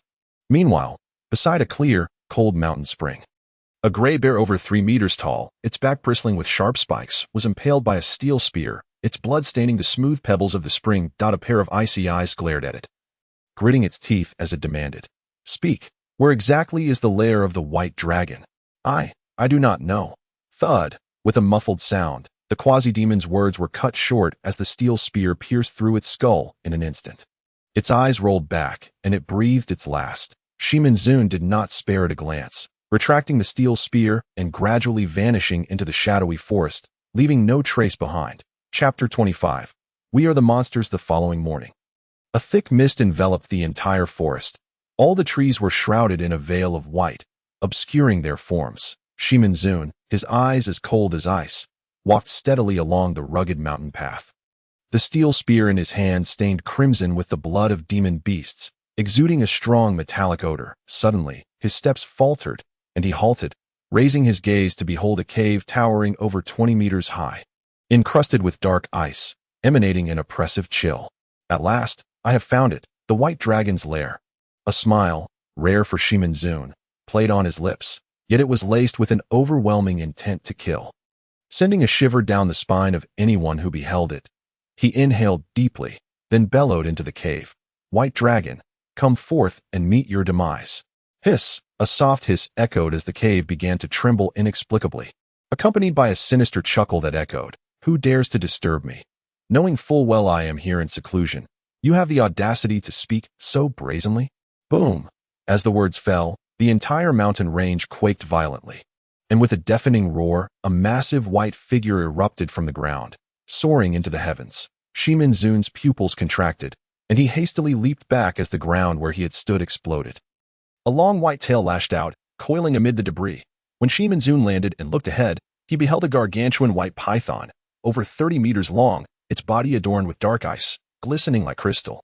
Its elongated neck soared skyward like a colossal tree, momentarily obscuring half the sky. Shimen Zun tightened his grip on the steel spear, his gaze fixed upon this fearsome creature, yet devoid of fear. Instead brimming with excitement and determination as he muttered, "You have finally shown yourself, White Dragon. I have sought you long and hard. I thought you were some formidable human, but it turns out you were merely a little human brat." The White Dragon scoffed, dismissing Shimen Zun with a derisive laugh. "What business do you have with me? Speak your purpose before you meet your end. White Dragon, have you forgotten the Shimen family that perished at your hands a year ago? Are you referring to that group of humans who came to the Night Demon Forest seeking death a year ago?" The White Dragon's enormous eyes rolled disdainfully. "So you were connected to them. Tell me, were they your kin?" Clenching his fists tightly, Shimen Zun's eyes turned crimson upon hearing this, and he replied in a deep voice, "My grandfather, my father, and my uncles, 25 lives in total. Today, I shall settle this score with you." Such bravado. "Huh." The White Dragon laughed heartily, utterly dismissing the young man before it. "A year ago, your entire family could do nothing against me, and now you think to take revenge alone. Do not delude yourself. Like your relatives, you will become nothing more than a meal for me." With that, the White Dragon bellowed and lunged forward, its gaping maw aimed at Shimen Zun. Shimen Zun's brow twitched, his feet shifted slightly, and with a whoosh, he vanished from sight. When he reappeared, he was already at the White Dragon's neck, the hardened steel spear gliding through the air like a shooting star. Shadowless strike. Sizzle, sparks flew as the spear collided with the White Dragon's tough scales, producing a blinding flash, yet failing to inflict any injury. Shimen Zun cast a sidelong glance, his brow furrowing. Indeed, the White Dragon's defenses were formidable. His weapon could not harm it with such force. He swiftly retreated, landing back on the ground. The White Dragon twisted its neck, chuckling nonchalantly. "Not bad, kid. You have some skill, managing to evade my attack. But sadly, your strength falls short. You cannot even scratch a single scale of mine, let alone kill me. Ha ha ha. Do not be too pleased with yourself. That was merely a prelude. Now I shall truly unleash my power." With a steely gaze, Shimen Zun remained undeterred, taking a deep breath as he tightened his grip on the steel spear, resolutely stating, "White Dragon, I have witnessed your prowess in this forest a year ago. Neither my father nor my grandfather could breach your impenetrable icy scales. Therefore, for the past year, I have diligently trained in this second-tier intermediate combat technique, specifically to confront you. Prepare yourself, piercing cloud strike." With a mighty shout, Shimen Zun's aura surged, his muscles bulging, his skin turning crimson, and his expression contorted with pain, as if he might burst at any moment. Yet he smiled nonetheless. "This is an ultimate killing technique bestowed upon me by the Prefect Lord, capable of concentrating all my strength into a single point, achieving a decisive blow, once unleashed, even as a mid-tier first-tier warrior. I can slay a late-stage second-tier expert. White Dragon, die." Boom! As the words left his lips, the ground beneath Shimen Zun erupted, and he vanished in an instant. When he reappeared, he was filled with wrath, standing before the White Dragon's throat. Like an arrow loosed from its bow, raising the steel spear high to thrust it viciously at the creature's neck. "White Dragon, return the lives of my family." Crash, like a comet colliding with the earth. The White Dragon's massive form was propelled backward by Shimen Zun's overwhelming force, retreating 100 meters. Moreover, the icy scales at its throat began to show fine cracks under the terrifying impact.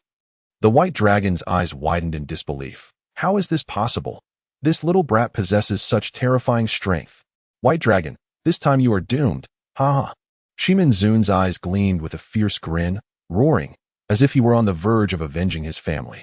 Suddenly, with a crackling sound, the steel spear in his hand could not withstand the immense force and began to fracture. Shimen Zun froze, his heart sinking, as he watched the spear shatter in an instant, his body colliding with the White Dragon's hard scales, sending him flying and leaving him bloodied and broken. When he landed, he realized several bones were shattered, rendering him unable to move. The White Dragon, panting heavily, let out a hearty laugh. "That was close. You almost succeeded. Unfortunately, your weapon was insufficient. Ha ha ha ha. How could this be?" The Xiantian steel spear bestowed by the Prefect Lord. His fingers moved slightly, a wave of pain piercing through him. But the greater agony stemmed from a year of preparation for revenge coming to naught. Now, not only was he unable to avenge his family, but his own life was also at stake. How could he accept such a fate? Damn it. Why did it have to break? Shimen Zun gritted his teeth, silently screaming within, tears glistening in his eyes, a rare sight for a man of his stature. The white dragon sneered coldly, looking down upon him. Little brat, this is fate. Your entire family is destined to perish at my hands, including you. Swish. As he spoke, the white dragon had already swung its massive tail, poised to strike him down, threatening to reduce him to mere pulp. Suddenly, two enormous figures rushed out in a flurry, wailing, "Oh no! Lord White Dragon, Lord Night Tiger has been slain." "What? My brother Night Tiger has been killed. Who did this?" The white dragon halted abruptly, its enormous tail suspended in midair, seething with rage. It was. The two would-be monsters had just begun to speak when a rather languid voice came from behind, drawling, "It was me, what of it? What can you do to me?" Instantly, the two creatures froze upon hearing that voice. Their faces twitched as they trembled and turned to see Yang Feng's jovial visage mere inches away, causing them to be utterly terrified, and they hurriedly clung to the white dragon's leg, even though this colossal serpent had no legs, exclaiming, "Monster! Lord White Dragon, the creature that killed Lord Night Tiger, is after us. Slap! Slap! You worthless fools!" Upon hearing their cries, the white dragon wasted no time and delivered two resounding slaps with its colossal tail, scolding, "You two spineless wretches, how could you be so terrified of a mere human? You bring shame upon our demon race that we are the monsters before humans. They should fear us, not the other way around." Chapter 26. Successful recruitment. The two enormous wolf heads shrank back, and the would-be monsters fell silent, their eyes still filled with fear as they trembled in place. Yang Feng chuckled wickedly, unfazed as he took 2 steps forward, gazing at the towering serpent head, and said languidly, "So, you are the white dragon that I expected to see, a real dragon, but instead, I find merely a giant python that calls itself a dragon, selling snake meat under the guise of dragon flesh. How utterly disappointing. What did you say?" The immense jaws of the serpent snapped shut with a violent jerk. The white dragon, enraged by this human's audacity, ground its teeth in ire. "You little brat. Are you tired of living to dare mock me? Am I mistaken? You are just a snake pretending to be a dragon. Do you comprehend the vast difference between a snake and a dragon? One is of the heavens, the other of the earth, that I came merely to witness your supposed might. Yet I find this pitiful creature as a visitor. How could I not be disappointed? In a zoo. You are nothing short of a fraud. Refund my ticket." Yang Feng's words nearly made the white dragon spit blood. Although the creature did not grasp the latter half of his statement, it was evident that as a prominent demon residing in the night demon forest, being belittled by this mere child of humanity provoked an overwhelming fury, causing its 30-foot frame to tremble with rage, and its enormous serpentine eyes blazed with murderous intent. That this sight, Shimen Zun, who lay on the ground, felt an urgent pang of anxiety and shouted, "Yang Feng, run! The white dragon intends to strike you." "Ah, Shimen Zun, you're also here," Yang Feng replied with a grin, seemingly just now noticing him. "What happened to you? Did someone beat you up?" "No worries, my brother is here. Just promise your allegiance to me in the future, and I, as your master, will help you take down whoever harmed you. What do you say?" "Yang Feng, I have no time for your jokes. Run now, or it will be too late." Shimen Zun was exasperated, seeing Yang Feng's nonchalant demeanor. Although they were merely acquaintances, he couldn't bear to see Yang Feng perish at the hands of the white dragon, especially after Yang Feng had defended him against Situ Tsong in the forest. Understanding Shimen Zun's concern, Yang Feng felt a surge of fondness for this seemingly aloof, yet fiercely loyal brother. Shrugging indifferently, "You're worried I might be devoured by this little snake? It seems you care for me after all. That don't fret. It cannot harm me. Don't be so arrogant. The terror of the white dragon is beyond your imagination. Just look at my current state. Even with all my strength, I couldn't scratch it. It is a genuine great demon, and you stand no chance against it. Run. Don't compare yourself to me. Your inability to defeat it is your problem, not mine. Besides, you couldn't even overpower me, so why should I believe I cannot contend with this creature? That's not the same. When I fought you, I merely used the ordinary shadowless strike. Against it, I utilized my ultimate technique, the piercing cloud strike, risking my life. The two encounters are not on the same level. The power difference is at least tenfold. Do you understand? I showed you mercy. Shimen Zun roared, desperate for Yang Feng to recognize the gravity of the situation and escape. Yet Yang Feng maintained his relaxed smile, entirely unconcerned. Suddenly, a tempestuous roar erupted as the white dragon lifted its colossal tail once more, obscuring half the sky before crashing down toward Yang Feng's head, bellowing, "Are you finished talking?" With a thunderous crash, the ground trembled, and the entire night demon forest shook violently. Where Yang Feng stood, the impact of the white dragon's tail caused a vast depression to form, dust swirling chaotically.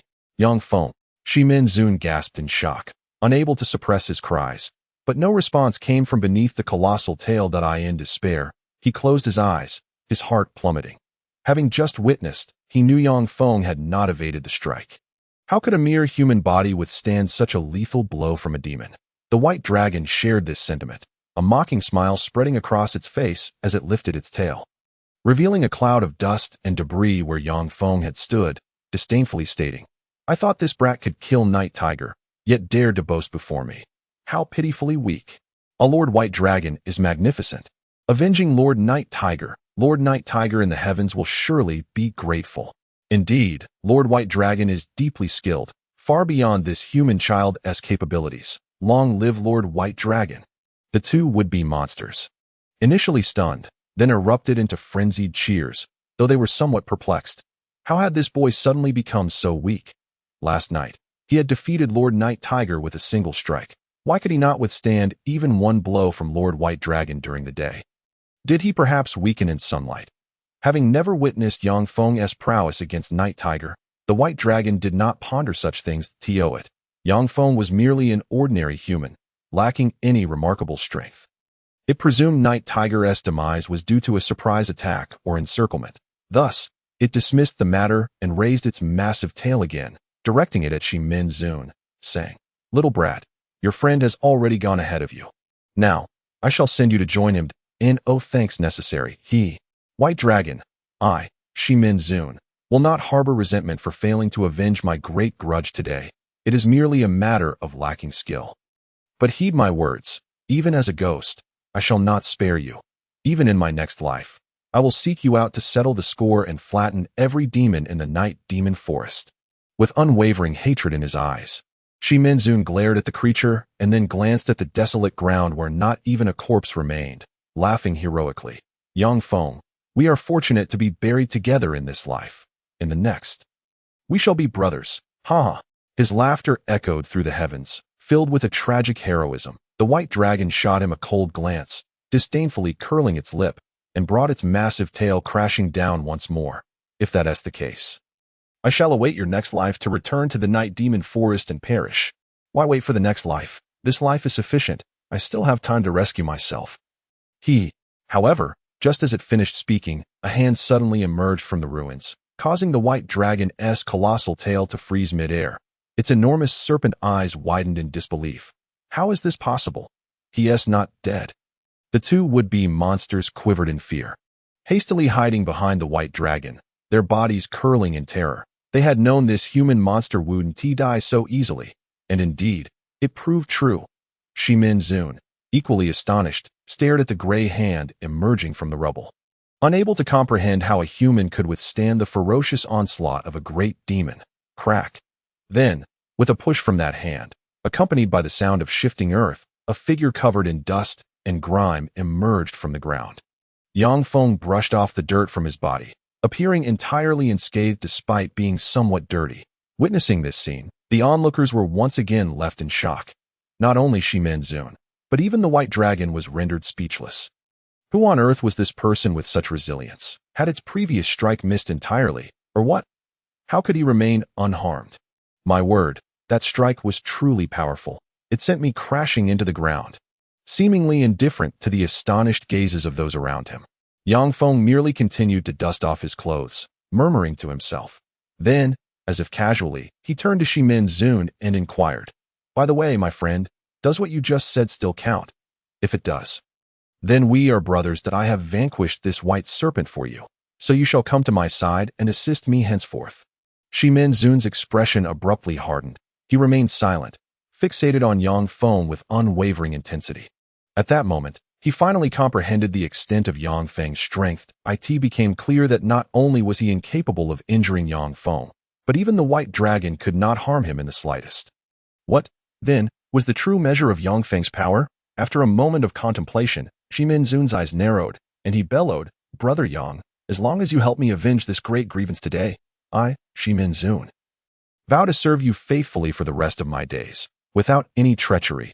Should I break this oath, may heaven strike me down and grant me no peaceful death.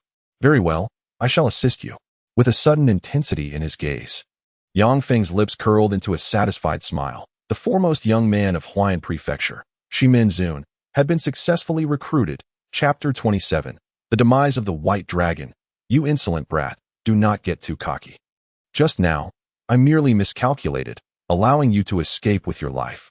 You shall not be so fortunate now.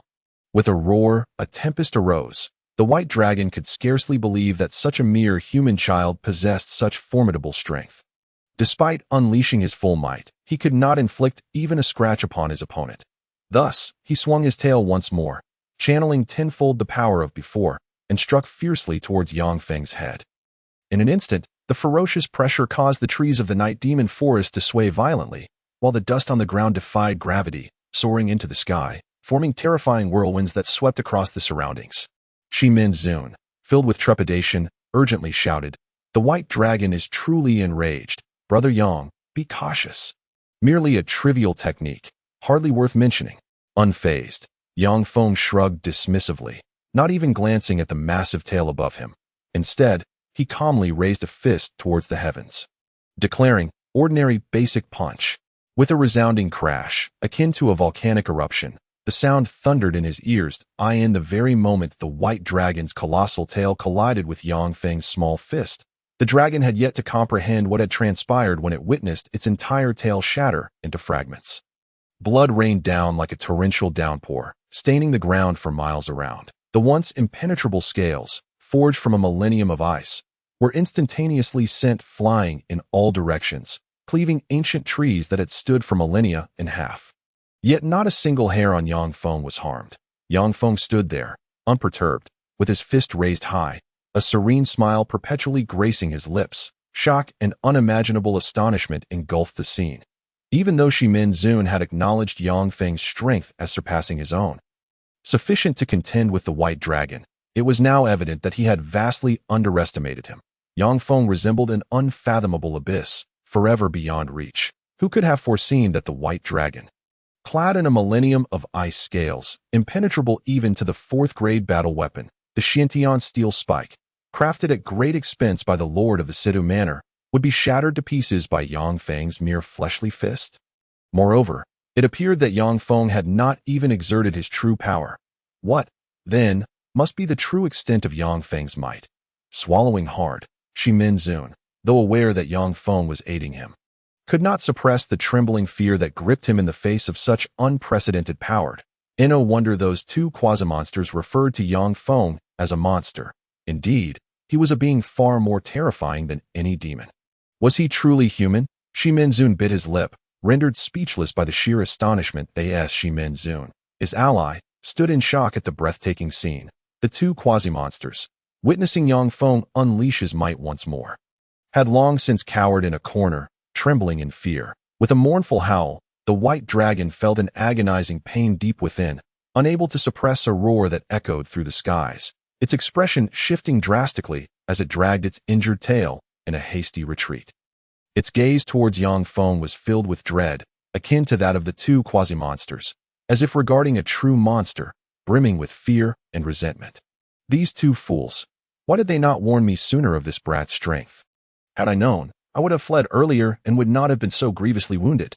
Alas, there is no remedy for regret in this world. Had it escaped earlier, perhaps Yang Feng would have refrained from pursuing it out of consideration for Shimen Zun. Yet now, having forged an alliance with Shimen Zun, Yang Feng was determined to claim its head. With a casual whistle, Yang Feng turned around leisurely, a look of ease on his face as he addressed the now bloodied white serpent not far away. "Little snake. Come again. As a monster, surely you possess more than such meager skills. Big brother, I was wrong. Please spare my life. I shall never dare cross your path again. Will you let me go? the white dragon implored. Its countenance contorted in agony. Yang Feng shook his head noncommittally, glancing at Shimen Zun, and replied coolly, "Very well, but first, you must ask my brother whether he agrees." The white dragon glanced at Shimen Zun, who burned with hatred, eager to flay it alive, and realizing that Yang Feng was advocating for him, understood that escape was no longer an option. That it ceased its pleas, and, in a fit of rage, retorted, "You insolent brat, do not push your luck? Otherwise, should it come to life and death, you will not fare well either. Ah, truly unrepentant, you dare to threaten me?" With a raised brow, Yang Feng scoffed, "I am quite curious to see what you possess to contend with me." With its back against the wall, the white dragon roared defiantly, "You have forced my hand, thousand poison gale." With that, the white dragon opened its maw, unleashing a rancid green wind that surged towards Yang Feng. As it swept through, it stirred up sand and stones, blotting out the sun. Yang Feng stood motionless, allowing the gale to wash over him, then shrugged with a smile. "Your wind strength is weaker than that tail strike from before. Oh, you truly believe this will?" Ding! Suddenly, a system notification rang out. "Player poisoned. Please consume an antidote." Huh, I have been poisoned. Yang Feng was momentarily taken aback, observing the flashing red indicators before him. -10, -10, -10. Realizing he was losing health, a sense of urgency gripped him. Although his health was substantial, totaling 1 million, such a loss was unsustainable. He might one day find himself devoid of life. Moreover, he possessed no antidote. Seeing Yang Feng realize the situation, the white dragon could not contain its laughter. "Now you see.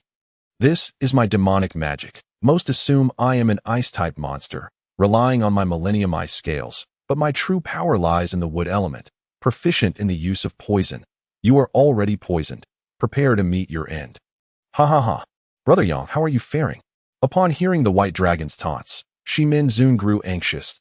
He observed the vegetation that the gale had passed through starting to blacken and rot, prompting him to inquire urgently.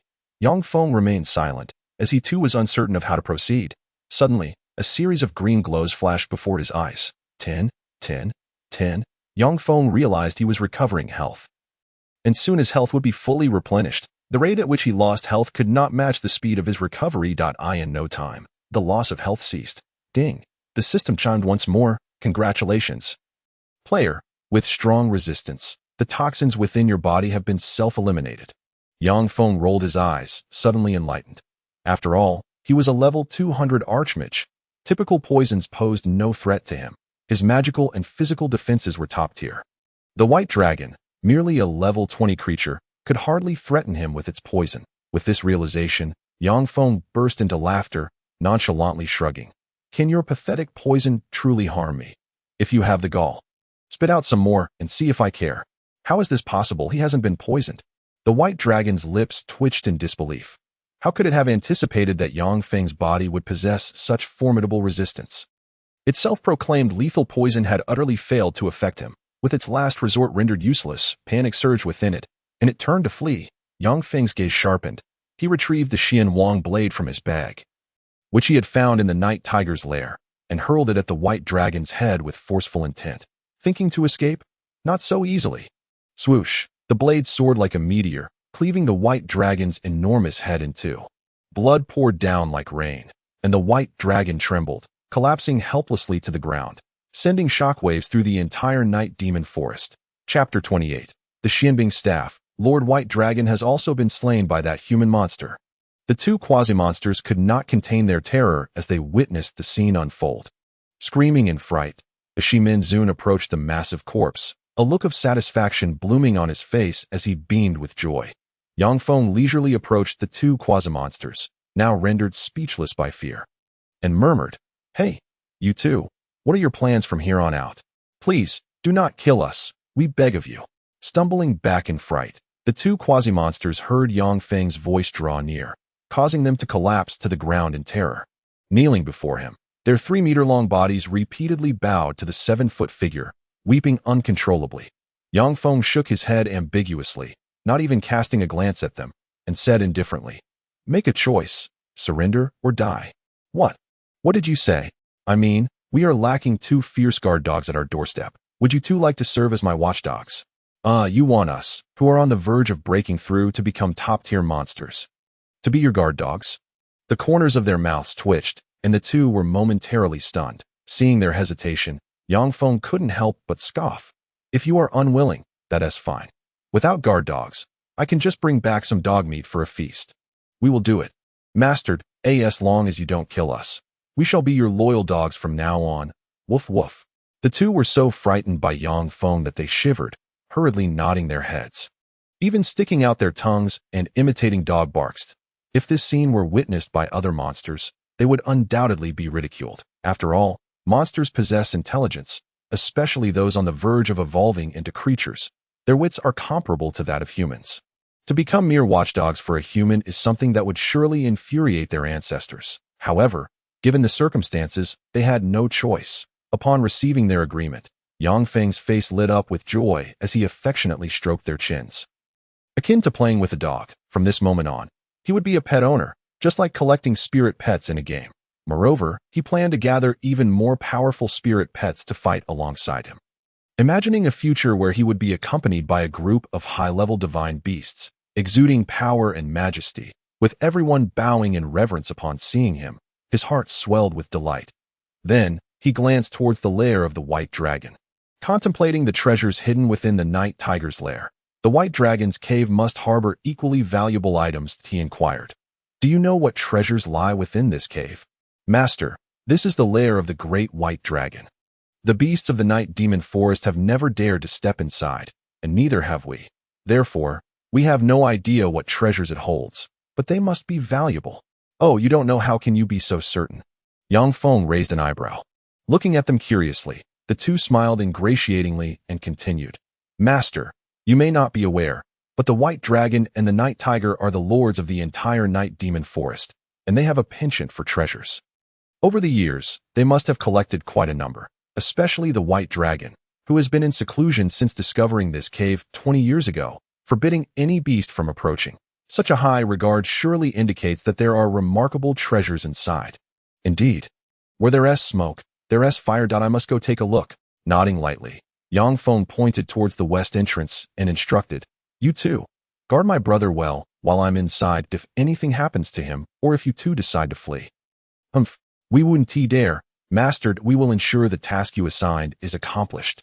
The two shook their heads vigorously, trembling in fear. Yang Feng nodded in satisfaction and strode towards the dark cave that as he approached the entrance. He felt a chilling aura continuously emanating from within. Upon entering the cave, he discovered that it was indeed a millennium ice cave. The entire cavern was shrouded in ice and snow, and even under the blazing sun outside, the frigid air within remained undiminished. Breathing out white vapor, Yang Feng searched around for any signs of the treasures he had encountered in the night tiger's lair, yet found no hint of them at all. Suddenly, a fierce gust of icy wind surged forth from the depths of the cave, slicing through the air like a blade, causing Yang Feng to feel a sharp pain on his skin and involuntarily shudder.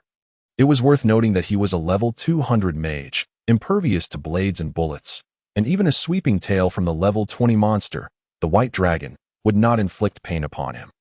The scorching flames and biting cold would not affect him either. However, this mere gust of wind made him shiver uncontrollably, indicating that something truly formidable lurked within. Realizing this, Yang Feng's expression brightened. The more dangerous the entity, the more valuable the treasure. As he ventured deeper, the winds and snow intensified. Suddenly, another icy gust rushed past him, but this time, it was different. The cold wind merely swept in front of him, and in an instant, Yang Feng was transformed into an ice sculpture, rendered immobile. If it were an ordinary person, they would have perished in that moment. However, for Yang Feng, it posed no real threat. With a thud, he broke free from the icy prison, moving his limbs while murmuring, So cold. This is the first time I've felt the chill since arriving in this world. There must be something valuable inside. His eyes gleamed with determination as he pressed onward. The chilling air continued to swirl around him, yet it could not deter him. When he finally reached the innermost part, he beheld an entire ice lake, with a crystal-clear staff standing upright in the center. Exuding a continuous stream of cold air, the icy winds he had encountered earlier were emanating from this staff. Yang Feng's face lit up with excitement as he leaped into the ice lake. Swimming towards the staff in the center, unbothered by the frigid waters. His level 200 mage's magic resistance was sufficient to withstand any unconscious assault from nature. Of course, if this energy fell into the hands of someone of equal caliber with malicious intent, it could pose a significant threat. Thus, he needed to ensure that this power remained firmly in his grasp for safety. Upon reaching the center of the lake, he grasped the staff, and the cold winds within the cave immediately ceased. Indeed, the very force that had chilled him was emanating from this staff. Ding! At that moment, the system's voice echoed. Congratulations, player. You have obtained a level 12 magical artifact, the Shimen Staff. Even if you are not a mage, you can freely utilize level 12 magical skills. The Frost Roar can instantly inflict cold damage on a large number of enemies, reducing their magic resistance by 15. That mages using ice magic can save 20 of their magic energy and increase their damage by 10. Wow, a staff with its own magical skill. What a treasure. This means I can cast spells even without mana. Yang Feng's eyes sparkled with joy, but his expression soon darkened. But this thing is only a level 12 magical artifact. How can it wield such tremendous power to the point where I feel cold? Something isn't right. Yang Feng understood that the magical artifacts used by sorcerers and the weapons wielded by warriors are divided into 12 grades, each further classified into basic, intermediate, advanced, and top tier. According to his game knowledge, a level 12 artifact equates to a top-tier grade 3 magical artifact. Thus, no matter how well crafted a grade 3 artifact may be, it wouldn't be considered top-tier equipment and should not possess such significant power, at least not enough to harm him. Could it be that something even more formidable lies beneath this ice lake? As this thought crossed his mind, Yang Feng leaned down to examine the depths of the lake, yet saw nothing. Chapter 29. The Heart of Ice Lotus Splash, Splash. Yang Feng reached into the icy waters, feeling the coldness, yet it was not frozen solid. Raising an eyebrow, he glanced at the staff in his hand, revealing a peculiar expression. The cold air released by the staff could freeze even a full-level mage like him in an instant. Yet it had no effect on the water, unless there was some energy beneath the water that countered the staff's cold aura, maintaining such a balance. But what could that be? It seemed he could not discern the truth at present. Rubbing his chin thoughtfully, he recalled seeing on television that archaeologists often encountered tombs divided into true and false chambers to deter grave robbers. Could it be that this staff was a false tomb, designed to mislead, while the real treasure lay beneath? With this realization, Yang Feng's eyes lit up as he dove into the lake with a splash, swimming deep below the surface. Although he had only learned basic freestyle swimming and had never dived before, he was now a full-level mage with high health. He refused to believe that he could drown in these still waters. As expected, reality aligned with his thoughts. After swimming down for over 10 meters, he felt no signs of suffocation or the pressure of water. His health bar, however, was decreasing at a rate of 10 points per second. But what did it matter? He had an ample supply of health. With 1,000,000 points of health, at this rate, he wouldn't perish. Thus, he continued to dive deeper, forging ahead boldly. Suddenly, Yang Feng's body came to a halt, as if he had collided with an invisible wall, blocking his path. Ding! The system's voice rang out. Players, please note, there is a protective barrier ahead that must be breached to proceed. A barrier? Yang Feng's eyes widened in delight, just as he had surmised. This was indeed a ruse of true and false tombs, a human-made treasure cave. Otherwise, where would such a barrier come from beneath the water? With a smirk, Yang Feng raised his fist and struck the transparent wall with great force. Boom! A tremendous sound erupted as the wall shattered, sending waves rippling through the lake, resembling a tsunami. After all, this was the punch of a full-level mage. Even a simple attack from him could obliterate anything in his path. The invisible barrier shattered like glass, disintegrating into fine powder in an instant. Yang Feng's face brightened as he prepared to swim deeper.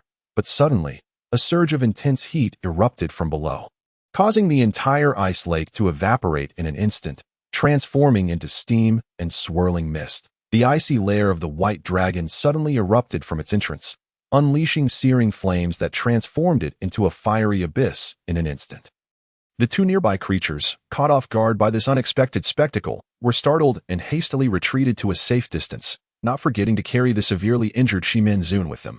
Once they had fled 3 miles to safety, they glanced back at the lush greenery of the forest, which had, in the blink of an eye, turned into a scene reminiscent of a volcanic inferno. leaving them utterly astonished. What do you think the master is doing in that cave? How could such a thing occur? Could it be that the great white dragon has set a trap within? Indeed, what if something has happened to him? The two creatures exchanged glances, then cast a sidelong look at the rescued Shimen Zun on their backs, their eyes suddenly gleaming with malicious intent. Originally concerned for Yang Feng's safety within the cave, Shimen Zun felt a shiver run down his spine upon witnessing the expressions of these two beasts. He understood that their reluctance to act against him stemmed from their fear of Yang Feng's might. If Yang Feng were to meet with any misfortune inside, it would undoubtedly spell doom for him as well. At that moment, Yang Feng's fate was intricately tied to his own safety. Shimen Zun fervently prayed in his heart, "Brother Yang Feng, please be safe. Otherwise, it would be a most lamentable irony to perish at the hands of these two minor creatures after surviving the white dragon." Meanwhile, Yang Feng remained blissfully unaware of the turmoil outside, that he merely felt a rush of searing heat engulf him the moment the barrier was shattered. Suddenly, his body felt weightless as it plummeted downwards, crashing onto an intensely hot surface beneath a sea of molten rock. Once he regained his senses and stood up, he realized that his clothes had completely disintegrated. Reduced to ashes, he found himself surrounded by a fiery ocean of lava. Yet, he did not feel the heat. Instead, his health points were plummeting at a rate of 20 per second. Goodness, even in lava, this max-level mage can survive. Yang Feng glanced around, unable to suppress a chuckle, thinking to himself that his max-level status truly meant he was not easily defeated. Suddenly, a gust of cold wind swept through, causing him to shudder as he felt an intense chill in the midst of the contrasting temperatures. He involuntarily shivered and exclaimed, "Is there really cold wind in this lava? How bizarre! Where could it possibly come from?" Following the direction of the wind, he spotted a cave nearby, surrounded by lava, where a pristine white lotus floated gracefully in the air. Yet, surrounding it were ice sculptures encasing various beings, humans adorned in resplendent garments, ferocious beasts, and some unknown species. Yang Feng's gaze sharpened as he approached to inspect, his heart filled with a sense of melancholy. Surely, these beings, regardless of their race, were formidable forces in this world. Otherwise, they could not have braved such extreme heat to reach the lava. Yet, despite their resilience to the scorching lava, they were frozen before this icy lotus, which made Yang Feng ponder the true extent of its power. At this thought, Yang Feng felt a surge of joy. He had indeed stumbled upon a treasure. Without a second thought, he reached out to seize the icy lotus. Suddenly, a chilling light flashed, and a fierce cold wind erupted from the lotus, catching Yang Feng off guard and instantly encasing him in ice. Just like the others, however, before long, a series of cracking sounds echoed, and the ice sculpture shattered upon impact. Yang Feng shook himself free, shrugged nonchalantly, and scoffed at the lotus. "Do not dare to compare me to these trivial beings. I am a max-level mage. You think you can freeze me so easily? Huh?" As soon as he finished speaking, he grasped the icy lotus in his hand, which immediately unleashed a flurry of cold winds, attempting to encase him once more. Yet, Yang Feng's resilience proved too great. Every time it froze him, he would break free. After enduring 234 attempts, the lotus seemed to tire and relented, no longer exerting its power. Like a defeated little spouse, it wilted, as if conceding, "All right, you are formidable, I yield." Ding! At that moment, a system notification chimed in. "Congratulations, player, you have obtained a rare treasure, the Earth Core Ice Lotus." Chapter 30, Upgrade of Magical Strength. What is this rare treasure? Is it edible? Yang Feng was momentarily taken aback and inquired. Rare treasures are extraordinary items formed naturally in the world. Rare herbs possess special properties and are highly nourishing. Innate treasures are invaluable to mage players, the system replied matter-of-factly. Yang Feng, intrigued, toyed with the ice lotus in his hands, pondering aloud. Highly nourishing. What benefits does it provide? The Earth Core Ice Lotus is an innate treasure born from the most extreme heat, embodying the essence of extreme cold. Thus, it is vastly superior to ordinary ice-based treasures. The ice heart generated within the Earth Core Ice Lotus is intrinsically linked to the lotus itself. Only those who have consumed the ice heart can wield control over the lotus. Oh, so the seed within the lotus acts as a remote control for the treasure. Where is it? I must have a look. Yang Feng nodded in understanding and meticulously searched within the lotus. Sure enough, at the very bottom, he discovered a pearl-sized seed glimmering with white luminescence, undoubtedly the ice heart. Without hesitation, he plucked it free as soon as the seed touched his palm. An intense, bone-chilling cold surged through him, far more frigid than the previous gusts, causing Yang Feng to shudder involuntarily. My goodness, can anything so cold be consumed? Nevertheless, in order to master this innate treasure, he gritted his teeth and swallowed the seed whole. Well, I might as well treat this like eating an ice pop in the dead of winter that if anything, I'll just have a stomachache. Surely, with my robust health, I won't die from this. With that, Yang Feng tilted his head back and swallowed. However, the moment the seed entered his body, he realized he had drastically underestimated the power of this rare treasure. This was not merely a matter of experiencing a stomach upset from consuming an ice pop in winter. Rather, as it passed into his stomach, he felt as if all the blood in his body had frozen solid, rendering him stiff and immobile. Even amidst the molten core, it felt akin to swimming in an icy lake during the depths of winter, causing him to shiver uncontrollably. His health points began to plummet even faster, decreasing by 100 per second at this rate. Even with 1,000,000 health points, he would only last a day and a half at most. What to do? For the first time, this max-level mage found himself perilously close to death. Yet, he had no time to dwell on that. In desperation, he frantically waved his hands, scooping up the scorching flames from the lava and splashing them over himself. Hoping to warm up, what would have turned to ash upon contact for anyone else became his own personal hot spring, soothing his muscles and revitalizing his blood flow. Unfortunately, in the face of the ice heart's frigid aura, the lava's warmth proved utterly ineffective. Overwhelmed by this unparalleled torment, Yang Feng felt tears welling in his eyes, cursing in his heart. Why had he decided to consume this item? His prowess as a max-level mage was already formidable. Was it truly necessary for him to seek out such rare treasures?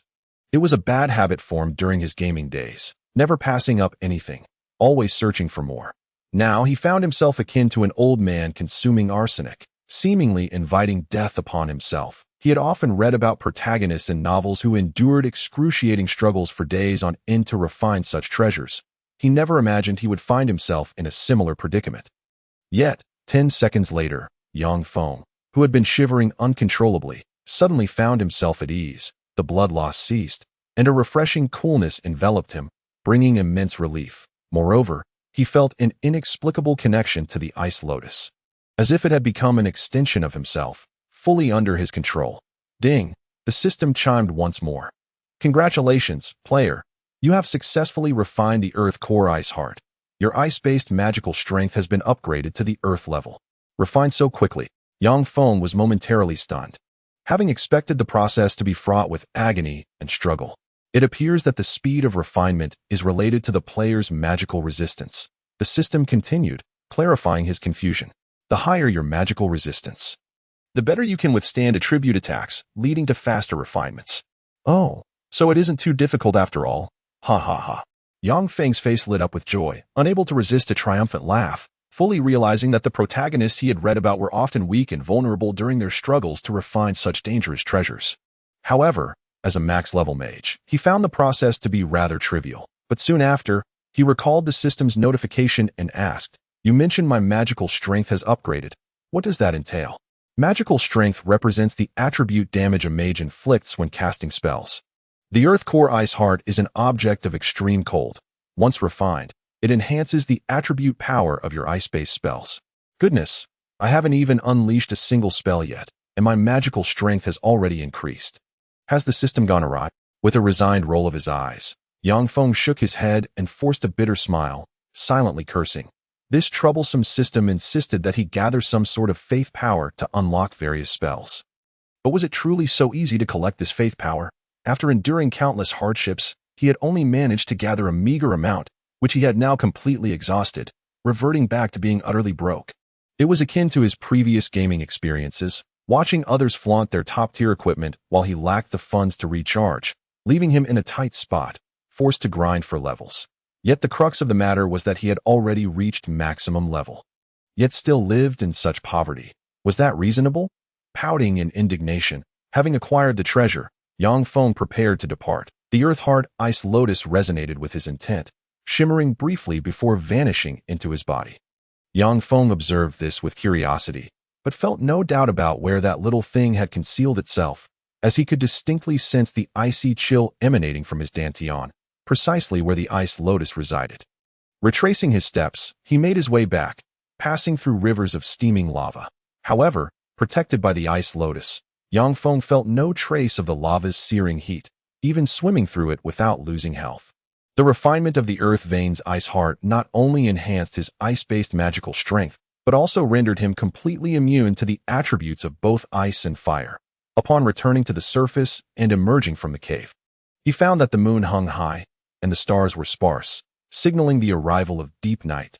As Yang Feng looked up, he beheld a vast expanse of flames spreading around him, yet the shadows of the two quasi-monsters and Shimen Zun had vanished. Could they have perished in the inferno? I went through all that trouble to summon 3 followers. Surely they haven't been dispatched so swiftly by my own hand. Yang Feng mused. Biting his lip and worried, he understood that it was his disruption of the barrier within the cave that had caused the magma to erupt, scorching the area for a mile around. If anything were to happen to Shimen Zun, that would truly be his fault.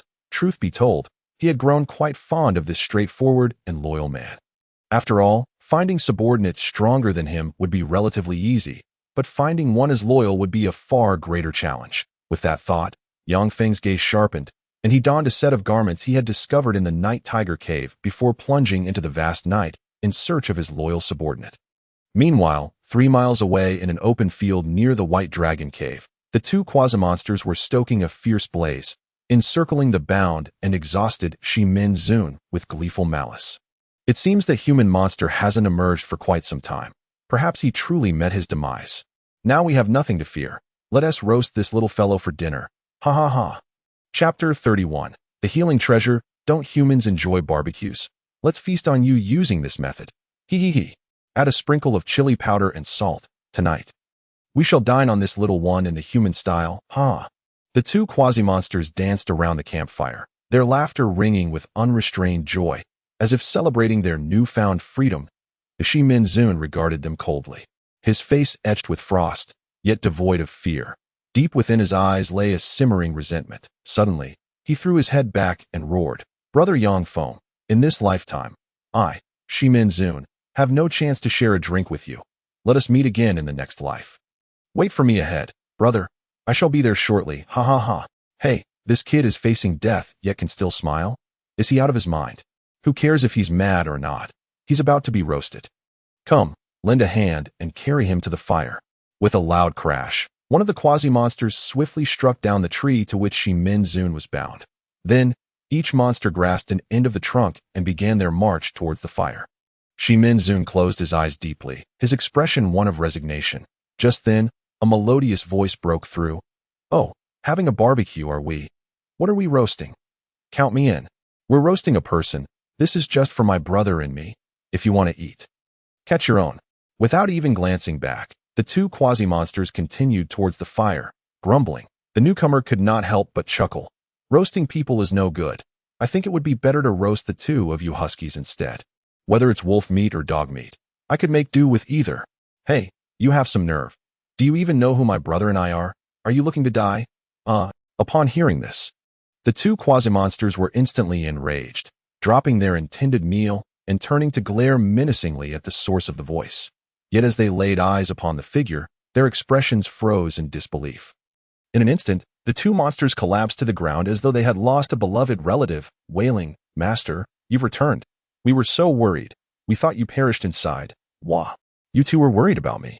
You were wishing for my demise, humph." Yang Feng scoffed disdainfully, a cold smile gracing his lips. Shimen Zun, pinned beneath the massive tree, felt a wave of genuine relief wash over him upon seeing Yang Feng return unscathed. "Brother Yang, you've returned. How wonderful.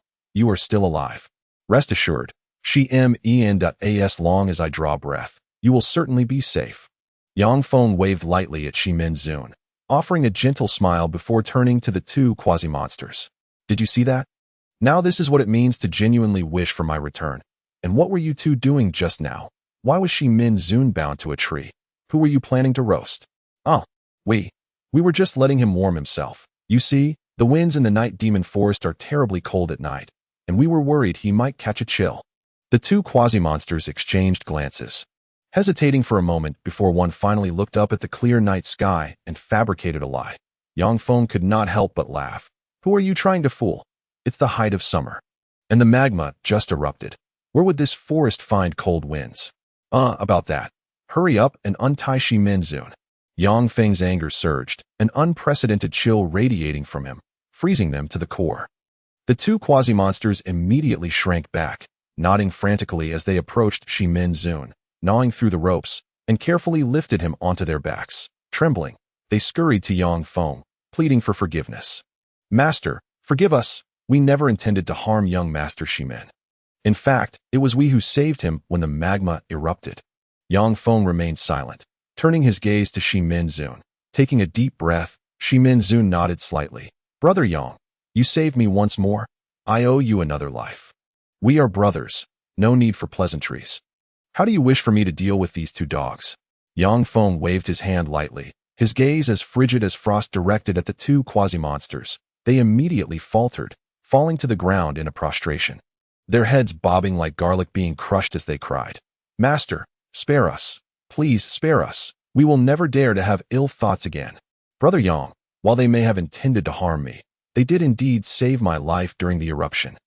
A life for a life. Let their good deeds counterbalance their wrongs. After a moment of contemplation, Shimen Zun spoke softly. Yang Feng nodded slightly, then turned to the two huskies and declared, if it weren't for Shimen pleading on your behalf, I would have roasted both of you ungrateful wretches. Yes, yes. Thank you, Master, for your mercy. Thank you, young Master Shimen, for your mercy. We will be ever loyal from now on and will never harbor any treachery. The two quasi-monsters trembled in fear, lying flat on the ground, too afraid to rise. Yang Feng ignored them further, instead directing his attention back to Shimen Zun.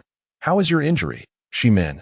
It's nothing serious, but it may take 10 days to half a month before I can move again. That long. How will you manage to pass the academy assessment? Yang Feng's mind raced, contemplating bringing Shimen Zun to Tianfeng Academy for training, murmuring to the system. I can't use my mana to create a celestial elixir right now. How can I help Shimen recover quickly? Ding. The system chimed in. Water is the source of life. The Earth-Hard Ice Lotus recently acquired by the player is the essence of water, possessing rapid healing properties. Really? Yang Feng's eyes lit up, and he smiled at Shimen Zun. Brother Shimen, I possess a magical treasure bestowed upon me by a mentor. It may expedite your recovery. Just a moment.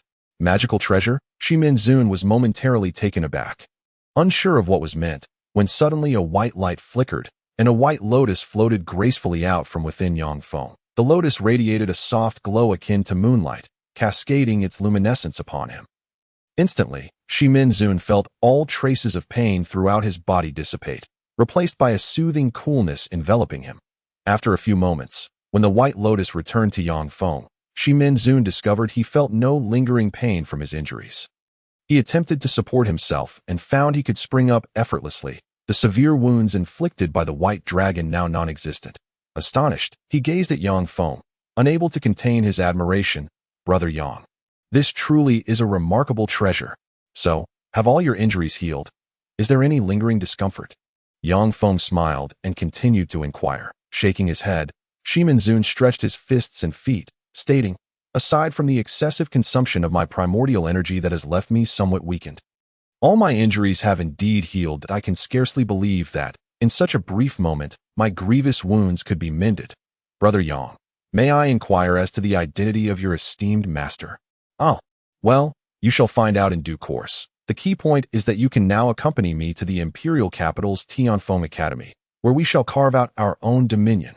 With a piercing gaze, Yang Feng fixed his eyes upon Shimen Zun. Shimen Zun, for the first time, genuinely believed that his grandiose words could be realized. With a smirk, he extended a hand and proclaimed, excellent.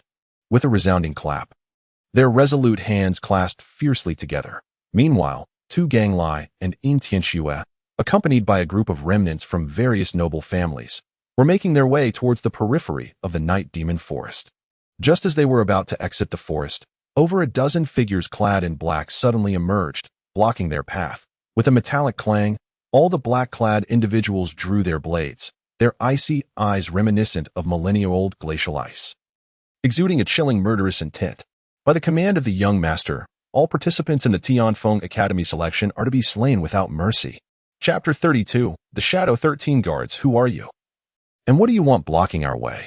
Upon seeing the dark figures ahead, the group instinctively halted. The eldest of the Wu brothers, Wu Shan, bellowed. The Night Demon Forest is completely sealed off during the 3 days of the Tianfeng Academy assessment. Only participants are permitted to enter. How could you? Before he could finish, a dull thud echoed, and Wu Shan's body was cleaved in two, blood gushing beneath the cold moonlight, a stark and shocking sight. Brother, witnessing this horrific scene, Wu Lai, the younger brother, could not restrain a cry, his face a mask of disbelief. He could hardly fathom that his elder brother, whom he had just rescued from the jaws of a night tiger, was now slain by a group of strangers in an instant. The others stood frozen, their expressions a mix of shock and terror. It was known that the Wu brothers were elite among their peers, warriors at the pinnacle of the 3rd tier. Yet, despite this, Wu Shan had been so effortlessly dispatched. What manner of terrifying strength did these assailants possess? With a gulp, all were gripped by fear. Trembling uncontrollably, Wu Lai, filled with rage, shouted, "Who are you? Why did you kill my brother? Enough! Run, everyone! Flee into the depths of the forest and regroup at the designated signal." However, before he could finish, Tu Ganglai had already covered his mouth and shouted as he dashed into the dark recesses of the forest. Coming from a family of hunters, Tu Ganglai was well versed in the laws of the forest, understanding that predators strike the weak without reason, driven solely by hunger. The black-clad figures exuded a similar essence. Their slaughter devoid of justification, merely compelled by an insatiable urge to kill. Thus, to ponder the motives behind their actions was futile and would only squander precious time for escape. Consequently, Tu Ganglai reacted swifter than anyone else, retreating into the woods, ensuring he pulled along his old ally, Intianxue. Nevertheless, the others lacked his acute reflexes. Still grappling with the shock of the unfolding events, they were swiftly assailed by the enemy's blades. In an instant, the air was filled with screams and wails, echoing throughout the entire Night Demon Forest. Blood and glinting blades tainted every corner. They sought to flee, but it was too late. They were no match for the encirclement of the black-clad figures. Even before they could take flight, the assailants' blades had already severed their legs, leaving them sprawled on the ground, crying out, never to rise again. The elite offspring of noble families participating in the assessment had evaded the fangs of demonic beasts, but had not escaped the treachery of their own kind.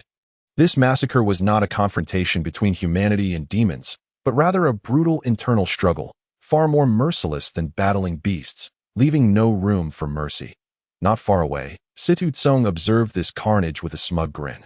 Laughing heartily, "Kill them all. Don't think for a moment that I'm unaware of how these scoundrels mock me behind my back. When Yang Feng bested me, they offered no help. This is their fate. Ha ha ha. Truly devoid of conscience. TSK, TSK. Zhuge Shursan, witnessing the gruesome scene beside him, could not help but shake his head, sighing. Situ Tsung cast him a sidelong glance, sneering, "Even if I am depraved, you share in it. Do not forget, the Shadow 13 guards infiltrated based on your scheme. For that, I owe you my thanks. You are indeed a master strategist, having anticipated that Yi Jinfei would choose this location for the assessment and prepared accordingly.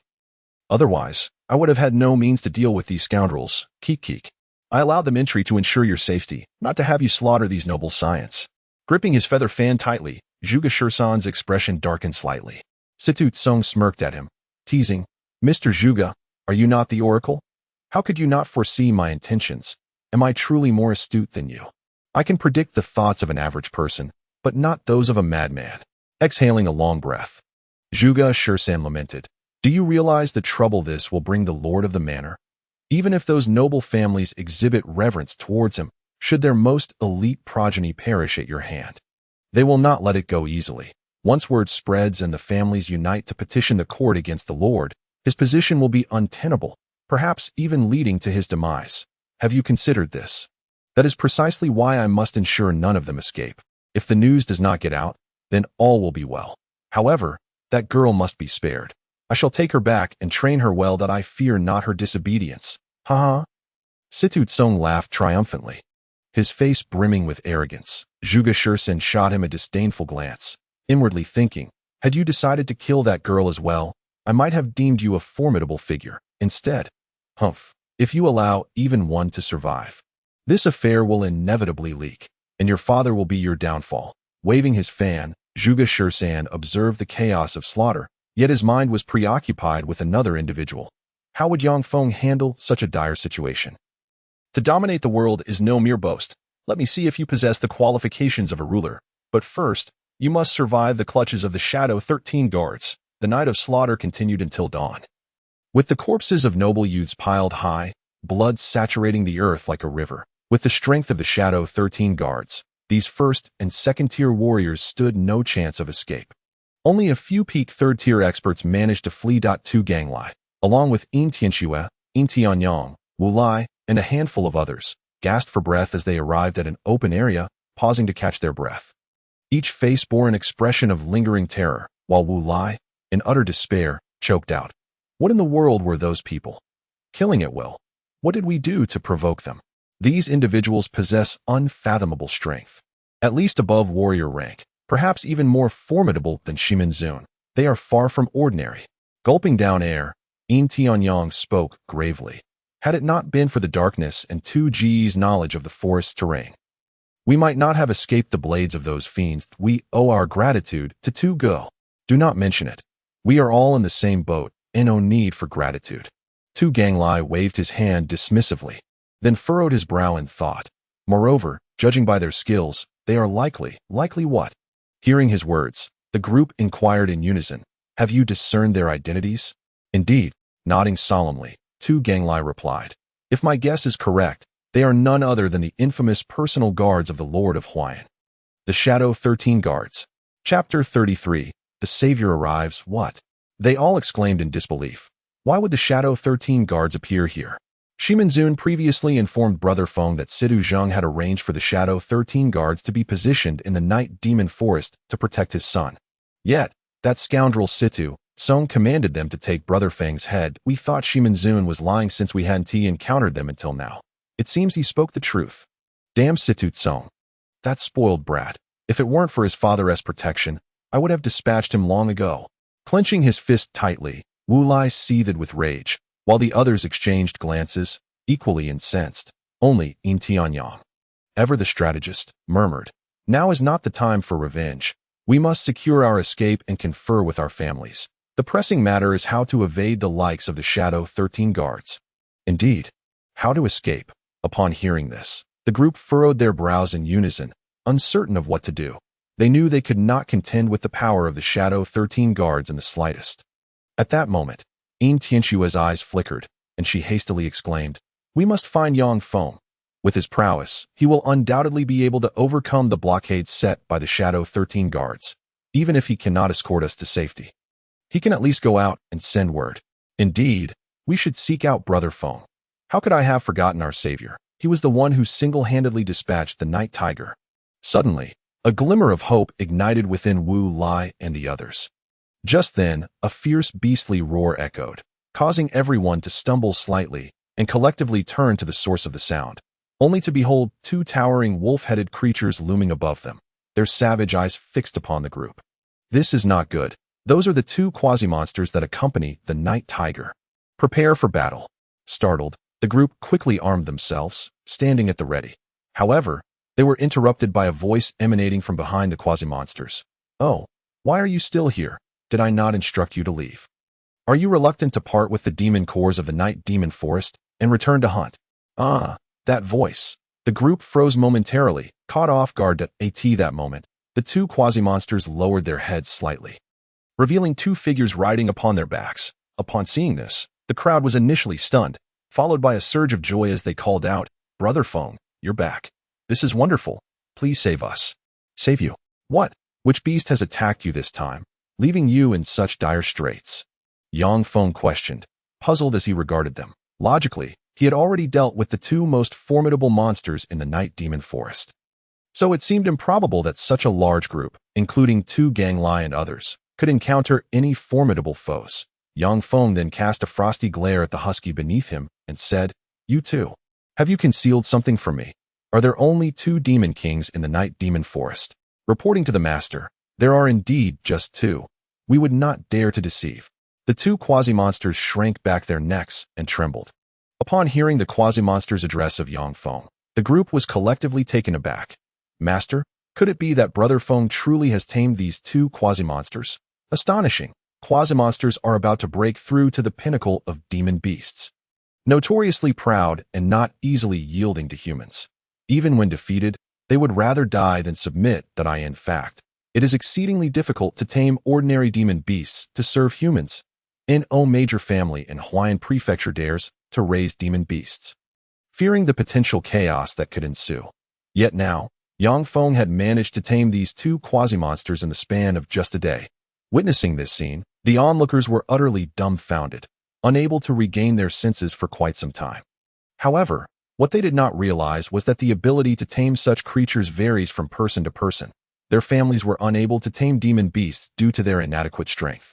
Even if they were slightly stronger than the beasts, they could not achieve full control. But Yang Feng was different. With his overwhelming power, not to mention two quasi-monsters, even the true monsters would bow down in submission.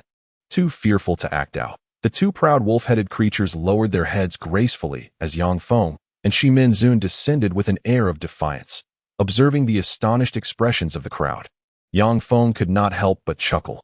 Enough with the astonishment. Now tell me, what trouble have you gotten yourselves into?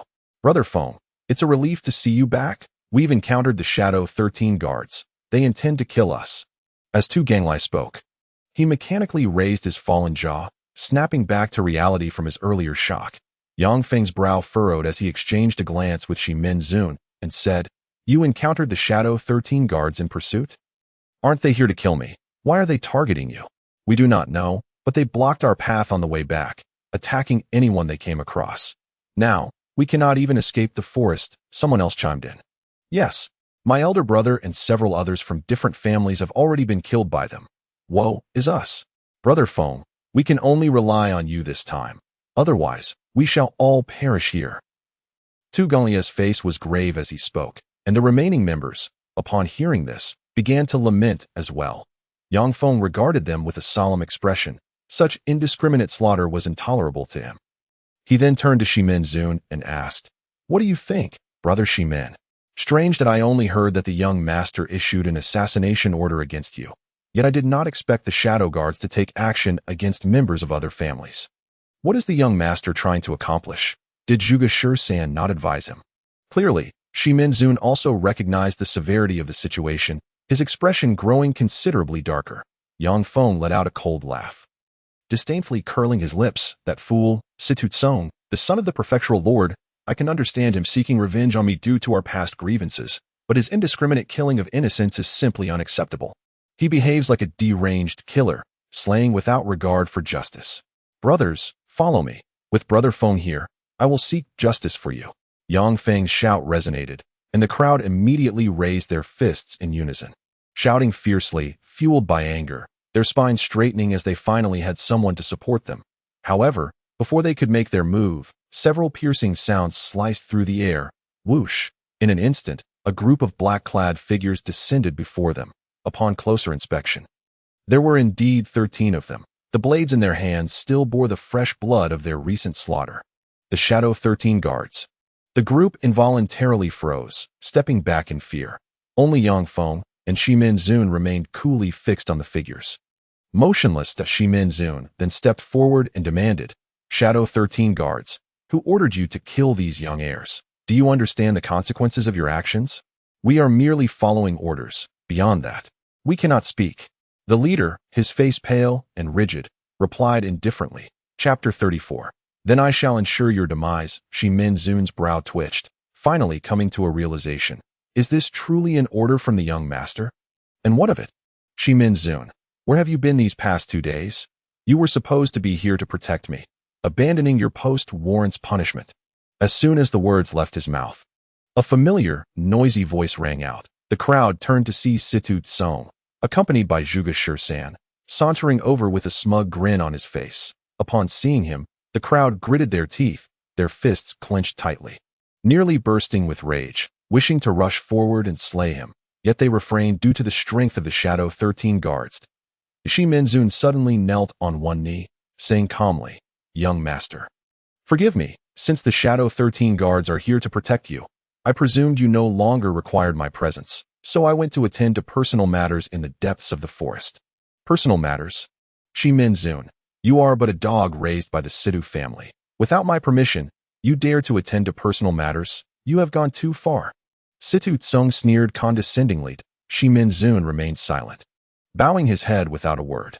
Though Situ Tsung showed him disdain, he could not forget the grace the prefectural lord had shown him, and thus he refrained from retaliating. Such loyalty pleased Yang Feng. Yet he felt sympathy for Shimen Zun and interjected, "Hey, you fool of a son of the prefectural lord. Can you even speak like a human? Be careful, or I'll make sure you regret it. Let me make this clear, from now on.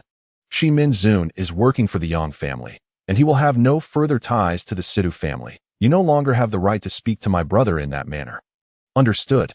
Yang Feng, I finally found you. It seemed that Situ Tsung had just noticed Yang Feng, a cold smile creeping onto his face as he sinisterly stated, "I have been searching for you all night, only to find your corpse missing. What a disappointment that I didn't expect to catch you so soon." As he spoke, Situ Tsung turned to Shimen Zun and commanded, "Shimen Zun, kill this young fellow. I will consider it a merit for you, and I shall overlook your abandonment of your post." "Young master, I cannot." "What? Brother Yang has saved my life twice and helped me avenge my family's destruction. His kindness is beyond measure. I cannot repay kindness with malice." Though Shimen Zun was kneeling, he stood tall, his expression resolute as he declared defiantly, "Moreover, I have already pledged my service to the Yang family. I can no longer serve the prefectural lord's household, that I will personally go to bid farewell to the prefectural lord." "Young master, take care. You traitor, have you forgotten that it was my father who saved your life in the night demon forest? You would have perished alongside your dead fathers if not for him. And now you dare to betray the Situ family." At this, Situ Tsung was furious, his face contorting with rage, while Shimen Zun remained unfazed, stating, "Indeed, the prefectural lord saved my life back then. However, over the past year, I have devoted myself to the prefectural lord without ever slacking. If the young master feels that is insufficient, you may take my life. I will have no complaints, but the young master should act with caution in the future and avoid causing further trouble for the prefectural lord. Zhuge Shi-san should also advise you accordingly."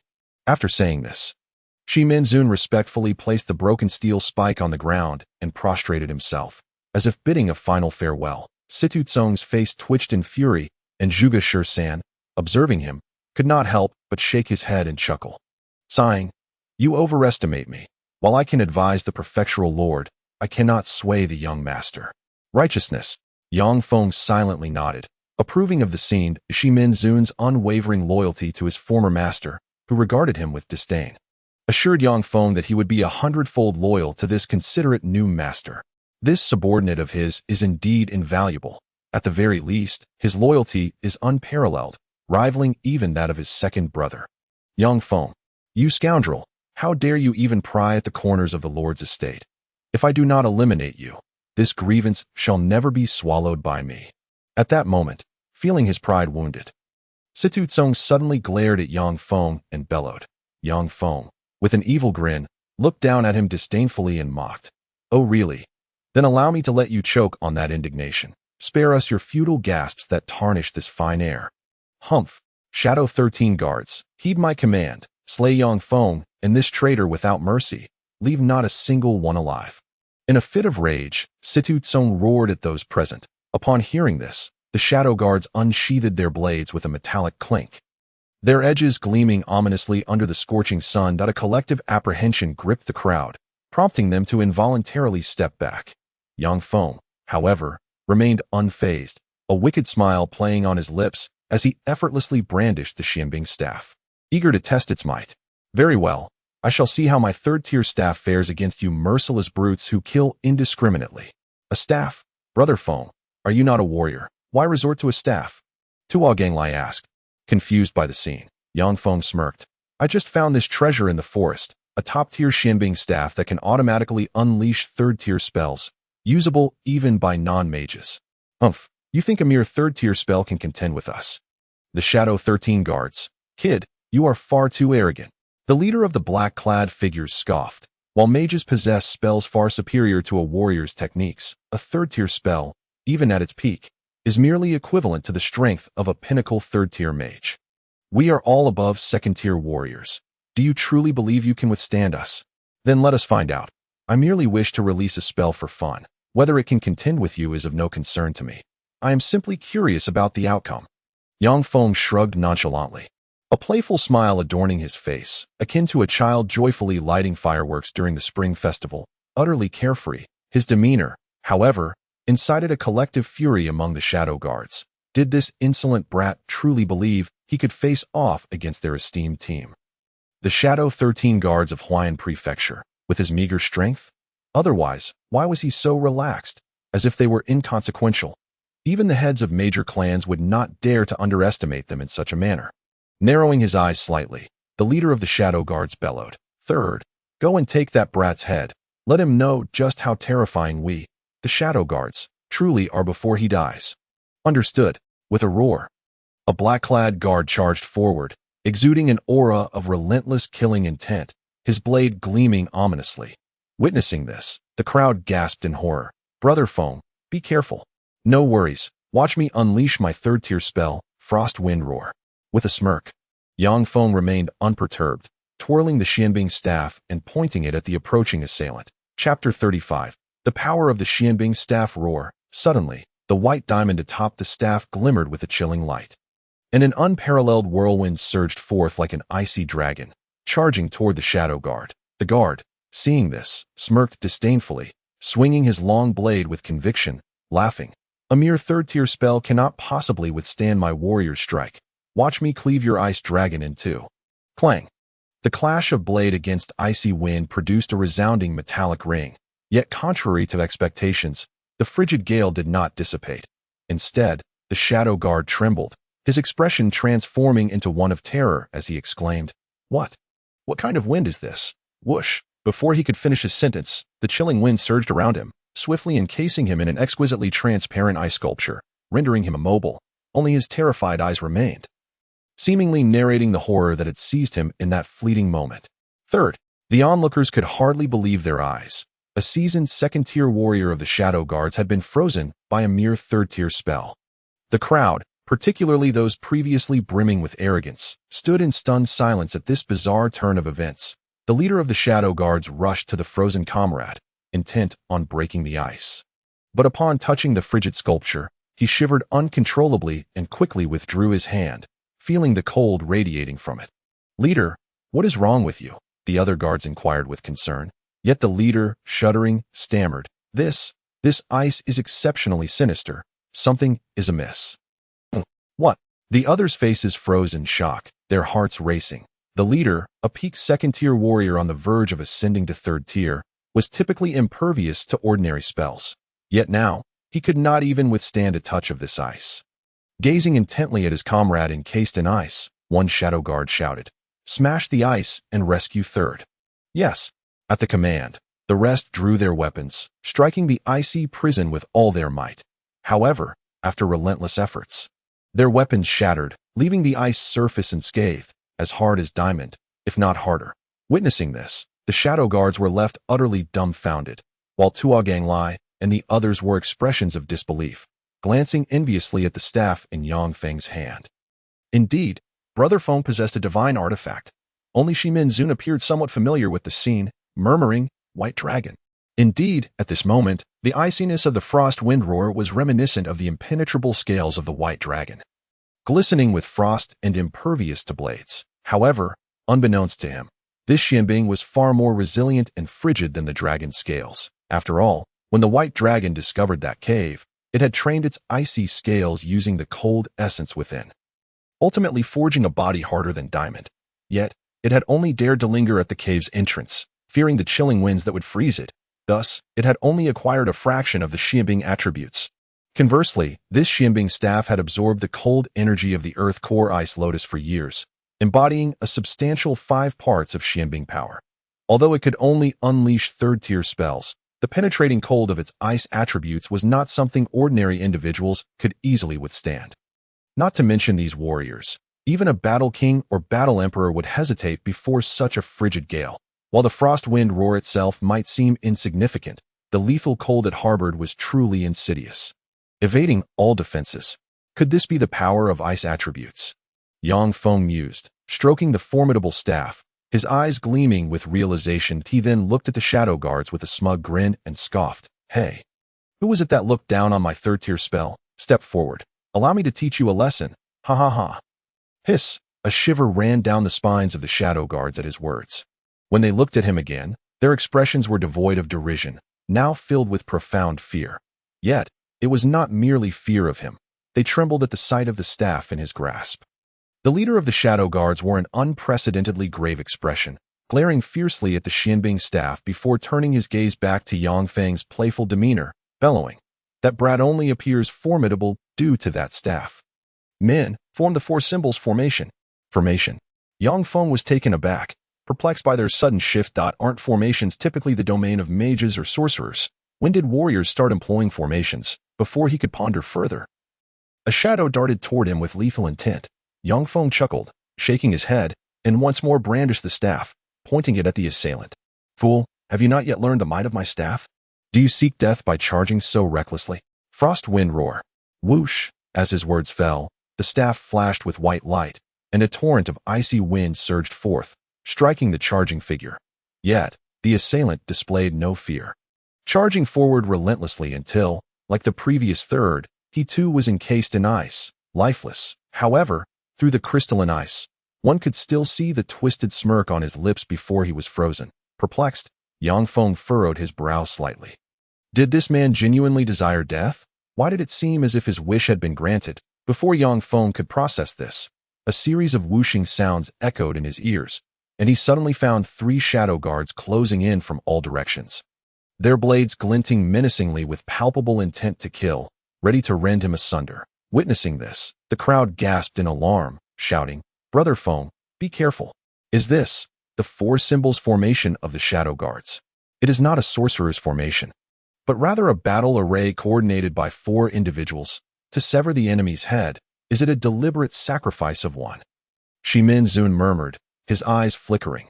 Upon hearing this, the shadow commander across from him revealed a faint, cold smile, filled with pride as he declared, "Indeed, the shadow guard is the personal escort of the lord of the manor. Every member has long since cast aside concerns for life and death to fulfill the tasks assigned by our master. What does it matter if we must sacrifice ourselves? This 4 symbols formation is specifically designed to counter those sorcerers with formidable magical powers. One individual draws the fire while the other 3 take the opportunity to close in. Once a sorcerer is approached, they are destined to meet a grim fate. You impudent brat, with enemies on 3 sides. Even if that staff is powerful, you can only manage one at most, while my remaining 2 comrades will have you minced into meat paste. Ha ha ha. Chapter 36. Annihilation. The commander laughed heartily, his expression brimming with arrogance, yet a closer glance revealed his eyes were bloodshot. Clearly, he was also pained by the thought of losing yet another brother, but he could not allow such emotions to surface. As the commander of the Shadow Guard, he could not afford to be swayed by feelings, and no matter how many among them might perish, he must stand strong, resolutely enduring. Having spent a year with these men, Shimen Zun fully understood the tender sentiments hidden beneath their hardened exteriors. With a helpless sigh, he closed his eyes and murmured, "Commander, you are commendable, but alas, you have chosen the wrong master. The task he has assigned you is utterly unattainable. Yang Feng's strength does not lie within that staff. From the moment you appeared, you were destined to be buried here. What a pity." With a light sigh, Shimen Zun turned his head away, unable to bear witness to the outcome he already anticipated. The sounds of rushing wind filled the air as the 3 shadow assailants approached Yang Feng, their blades aimed directly at his head, poised to reduce him to mere fragments. Yet, Yang Feng remained unmoved. At this moment, he had lost the opportunity to wield his staff and cast another spell. Seeing this, the commander felt a flicker of joy, believing the youth before him had been daunted by the spectacle. Perhaps this way, he could spare one more brother from harm. However, before his delight could fully manifest, Yang Feng suddenly glared fiercely, choosing not to cast a spell, but instead swung his staff like a club, fiercely sweeping it around him as he shouted, "Do not underestimate me. I fear no close combat." With a series of splattering sounds, 3 clouds of blood erupted almost instantaneously. The 3 shadow assailants were left bewildered, having not comprehended what had transpired before they were reduced to mere piles of flesh, blood splattering everywhere. The joy that had just ignited in the commander's eyes was instantly replaced by horror, leaving him momentarily stunned. How? How could this be? The commander silently shouted within, seemingly unable to believe this reality. The remaining shadow guards stood dumbfounded, staring at Yang Feng, who appeared as if possessed by a demonic spirit, struggling to regain their composure. Who exactly is this young man? His power is simply monstrous. 3 second-tier battle commanders attacking together were utterly crushed by a single blow. Is he a monster? Initially, the shadow guards had thought Yang Feng merely relied on the power of his staff. But now they had witnessed the true extent of this young man's terrifying capabilities. The noble scions watching this scene were equally stunned, their expressions a mix of disbelief and astonishment. They understood Yang Feng's prowess. Yet they had not anticipated that he could handle battle commanders with such ease, rendering him almost superhuman. Hey, Miss Een, is this how your sorcerers wield their staffs? I too have witnessed for the first time that a staff can be used to directly strike someone's head. Tu Ganglai and Een Tianxue exchanged glances, both unable to suppress their astonishment. Silence enveloped the scene, a deathly stillness. All present gazed at this spectacle, their faces a canvas of incredulity. Moments later, a harsh, irritable voice shattered this terrifying silence. Useless. All of you are useless. You can't even manage to kill a single person. What use do I have for you? When I return, let my father execute all of you. Situ Tsong bellowed, directing his wrath at the loyal shadow guards. Upon hearing this, the crowd turned their furious gazes upon him. Was this second-generation scion truly so cold-blooded that he felt no pangs of conscience? These men had died for him without cause, and yet he dared to insult them. So it was unfathomable how these shadow guards tolerated him. Did they not feel a chill in their hearts? Yang Feng's expression grew cold as he pointed his staff towards Situ Tsong, declaring, "Why do I find you so disagreeable?" Frostwind roar. In an instant, an ice dragon manifested once more, charging towards Situ Kong. Terrified, he stumbled backward, shouting, "Help! Someone protect me!" With swift movements, several figures interposed themselves before Situ Tsong, forming a barrier. The icy blast was blocked, yet the 5 individuals turned into ice sculptures, devoid of breath. Scanning the surroundings, it was evident that these were none other than the shadow guards, originally numbering 13. 10 had now met their demise, leaving only 3, including the commander. Seeing the ice figures before him, Situ Tsong patted his chest, still trembling from fright, a smile of relief appearing on his face. However, Yang Feng's expression remained grim as he addressed the commander. "Are you not ashamed? Your foolish son treats you this way, and you remain loyal to him? Why not join me, or simply withdraw from this matter? I will not trouble you. I only seek revenge on that second-generation scion." "Young man, I appreciate your goodwill, but I must decline." The commander's lips curled slightly, revealing his resolve. "I know we are no match for you, but should you wish to harm our young master, you must step over our corpses. Since the Shadow Guard's inception, we have never failed a task unless we have perished." "Very well, then I shall grant your wish." With a thunderous shout, Yang Feng swung his staff, unleashing a torrent of frigid wind that surged toward the remaining 3 shadow guards, instantly encasing them in ice, crystal clear and pristine. Thus, the infamous Shadow 13, the personal guards of the Manor Lord, were completely obliterated. Brother Feng, those Shadow 13 were indeed true men. Now that they are utterly defenseless, you could have merely incapacitated them. Why go so far as to exterminate them? Tu Gaglai observed the frozen figures, noting that none displayed fear, and he couldn't help but feel a sense of kinship. Sighing deeply. However, no sooner had he voiced this than Een Tianxue could no longer restrain herself and struck him on the head, scolding, "Are you foolish? Have you forgotten how they relentlessly pursued us just moments ago? How can you lament for them? But they were only following orders. Alas, you women do not understand a man's sentiments. They are true men, true heroes. True men can still be enemies. They are heroes and deserve respect. Are there heroes who massacre the innocent? Have you bumped your head?"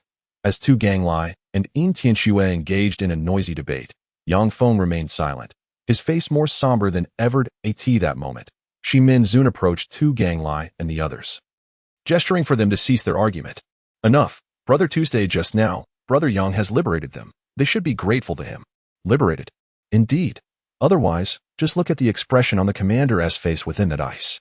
Shimen Zun pointed forward, and the others followed his gaze, discovering that within the crystalline ice, the faces of the Shadow Commander and his comrades no longer bore tension.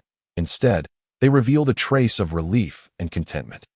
Taking a deep breath, Shimen Zun murmured, "The Shadow Guard has always regarded obedience to their master's orders as their sacred duty, living as if they were dead men.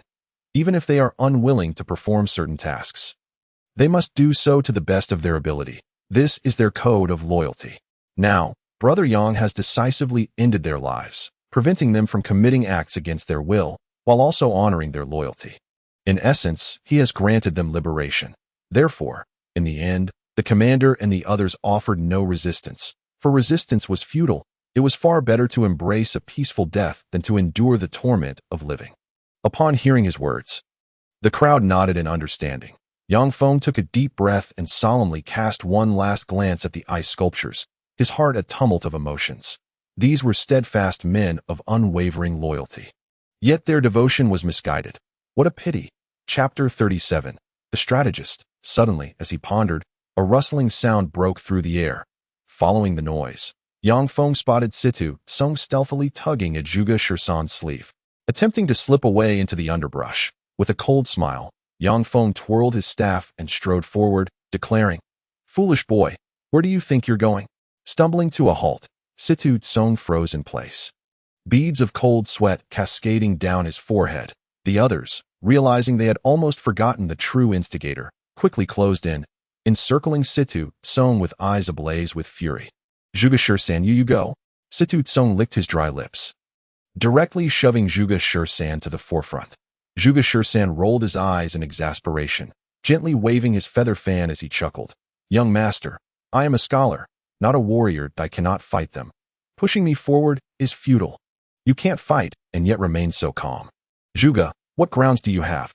Observing his relaxed demeanor, Yang Feng found it rather amusing and inquired. Zhuge Shursan smiled faintly and replied, "When one possesses a well-formed plan in their heart, they naturally remain calm and composed." "Oh, so you have a well-formed plan? Then allow me to ask, in this situation, are you confident in your ability to successfully break through, or are you confident in safeguarding your young master?" "Neither." With a slight smile, Zhuge Shursan ambiguously responded, "I am certain that you will not harm a single hair on my head." Not harm you? You are quite delusional." Grinding his teeth, Wu Lai could not contain his anger, exclaiming, "You, the accomplice of Situ Song, who devised the plans that led to the injuries and fatalities of so many. I can hardly contain my desire to have you executed, you scheming strategist. Hey, you are being rather insulting. The strategies I, Zhuge Shursan, have devised, while I cannot claim them to be flawless, certainly would not have led us to this predicament of being unable to retreat. If the Wu family has suffered losses, yet dares not confront the true culprit and takes out their frustrations on me, what sort of hero does that make you?" With a flash of keen insight in his eyes, Zhuge Shursan perceived the ulterior motives lurking within Wu Lai's heart. Although his elder brother Wu Shan had fallen at the hands of the Shadow 13 guards, the primary perpetrator was indeed the son of the Mansion Lord, and the Wu family could not afford to offend too much. Yet they could not simply let it slide. Ultimately, they would need to find a scapegoat. Zhuge Shursan, with his status, position, and relationship with the Mansion Lord, was perfectly suited for the role that at the very least. The Mansion Lord would not risk a fallout with the prominent families over him, and the families themselves would regain their dignity, providing a way out by blaming him for the abuse of power. However, Zhuge Shursan, confident in his own intellect, would not allow himself to be so easily manipulated. With a smirk, Zhuge Shursan turned to Yang Feng and asked, "Master Yang, if I were to come forward and pledge my allegiance now, would you accept me? Or rather, would you dare to accept me?" "What?"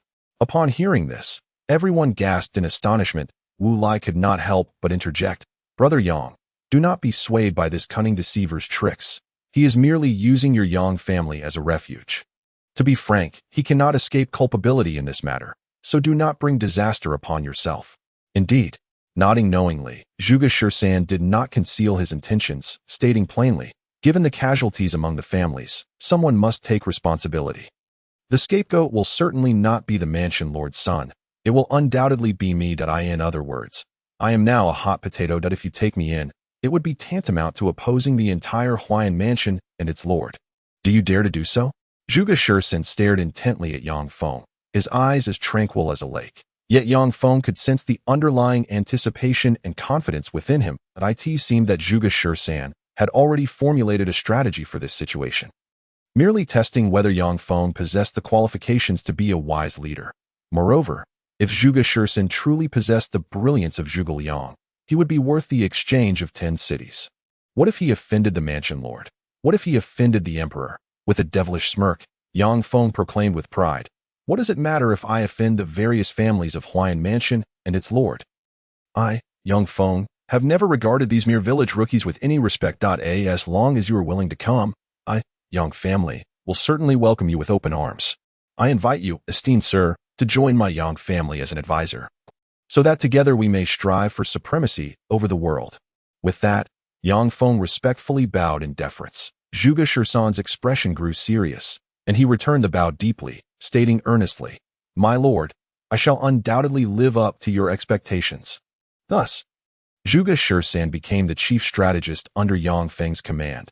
Observing this scene, the remaining few members of the prominent families present could not help but feel their expressions darken, turning quite unsightly.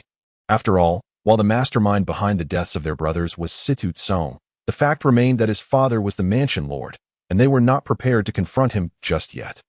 A scapegoat was needed to alleviate the tensions between their families and the mansion lord, allowing everyone to save face. Zhuge Shursen, the mansion's foremost advisor, was the ideal candidate. However, now that he had defected to Yang Feng, who happened to be their savior, particularly given Yang Feng's formidable strength, they could no longer afford to make trouble for Zhuge Shursen. Yet, someone had to take responsibility for this affair, if not him.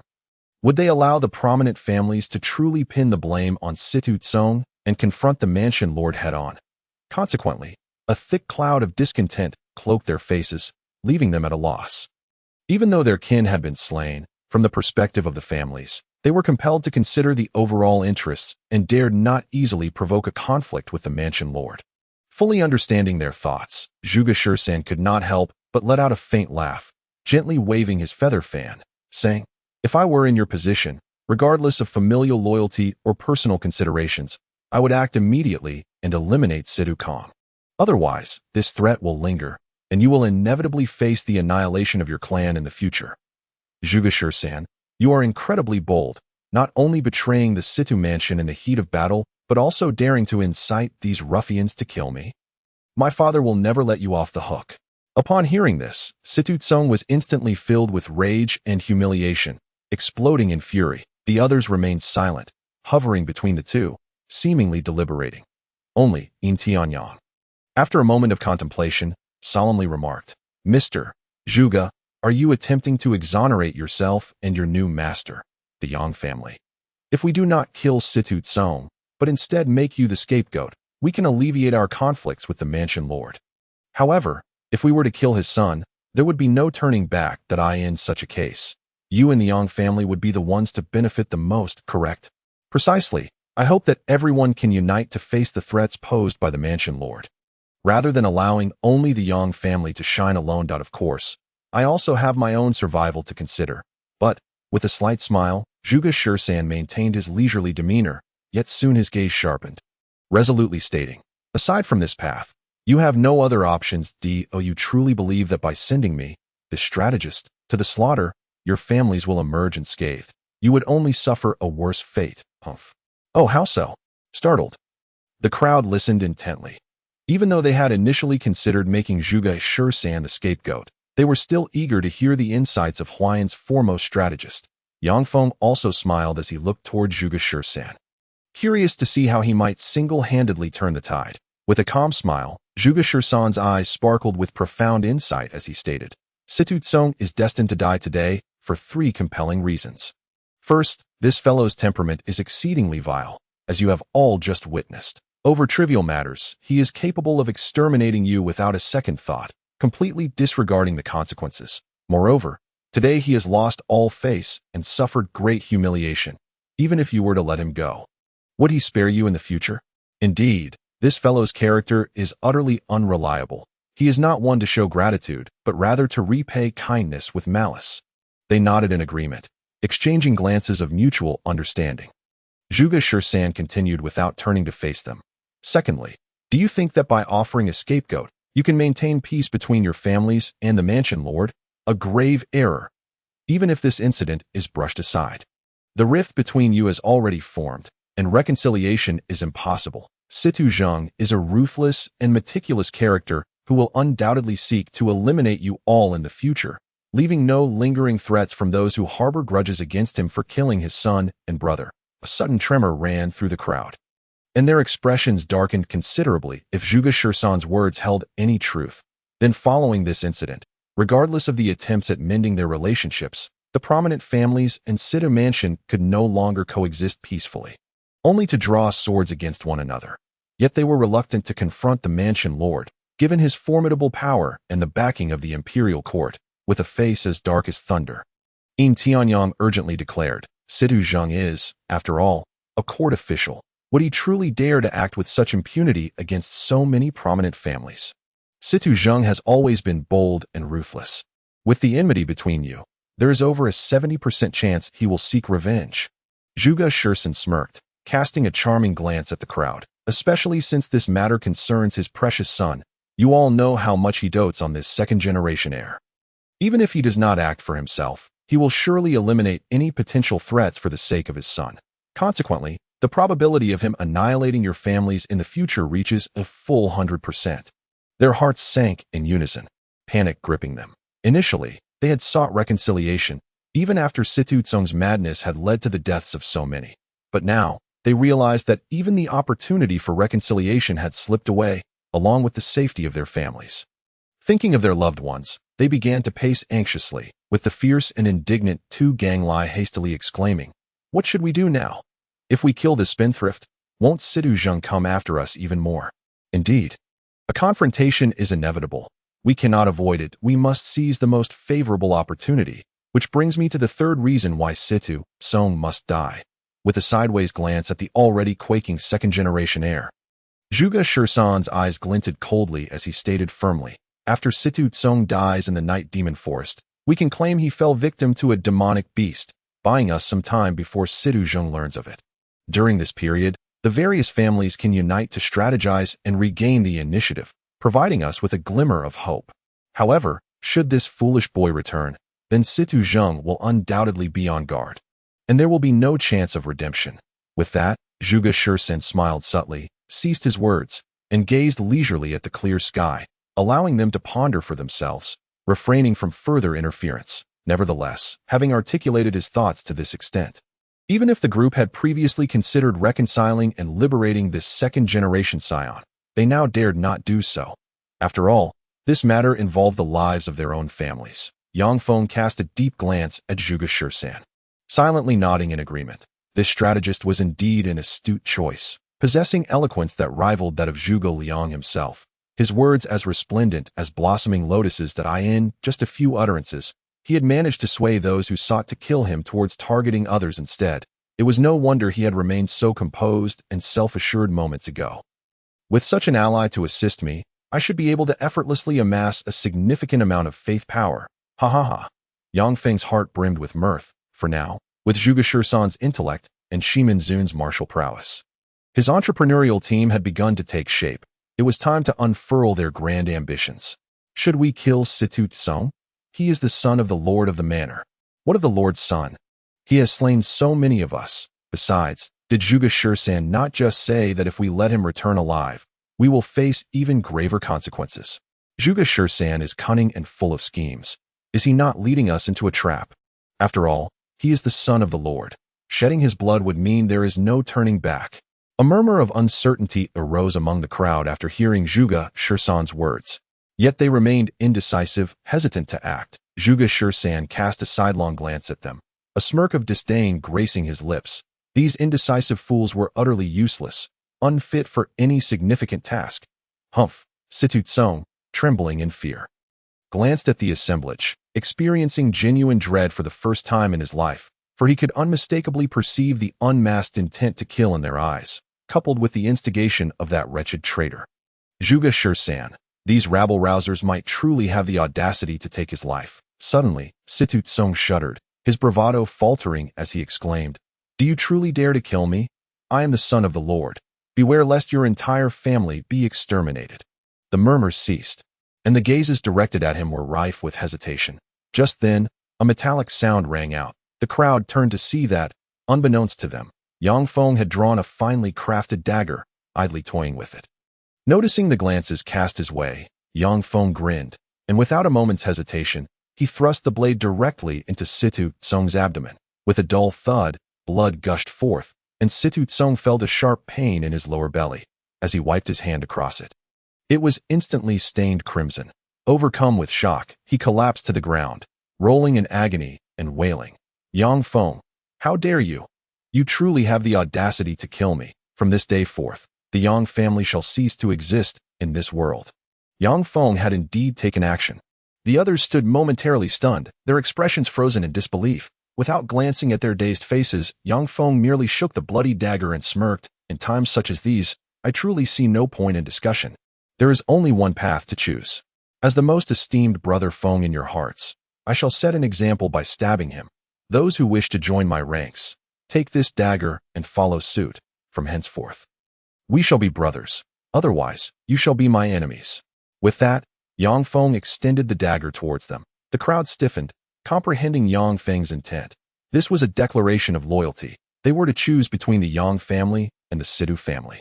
It was abundantly clear that Yang Feng had resolved to confront the Situ family head-on. The scions of various clans needed to make their decisions immediately.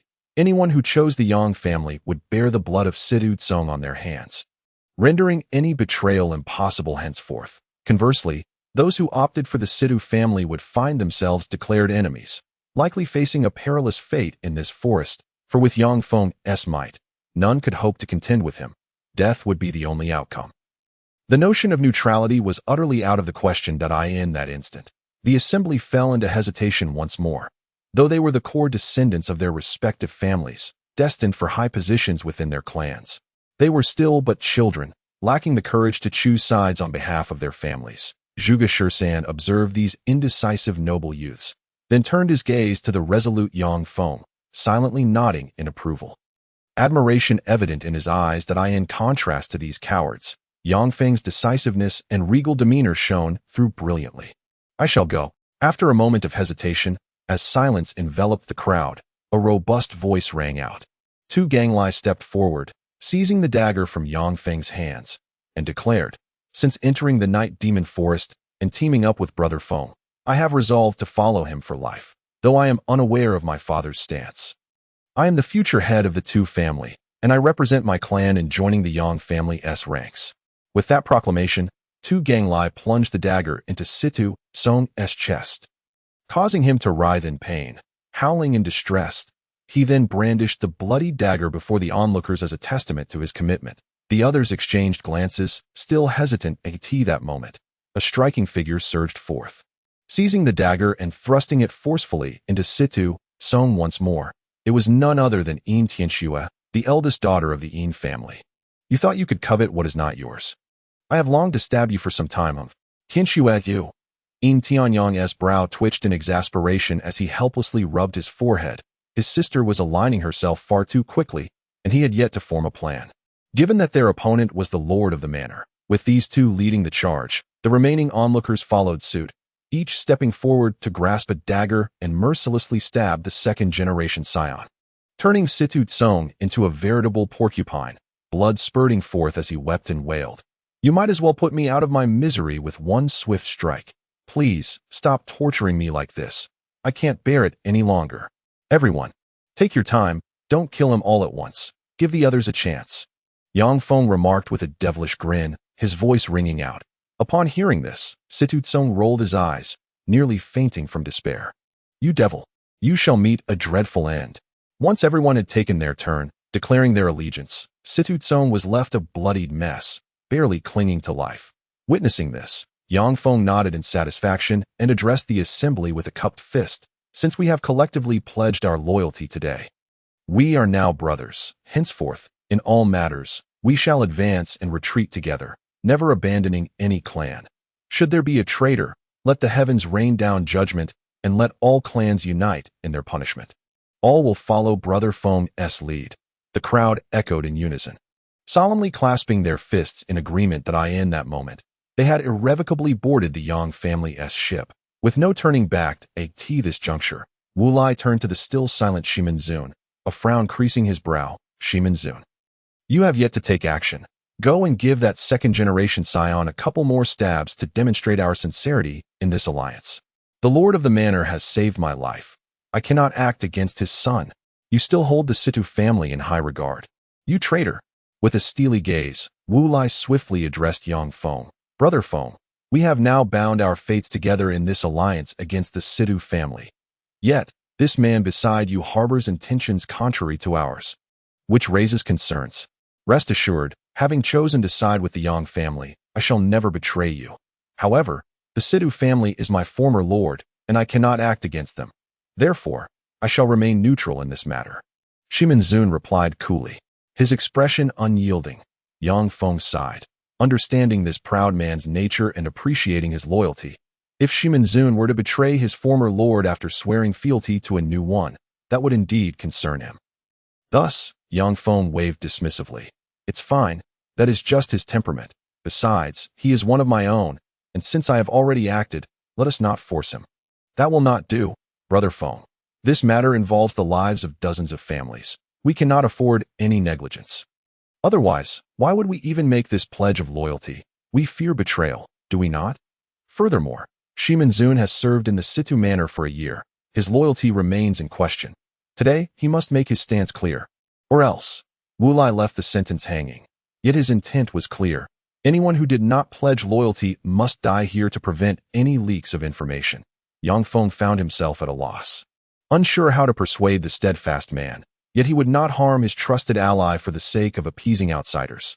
Thus, Yang Feng glanced towards Zhuge Shursan, signaling him with his eyes. Mr. Zhuge, it is time for your wit and wisdom to alleviate our lord's concerns. Understanding. Zhuge Shursan nodded slightly and smiled, then suddenly exclaimed, Shimen Zun, do you wish to know how your entire family perished? My family was slaughtered by the White Dragon. How could? A chill ran through Shimen Zun as he eyed Zhuge Shursan with suspicion. Zhuge Shursan smiled calmly and replied, Night Tiger, while the White Dragon is formidable, it cannot be easy to ensure that not a single member of your family escapes, can it? What do you know? Speak. Clenching his fists, Shimen Zun pressed urgently. Zhuge Shursan gently waved his feather fan and replied with a serene demeanor. As the Lord of Huayan, Situ Zheng has always acted tyrannically. His debauched son is utterly lawless, causing great distress to the prominent families within the estate, as the foremost family in Huayan. The Shimen clan once joined forces with 5 other eminent families to petition the imperial court, seeking the impeachment of Situ Zheng. However, their memorial was suppressed without a trace. Upon learning of this, Situ Zheng, filled with indignation, seized the opportunity to summon the martial experts from various noble families under the pretext of exterminating the demonic beasts in the Night Demon Forest. He especially demanded the full mobilization of the 5 families that had previously opposed him. Once in the Night Demon Forest, he would eliminate them without a trace, leaving the outside world to believe they had perished at the jaws of the beasts, when in truth, it was the work of the Shadow 13 guards. What did you say? Shimen Zun exclaimed, his body trembling in disbelief. How could this be? Are you implying that the Lord ordered the annihilation of my entire family? Of course, came the response. Otherwise, no matter how formidable Bailong is, how could he leave so many skilled warriors behind, none of whom returned? How do you know such intricate details? With a subtle smile gracing his lips, Zhuge Shursan murmured, This was the very first scheme I proposed upon entering the Lord's residence a year ago. Boom. It was as if a thunderclap had struck Shimen Zun's mind, leaving him utterly dumbfounded. Not only him, but even Yang Feng stared at Zhuge Shursan, perplexed.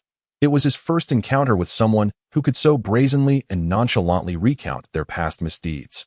Was he not afraid that Shimen Zun would suddenly erupt in rage and kill him? Chapter 40. The return is anticipated. After a brief contemplation, Shimen Zun clenched his fists and charged forward, thrusting his dagger fiercely at Zhuge Shursan. I will kill you. Yet Zhuge Shursan maintained his smile, unfazed. Fortunately, Yang Feng acted swiftly, restraining Shimen Zun, and then turning to Zhuge Shursan with a wry smile. Mr. Zhuge, after committing such misdeeds, could you refrain from articulating them so openly? It puts me in a rather difficult position. The my left wing is intent on slaying my right arm. Both are flesh and blood. What am I to do? The Lord need not worry. He will not kill me, nor can he. Are you dreaming? Have you seen the murderous glint in his eyes? Yang Feng retorted, glancing at Shimen Zun's furious crimson gaze, and shot Zhuge Shursan a roll of his eyes. How could he be so confident that he would emerge unscathed? Zhuge Shursan chuckled lightly and continued to address Shimen Zun. Because I am your savior. Without me, you would have perished a year ago. What? Both Yang Feng and Shimen Zun froze in disbelief. Zhuge Shursan took a deep breath and waved his feather fan. Shimen brother, do you truly believe that Situ Zheng, with his ruthless disposition, would allow you to escape? It was my counsel that spared your life, enabling you to survive. It was you who saved me. Indeed, that I had informed him of the plan to send Situ Zheng to Tianfeng Academy, which prompted him to spare your life, the foremost youth of Huayan, to assist us. Without my intervention, you would have met the same fate as your forebears. Why? Why did you save me? Shimen Zun gritted his teeth, his fury still simmering. First, I felt pity for you, being the last scion of your family. Second, I sought to secure a future ally. Should Situ Zheng ever wish to eliminate me, I would need someone capable of avenging me. Exhaling a long breath, Zhuge Shursan chuckled softly. In serving a master like Situ Zheng, I must ensure my own safety. Thus, you cannot kill me. I have saved your life. But you have also brought ruin to my family. Your family's downfall was orchestrated by Situ Zheng.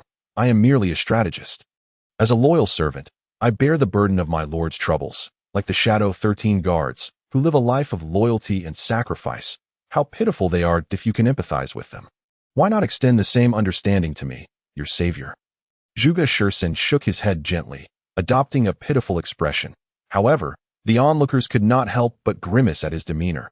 How could a manipulative schemer, who treated others like puppets, claim to be pitiful?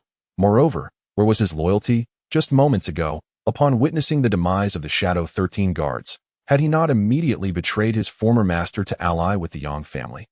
A collective sigh of disbelief swept over the group. Nonetheless, he did speak a truth. Both he and the Shadow 13 guards served Situ Zheng, and ultimately, the true villain was the Lord himself. After a year of service in the Lord's residence, Shimen Zun could comprehend this, and combined with Zhuge Shursan's life-saving grace, his resentment gradually subsided. Seeing that Shimen Zun had calmed down, Yang Feng slowly released his hold. My lord. The dagger.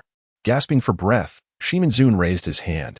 Yang Feng understood his intention and handed him the bloody dagger. As soon as Shimen Zun grasped it, he lunged at Situ Zheng's lifeless body, stabbing furiously while cursing. For a year, I devoted myself to the Situ family, only to discover that they are the ones responsible for my family's demise. I, Shimen Zun, vow today to never forgive you. With each savage thrust, Situ Zheng's last breath finally escaped him. Yang Feng patted Shimen Zun's shoulder in consolation and then addressed the rest. Now that we are all united against the Situ family, let it be known that the alliance against Situ Zheng is officially formed. We shall demonstrate to this lord who truly holds power in Huayan.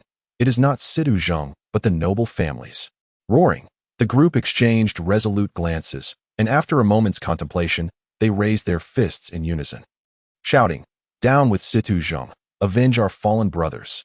The echoes reverberated through the heavens, relentless and powerful. 3 hours later, as the sun dipped below the horizon, outside the night demon forest, Yi Jianfei and the heads of the Huayan families anxiously awaited the return of their kin at the entrance. The assessment had lasted 3 full days. Before sunset, it was due to conclude, and they hoped for no misfortune. A gathering of old men, hearts racing, while Lord Situ Zheng sat composedly in his grand chair, unperturbed, in his mind.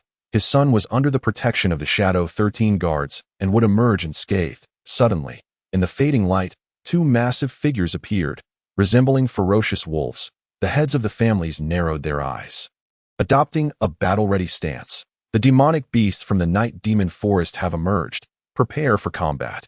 Father, I have returned. Grandfather, I missed you so much. Woohoo. Uncle, my cousin. However, before they could unite against a common foe, familiar voices rang out from behind the beasts. The crowd paused, lowering their guard. Upon closer inspection, they realized it was 2 towering wolf-headed beasts, but riding upon their backs were the young heirs of each family. In an instant, everyone was bewildered, as if they were faced with an impenetrable mystery. How could they return riding on demonic beasts? Surely, they had not subdued them. Unthinkable. Even these old-timers could not achieve such a feat.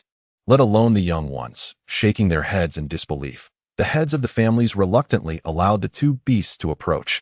Once the family members dismounted, they hurriedly inquired, "What is the meaning of this?" "Oh, these are the two quasi-monsters that Feng has tamed. They will serve as the Yang family's watchdogs now. There is no threat. Do not be alarmed." "What? Two quasi-monsters as watchdogs? That Yang kid tamed them?" Upon hearing this, the assembled family heads were left utterly dumbfounded, their eyes fixated on the proud Yang Feng perched atop the wolf's head, unable to suppress their astonishment. The Yang family had indeed produced a prodigy, capable of bringing demonic beasts home. Remarkable. Chapter 41. A series of surprises. Little brother. Outside the night demon forest, as the family heirs emerged, the gathered families rushed forward to greet them. Yang Yuchan, Yang Xiaoi, and the others pressed eagerly through the crowd. Yang Feng, twitching his ears atop the wolf's head, heard their calls and gave the great head a resounding slap, commanding, "Lower your head. I want to dismount." "Yes, master." The quasi-monster complied, bowing its proud head. After Yang Feng dismounted, he approached Yang Yuchan and the others, smiling. "Elder sister, second brother, did you miss me during these 3 days?" "Of course we did. Little brother, were you in any danger in the forest? Let me see if you are hurt." Yang Yuchan expressed her concern. Yang Feng grinned and spun around nonchalantly. "No worries. How could I possibly get hurt?" After a thorough inspection, Yang Yuchan finally nodded in relief. "Master, is this the matriarch?" Suddenly, a low growl resonated as the two massive wolf heads loomed toward them. Yang Yuchan and the others gasped and instinctively recoiled. Yang Feng frowned, turned, and glared at the beasts, scolding, "Get back! Who told you to lower your heads? You scared my sister." "Yes, master." A shiver coursed through his body, causing the two peculiar beasts to raise their heads, nostrils flaring towards the heavens, their bodies taut and rigid. Yang Yuchan glanced at the two monsters, then at Yang Feng's disdainful smirk, and with a look of bewilderment exclaimed, "Little brother, what is this? These two monstrous beasts, are they truly under your command?" "Of course. I found these two little dogs in the forest. They will guard our home henceforth." Yang Feng shrugged nonchalantly, turning to the bearded man beside him. "Blackbeard, from now on, you shall look after these two dogs and take charge of their feeding." "What? Me feed them? What if I end up as their meal?" The bearded man's expression twitched as he stared at the towering creatures before him, nearly on the verge of tears. Yang Yuchan and Yang Xiaoi wore similarly stunned expressions, muttering, "Little brother, you can't be serious, entrusting these two beasts with guarding our home." "Indeed, just their imposing presence alone is enough to command respect. I would wager that no household in the entire Huayan prefecture possesses a more stately entrance than ours." "True. Who else has two monstrous beasts at their doorstep?" Yang Yuchan's face twitched as she beheld Yang Feng's smug demeanor, nearly brought to tears. Though Yang Feng was once a frivolous youth, he had only played with small animals like birds and cats. Who could have imagined he had now taken to taming monstrous beasts, which was quite terrifying. She quickly urged, "Little brother, do not invite disaster upon yourself. Can these beasts truly be brought home? What if they go berserk and harm our family or the townsfolk? Let them dare. I shall tear them apart if they misbehave. The disobedient dog is no good dog." Humph. With a huff, Yang Feng shot a fierce glare at the two huskies, making them break into a sweat and hastily declare, "Rest assured, master, we shall henceforth be the loyal hounds of the Yang family. We will only bite those you command us to, and will not bark lightly." Woof woof. Their barks were remarkably convincing, instantly drawing the gazes of those around them. Yang Yuchan and the others were utterly dumbfounded, unable to fathom how these two monstrous beasts had been trained to obey Yang Feng better than ordinary dogs. However, before they could collect their thoughts, an even more astonishing event unfolded. Shimen Zun and Zhuge Shursan approached Yang Feng with an air of reverence, bowing respectfully. "Head of the family, head of the family." The crowd gasped in astonishment at their words. After a moment of contemplation, Yang Yuchan incredulously remarked, "Aren't you two the foremost figures of the younger generation in Huayan Prefecture, Shimen Zun and Master Zhuge Shursan? Why do you refer to my little brother as the head of the family?" "This lady must be the matriarch of the household," Zhuge Shan said with a gentle smile, bowing slightly while fanning himself. Shimen Zun and I have officially pledged our allegiance to the Yang family and shall serve as advisors henceforth. We look forward to assisting the head of the family in achieving great endeavors. And we kindly ask for your guidance, matriarch. Too kind, Master Zhuge, Yang Yuchan stammered, her face twitching in disbelief. The most talented scholars and warriors in the entire Huayan prefecture had left their prestigious positions to join the Yang family. This signified that the Yang family's future potential would undoubtedly eclipse all others in Huayan prefecture, heralding a renaissance for the Yang clan. How had her little brother managed to bring these two esteemed figures into their fold? Stars sparkled in her eyes as she gazed at them, her face beaming with joy. Zhuge Shan smiled slightly, exchanged a few whispers with Yang Feng, and after receiving a nod from him, departed with Shimen Zun. As soon as they left, Yang Yuchan could hardly contain her curiosity. Little brother, how did you manage to invite these two esteemed individuals back? Feng Ge. However, before she could finish her sentence, a boisterous voice interrupted her. It was Tu Ganglai, who came rushing over, speaking in hushed tones.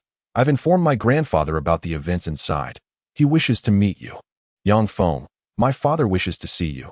There are urgent matters to discuss. Just as his words fell, Yin Tianxue and Yin Tianyang hurried over as well. Soon, messengers from various clans arrived, all eager to engage in private discussions with Yang Feng. Watching the commotion unfold, Yang Yuchan was utterly bewildered. These individuals belonged to the most prominent families in Huayan prefecture, wielding significant influence. Even at their peak, the Yang family could not compare to any of these families. Yet, unexpectedly, these esteemed houses were vying to form connections with Yang Feng, elevating the Yang family to a position of prominence. This left Yang Yuchan feeling flustered, but Yang Feng remained unfazed. Observing the noisy crowd with an air of authority, he waved his hand and scolded. Go back and tell those old fogies in your families that I am currently unavailable. I will seek them out when I have the time. No, Feng Ge, this matter is of great importance. We must discuss it promptly. Do you not trust me, Feng Ge? If anything arises, I shall take responsibility that I in any case. I will negotiate perfectly with each family. Trust me, await my message, and return to prepare in the meantime. Understood? Yang Feng bellowed, fixing them with a piercing gaze. After exchanging glances, the crowd clasped their fists in respect, saying in unison, Yes, Feng Ge, we shall follow your lead. Witnessing this scene, Yang Yuchan and the others were left completely numb, waves of astonishment coursing through them. When had her little brother managed to win over the elite scions of the major families to such an extent? He appeared to embody the leader of all clans. If this was the case, had the Yang family now ascended to the status of the foremost family in Huayan prefecture? Surely, she was not dreaming. Yang Yuchan pinched her smooth, delicate cheek. That hurt. Chapter 42. Astonishment as night falls. The assessment concludes. All participants, gather. As he surveyed the sky, the sun had set, and the stars began to twinkle above. Yi Jinfei looked out and noticed only about 10 candidates emerging. Accompanied by a chorus of muffled sobs, evidently mourning the loss of their kin in the forest, he sighed deeply and called out. Yang Feng and a few others promptly approached him upon hearing his command. Yi Jinfei regarded the remaining candidates and could not help but lament. Although I anticipated some injuries before our departure, I never imagined that out of over 100 who entered, only you few would return. It seems the beasts of the night demon forest are indeed ferocious. I underestimated them. TCH. Wu Lai scoffed disdainfully, turning away. In truth, to placate Sidu Zhang, they had not revealed the full truth to the families of the deceased, merely stating that they had perished at the hands of the beasts. However, those who had emerged knew well that human hearts could be more vicious than any beast. Yi Jinfei cast a glance at Wu Lai, assuming he was blaming him for organizing the assessment that led to his brother's demise, but he chose not to dwell on it and continued. However, those who survived this ordeal are undoubtedly the Sermi de las Armées of the young generation in Huayan prefecture. They will surely become the elites of the empire in the future. I eagerly anticipate your future accomplishments. Now, please present the spoils of your expedition. I wish to see them. At his request, the participants began to display their gains from the journey. The elders from various families also leaned in with anticipation, eager to see who would secure one of the 4 coveted spots at Tianfeng Academy. Yi Jinfei inspected each offering, noting that both Wu Lai and Yin Tianyang had far surpassed the others in terms of both quantity and quality of monster cores. Yet, Yang Feng and Tu Ganglai stood still, as if they had agreed not to present any monster cores at all. To be honest, Yang Feng and Tu Ganglai were the two individuals Yi Jianfei valued most during this trip to Huayan Prefecture. However, seeing that they had not brought forth a single monster core piqued his curiosity. Surely you cannot be telling me that during your time in the Night Demon Forest, you returned empty-handed. Exchanging glances, Yang Feng and Tu Ganglai couldn't help but smile. Then, Tu Ganglai feigned embarrassment, scratching his head. Yi Minter, I only managed to acquire one monster core in the Night Demon Forest. I apologize for not being able to show it to you. What? Just one? Yi Jianfei looked at him in disbelief. Filled with confusion, by all accounts, Tu Ganglai's strength should have enabled him to secure more. However, he soon heard Tu Ganglai snicker before pulling out a monster core the size of a cauldron from his bag. Presenting it with a flourish, just this one, is it acceptable? So large. Yi Jianfei's eyes widened in astonishment. What beast did this core belong to? The Night Tiger, the Beast King. What? You killed that legendary Night Tiger, which has become a monster. Unable to contain his surprise, Yi Jianfei regarded him with newfound respect. Impressive. You have far exceeded my expectations. By virtue of this feat alone, you, Tu Ganglai, shall be named the top candidate from Huayan Prefecture in this recruitment. Good grandson. Well done. You truly embody the spirit of our Tu family, huh? The surrounding elders erupted in excitement. They had attempted multiple coordinated assaults on the Night Demon Forest and had never managed to slay the Night Tiger. Yet this fledgling had achieved what they could not. Truly remarkable. The patriarch of the Tu family could not contain his pride. Boasting to others with unabashed glee, Tu Ganglai was also overwhelmed by the praise surrounding him. Nodding his head proudly as he basked in the admiration, it wasn't until Wu Lai shot him a fierce glare from a distance, scolding. Hey, Tu Ganglai, you really are shameless. Did you slay this Night Tiger? On up to it. With his pride momentarily deflated, Tu Ganglai sheepishly scratched his head and said to Yi Jianfei with a radiant smile, Instructor Yi, I didn't kill the Night Tiger. It was my brother Feng who did. But he gave me the demon core. What? Yang Feng killed it. Upon hearing this, Yi Jianfei turned to Yang Feng, who had been quietly smiling. With a look of astonishment, his admiration for the young man growing deeper. This lad, indeed, was a hidden gem, consistently achieving astonishing feats. The other families present suddenly understood, looking at Yang Feng with awe, their astonishment only intensifying. After all, Yang Feng had previously been an unknown among the young scions of Huayan. But now he had made a resounding entrance, earning the respect of all the families. As for the Tu family's elder, who had been boasting incessantly before, he now felt as though he had been dealt a stinging slap to the face. His visage flushed with embarrassment as he glared fiercely at Tu Ganglai, exclaiming, You wretched boy, you are utterly useless, unable to even kill a measly Night Tiger. You bring shame to the Tu family. Go home and kneel in front of the ancestral hall.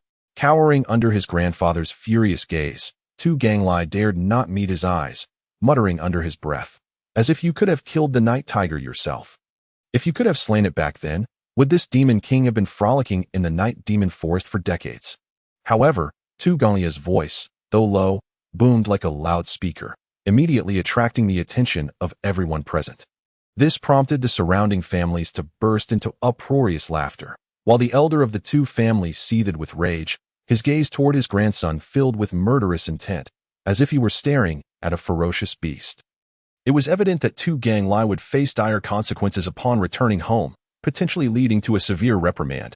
Ignoring the commotion around them, Yi Jianfei fixed his gaze firmly on Yang Feng and inquired, You gave the Night Tiger's demon core to Tu Ganglai. What about your own? You asked us to hunt demon beasts to prove our strength. Right? Now that I have proven myself, does it really matter whether I hold a demon core or not? Yang Feng shrugged nonchalantly with a faint smile, while Yi Jianfei shook his head lightly, a teasing smile playing on his lips. Rules are rules, no matter how knowledgeable you are. I can't just pass you without seeing your work. So, as long as one can present a demon core, it counts as theirs, regardless of whether they personally hunted it, and those without one do not qualify. Correct. Precisely, I only regard the results of the examination, irrespective of your usual performance. In that case, here is my answer sheet. Are you satisfied? Hearing his words, Yang Feng reached into his backpack and produced a demon core the size of a meter in diameter, which he dropped to the ground with a resounding thud, astonishingly larger than the night tiger's core by more than fourfold. Yi Jianfei's eyes widened in disbelief as he gazed at the massive sphere. Unable to contain his curiosity, which demon beast does this core belong to? It surpasses the night tigers. The demon king, the white dragon, Yang Feng stated firmly, a glint of brilliance flashing in his eyes. As soon as the words left his mouth, the entire assembly of families fell into stunned silence, the atmosphere thick with astonishment. The white dragon, a creature far more terrifying than the night tiger, had claimed the lives of countless experts within the estate. How could this young man have possibly slain such a formidable opponent? Chapter 43. I call the shots. Everyone present stared at Yang Feng in shock. Some individuals who were already privy to certain details nodded in understanding, finally grasping how he managed to annihilate the Shadow 13 and rescue their kin. The Yang family had indeed produced an extraordinary figure. Whispers began to circulate among the various families as they exchanged astonished glances. Unfazed by their incredulous expressions, Yang Feng turned to the now dumbfounded Yi Jianfei and asked again, "Instructor Yi, am I cleared for acceptance?" Gulping hard, Yi Jianfei bellowed to the crowd, "I declare that the first-place winner of the Tianfeng Academy entrance examination in Huayan is Yang Feng from Longhu Town." At this announcement, the onlookers from Longhu Town erupted in a thunderous cheer. Celebrating the honor of having one of their own admitted to Tianfeng Academy, Yang Yuchan's face glowed with pride, tears of joy welling in her eyes as she whispered gratitude to their ancestors. Knowing that the Yang family had finally risen, second place goes to Tu Ganglai from Shanghai Town. Yi Jianfei continued. Third place, In Tianyang from Longhu Town. Fourth place, wait. Just as he was about to announce the final position, Yang Feng suddenly shouted, interrupting him. Yi Jianfei regarded him with a puzzled expression, only to see Yang Feng smiling slightly, gesturing to Shimen Zun in the distance. "Brother Shimen, come here. Oh, you have a demon core?" "I entered the night demon forest solely to hunt the white dragon, with no intention of collecting demon cores," Shimen Zun replied calmly. Yang Feng smiled slightly, shaking his head in resignation. "But if you wish to accompany me to Tianfeng Academy, you will need a demon core. How about this, Wu Lai?" At this, Yang Feng turned to Wu Lai and commanded, "Hand over your demon core to Shimen Zun so he can represent you at Tianfeng Academy." What? The crowd was taken aback, stunned by the notion that the entrance examination for Tianfeng Academy could be navigated in such a manner, allowing one to transfer their position on the spot. Moreover, given the rarity of such opportunities, who would willingly relinquish theirs? Yet, they were quickly proven wrong. Wu Lai, without hesitation, packaged up his demon core and tossed it to Shimen Zun, declaring, "Instructor Yi, the demon core in my possession is being held for Shimen Zun. I return it to him now." Yi Jianfei felt a twitch of irritation, internally fuming. What were these youngsters doing, publicly toying with him? If they intended to concede, couldn't they have done so privately? To do so in front of everyone was simply outrageous. Furthermore, even if the younger generation was willing to acquiesce, would the elders of the Wu family allow such recklessness? However, when Yi Jianfei turned to look at the elder Wu family members, he found them remarkably composed, seemingly in agreement with Wu Lai's actions. Suddenly, Yi Jianfei was taken aback. The admission slots for Tianfeng Academy had long been coveted by them. How could they so readily give up? Yet, unbeknownst to him, at that moment, what mattered most to these noble families was dealing with their rival, Sidu Zheng. To confront Sidu Zheng, they needed the Yang family to take the lead. Hence, whatever Yang Feng chose to do would garner the unwavering support of the families. Yang Feng's bold request for Shimen Zun's admission slot was also a declaration of his rising stature, preparing those unaware of the Situ family's situation to recognize who was to lead the charge against them. A satisfied smile crept across Yang Feng's face as he turned to Yi Jianfei, stating coolly, "Instructor Yi, you may now announce the fourth admission slot." "You are cheating." Yi Jianfei ground his teeth in frustration. Growling, Yang Feng chuckled lightly, unperturbed. "In terms of cheating, it pales in comparison to your clandestine dealings with the Situ Patriarch. Regardless, you just stated that you only regard the exam results that I have now presented you with my answer sheet. So you may announce the outcome.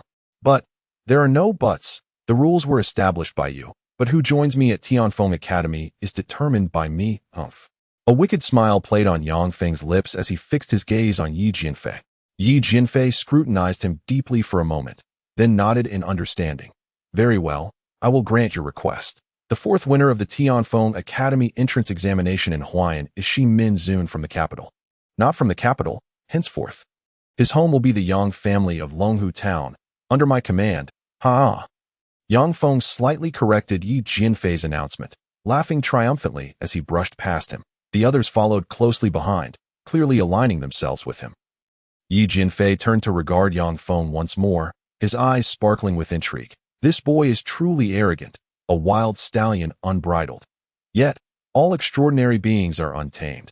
If I can manage to bring this little monster into the academy, the headmaster will undoubtedly be pleased with my efforts, and everything else will pale in comparison. Heh. With that thought, Yi Jianfei hurriedly produced 5 tokens from his possession, waving them and shouting, "Hey, you haven't collected your admission tokens yet." However, before he could finish his sentence, a strong hand snatched the 5 tokens away. Turning to see who it was, Yi Jianfei found himself face to face with Tu Ganglai. "Instructor Yi, my brother Feng has many affairs to attend to. Allow me to handle this minor matter for him." By the way, how do these tokens work? Yi Jianfei felt a twitch of annoyance. This lad had quite the audacity. The instructor was discussing admission with him, yet he sent a subordinate to handle it. Was he really so dismissive of the academy's authority? However, considering this monster's notorious temperament, Yi Jianfei decided to endure, beginning to discuss the admission procedures with Tu Ganglai, instructing him to relay the information to Yang Feng and the others. Meanwhile, outside the night demon forest, within a separate tent, Zhuge Shursan stood quietly beside Situ Zheng, recounting the details of Situ Tsung's demise at the hands of a demon beast, after listening to the news. Situ Zheng was utterly bewildered, his entire being trembling uncontrollably. "Are you saying, my son is dead?" "Indeed. Then what of the Shadow 13 guards? How could they fail to protect my son?" "The Shadow 13 guards sacrificed their lives in the line of duty to safeguard the young master." "Impossible. With their prowess, how could they so easily perish in the night demon forest?" Situ Zheng bellowed, waving his hand vehemently. Zhuge Shursan shot him a sidelong glance and continued. "The 2 demon kings, the night tiger and the white dragon, allied together, deploying nearly 1,000 demon beasts. Not only the young master and the Shadow 13 guards suffered casualties, but also the disciples from other noble families faced severe losses. That it was only through their combined efforts that the demon horde was repelled. Among them, Yang Feng from the Yang family contributed the most, earning great merit." "Nonsense. What merit does he possess? My son is dead, and yet he lives. This is a crime." Angrily cursing, Situ Zheng's eyes burned with rage. And he suddenly turned to Zhuge Shursan, saying, "And you, who were always by my son's side, now that he is dead, how do you justify your continued existence? You deserve to die." Chapter 44. No longer indebted. With a swift motion, Situ Zheng raised his palm, aiming to strike Zhuge Shursan's head. Zhuge Shursan stood calmly, unperturbed, murmuring, "I am also your son. Since Situ Tsung is dead, do you not wish for me to live?" The fierce blow abruptly halted, and Situ Zheng sneered. 13. "Do you think you are worthy to be my son? I have only regarded you as a pawn to him. My only son is Situ Kong. Even in death, you are not him." "I understand. Henceforth I shall refer to you as Lord Prefect." Taking a deep breath, Zhuge Shursan stated calmly, "This will be my last visit. That I promised to serve you for a year, and now that my term has expired, I hereby resign." "You wish to leave? It is not so easy. Once you enter the Situ family, you must serve for a lifetime, unless you die." With that, Situ Zheng raised his hand once more to strike. Yet Zhuge Shursan smiled, a wicked grin. Situ Zheng paused, perplexed. "What are you laughing at?" "Lord Prefect, since I, Zhuge Shursan, dare to return and inform you of the young master's death, I must have made preparations." "Preparations? Indeed. Have you not noticed that Shimen Zun has not returned?" A confident smile graced Zhuge Shursan's lips as he continued. "I sent him to the Yang family. Currently, disciples from various noble families, along with Yi Jianfei, the combat instructor from Tianfeng Academy, are in Longhu Town. If I do not return alive by this evening, he will expose all your secrets from the past years, including your collusion with external enemies, embezzling military provisions, leaking military intelligence, and more. These are all grave offenses, whether it be those noble families or Yi Jianfei. Once they learn of this, you will be unable to escape the consequences, especially since Yi Jianfei hails from Tianfeng Academy. Given its esteemed position in the empire, it would be much harder to suppress than the combined condemnation from the 5 families back in the day. Situ Zheng's face twitched uncontrollably, his fury reaching a boiling point. Are you saying that Shimen Zun, that ungrateful wretch, has betrayed me as well? Indeed, I have disclosed everything to him. Then why would he, in order to save you, refrain from revealing these matters and put me in peril? Because I saved him.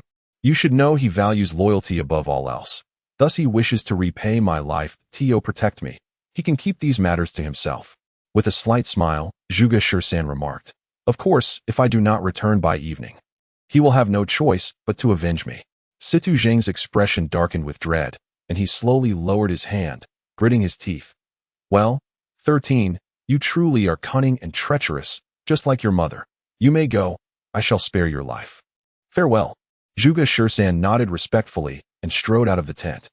Watching his retreating figure, Situ Zheng slammed his palm onto the table beside him, shattering it to pieces, and cried out in anguish, Tsunger, my dear Tsung. Zhuge Shursan paused momentarily, a flicker of sorrow flashing through his heart. But he quickly found solace. From this day forth, I shall owe Situ Zheng nothing. Quickly, go see. Young Master Yang Feng has slain the 2 demon kings in the Night Demon Forest, delivering the people from their plight. Is it true? The Huayan Prefecture has besieged the Night Demon Forest for decades without success. Yet that young master of the Yang family is so young and has killed the demon kings. Absolutely true. The demon cores of both kings have been extracted. They are quite large. May the ancestors of the Yang family bless them. A son avenges his father, and Lord Yang can rest in peace. In Longhu Town, drums thundered and firecrackers crackled. The news of Yang Feng's return from the Night Demon Forest, having vanquished the 2 demon kings, spread like wildfire through the entire town. Upon hearing this news, all the townsfolk rejoiced, flocking to welcome their hero home. The status of the Yang family in the town, and even across the Huayan Prefecture, soared to unprecedented heights, solidifying their reputation as the foremost family in Huayan. Accompanied by 2 ganglai, Shimen Zun, and others who returned from the Night Demon Forest, Yang Feng made his way back to the Yang residence amidst the deafening cheers of the villagers. Yang Yuchan and the others stood by his side. Overwhelmed with joy, tears streaming down their faces, they had never before witnessed the Yang family's prestige reach such an apex, not only being revered by the other noble families, but also receiving the unanimous support of the townsfolk. If the ancestors of the Yang family could see this, they would surely rejoice. All of this glory stemmed from the very man who had caused her so much worry throughout her life, a once dissolute youth, now a remarkable talent. Turning to glance at the triumphant face beside her, Yang Yuchan felt a warm surge within her heart, unsure whether it was pride or affection, upon returning to the Yang estate. Yang Feng nonchalantly took his seat at the head, while the other brothers settled down. 2 ganglai exhaled deeply, collapsing into a chair, unable to contain his laughter as he exclaimed, Brother Feng, who would have thought your reputation in Longhu Town would be so lofty? Loved by the people? I just saw dozens of young maidens casting flirtatious glances at you. A few even boldly cried out in front of their husbands, begging to marry you instead. Alas, being handsome is a burden. Pretending to smooth his hair, Yang Feng boasted. Brothers, let me be honest with you. I'm not bragging. From the oldest to the youngest, any female who sees me is utterly captivated by my handsome visage. When I was a child, the officials from the nearby relay station would constantly complain to my father, saying, let your son stay indoors more, for our horses refuse to deliver messages. What? 2 ganglai blinked his innocent eyes and asked. With a casual gesture, Yang Feng replied with a smirk, the Mares were too busy admiring me to deliver messages, while the stallions sulked nearby, lacking the mood to do so. This remark elicited roaring laughter from everyone. Yang Yuchan could not help but cover her mouth and chuckle, then shot him a disapproving glance, addressing the others. Please forgive him. Do not heed his nonsense. He was quite the nuisance as a child. Even his father could hardly bear to look at him. Laughter erupted once more, but then Wu Lai raised his hand, gradually restoring solemnity as he stated, all right, everyone, enough of the jesting. We have serious matters to discuss. Brother Feng, regarding the killing, wait. Before he could finish, Yang Feng interrupted, turning to Yang Yuchan with a grin. Elder sister, please coordinate with second brother and the others to clear out a courtyard for the gifts. I suspect there will soon be an influx of presents, and it will be chaotic if we are not prepared. Uh-oh. Momentarily taken aback, Yang Yuchan exchanged a glance with Yang Xiaoi, both nodding blankly as they exited. They understood that Yang Feng intended to send them away, but they could not fathom what he might wish to discuss with outsiders that he deemed too sensitive to share with them. Little did they know, the discussion to follow would revolve around how to eliminate the formidable threat of Situ Zheng. If Yang Yuchan, who had tirelessly devoted herself to the Yang family, were to discover this, it would surely terrify her. Thus, Yang Feng resolved to keep them in the dark for now.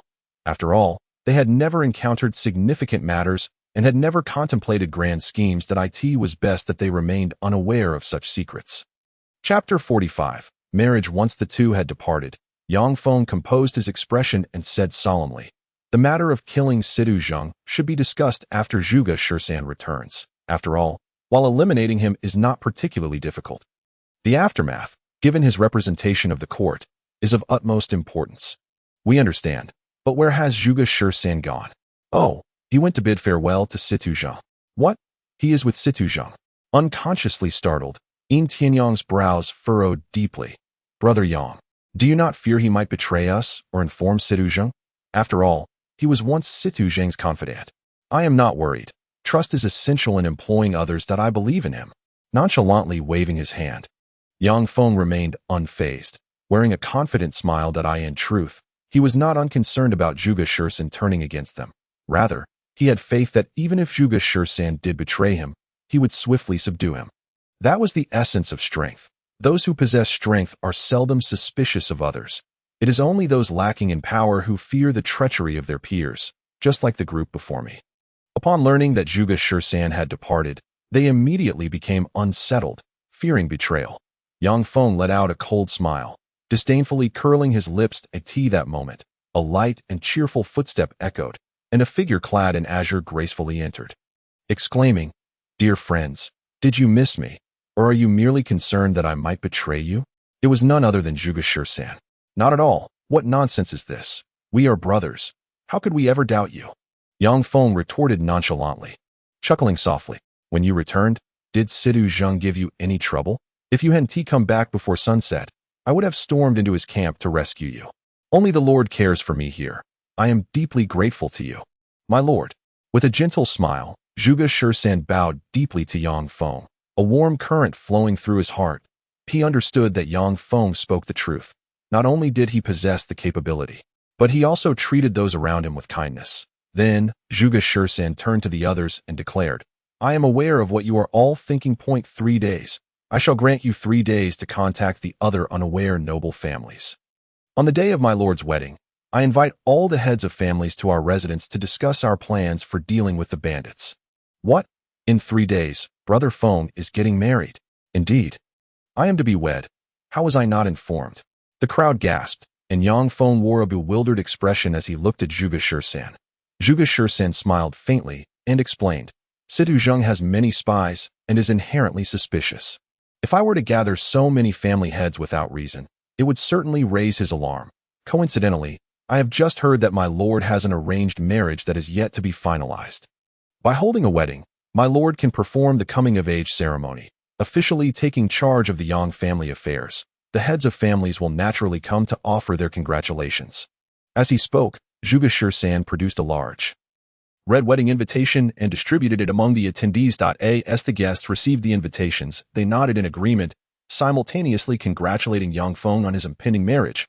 Only Yin Tianxue gripped her invitation tightly, seething with resentment, wishing to tear it apart. Damn Yang Feng. How could he be getting married? He is still so young. Is there any need for such haste? That shameless brat. Fortunately, her inner thoughts remained unspoken. Otherwise, she would undoubtedly have received disdainful glares from everyone present. After all, he was openly celebrating his wedding. How could that be considered shameless? With the 3-day meeting established, Yang Feng and Zhuge Shisan escorted the guests out of the Yang residence. Once everyone had departed, Yang Feng shrugged nonchalantly, saying, "It's merely about dealing with Situ Zheng.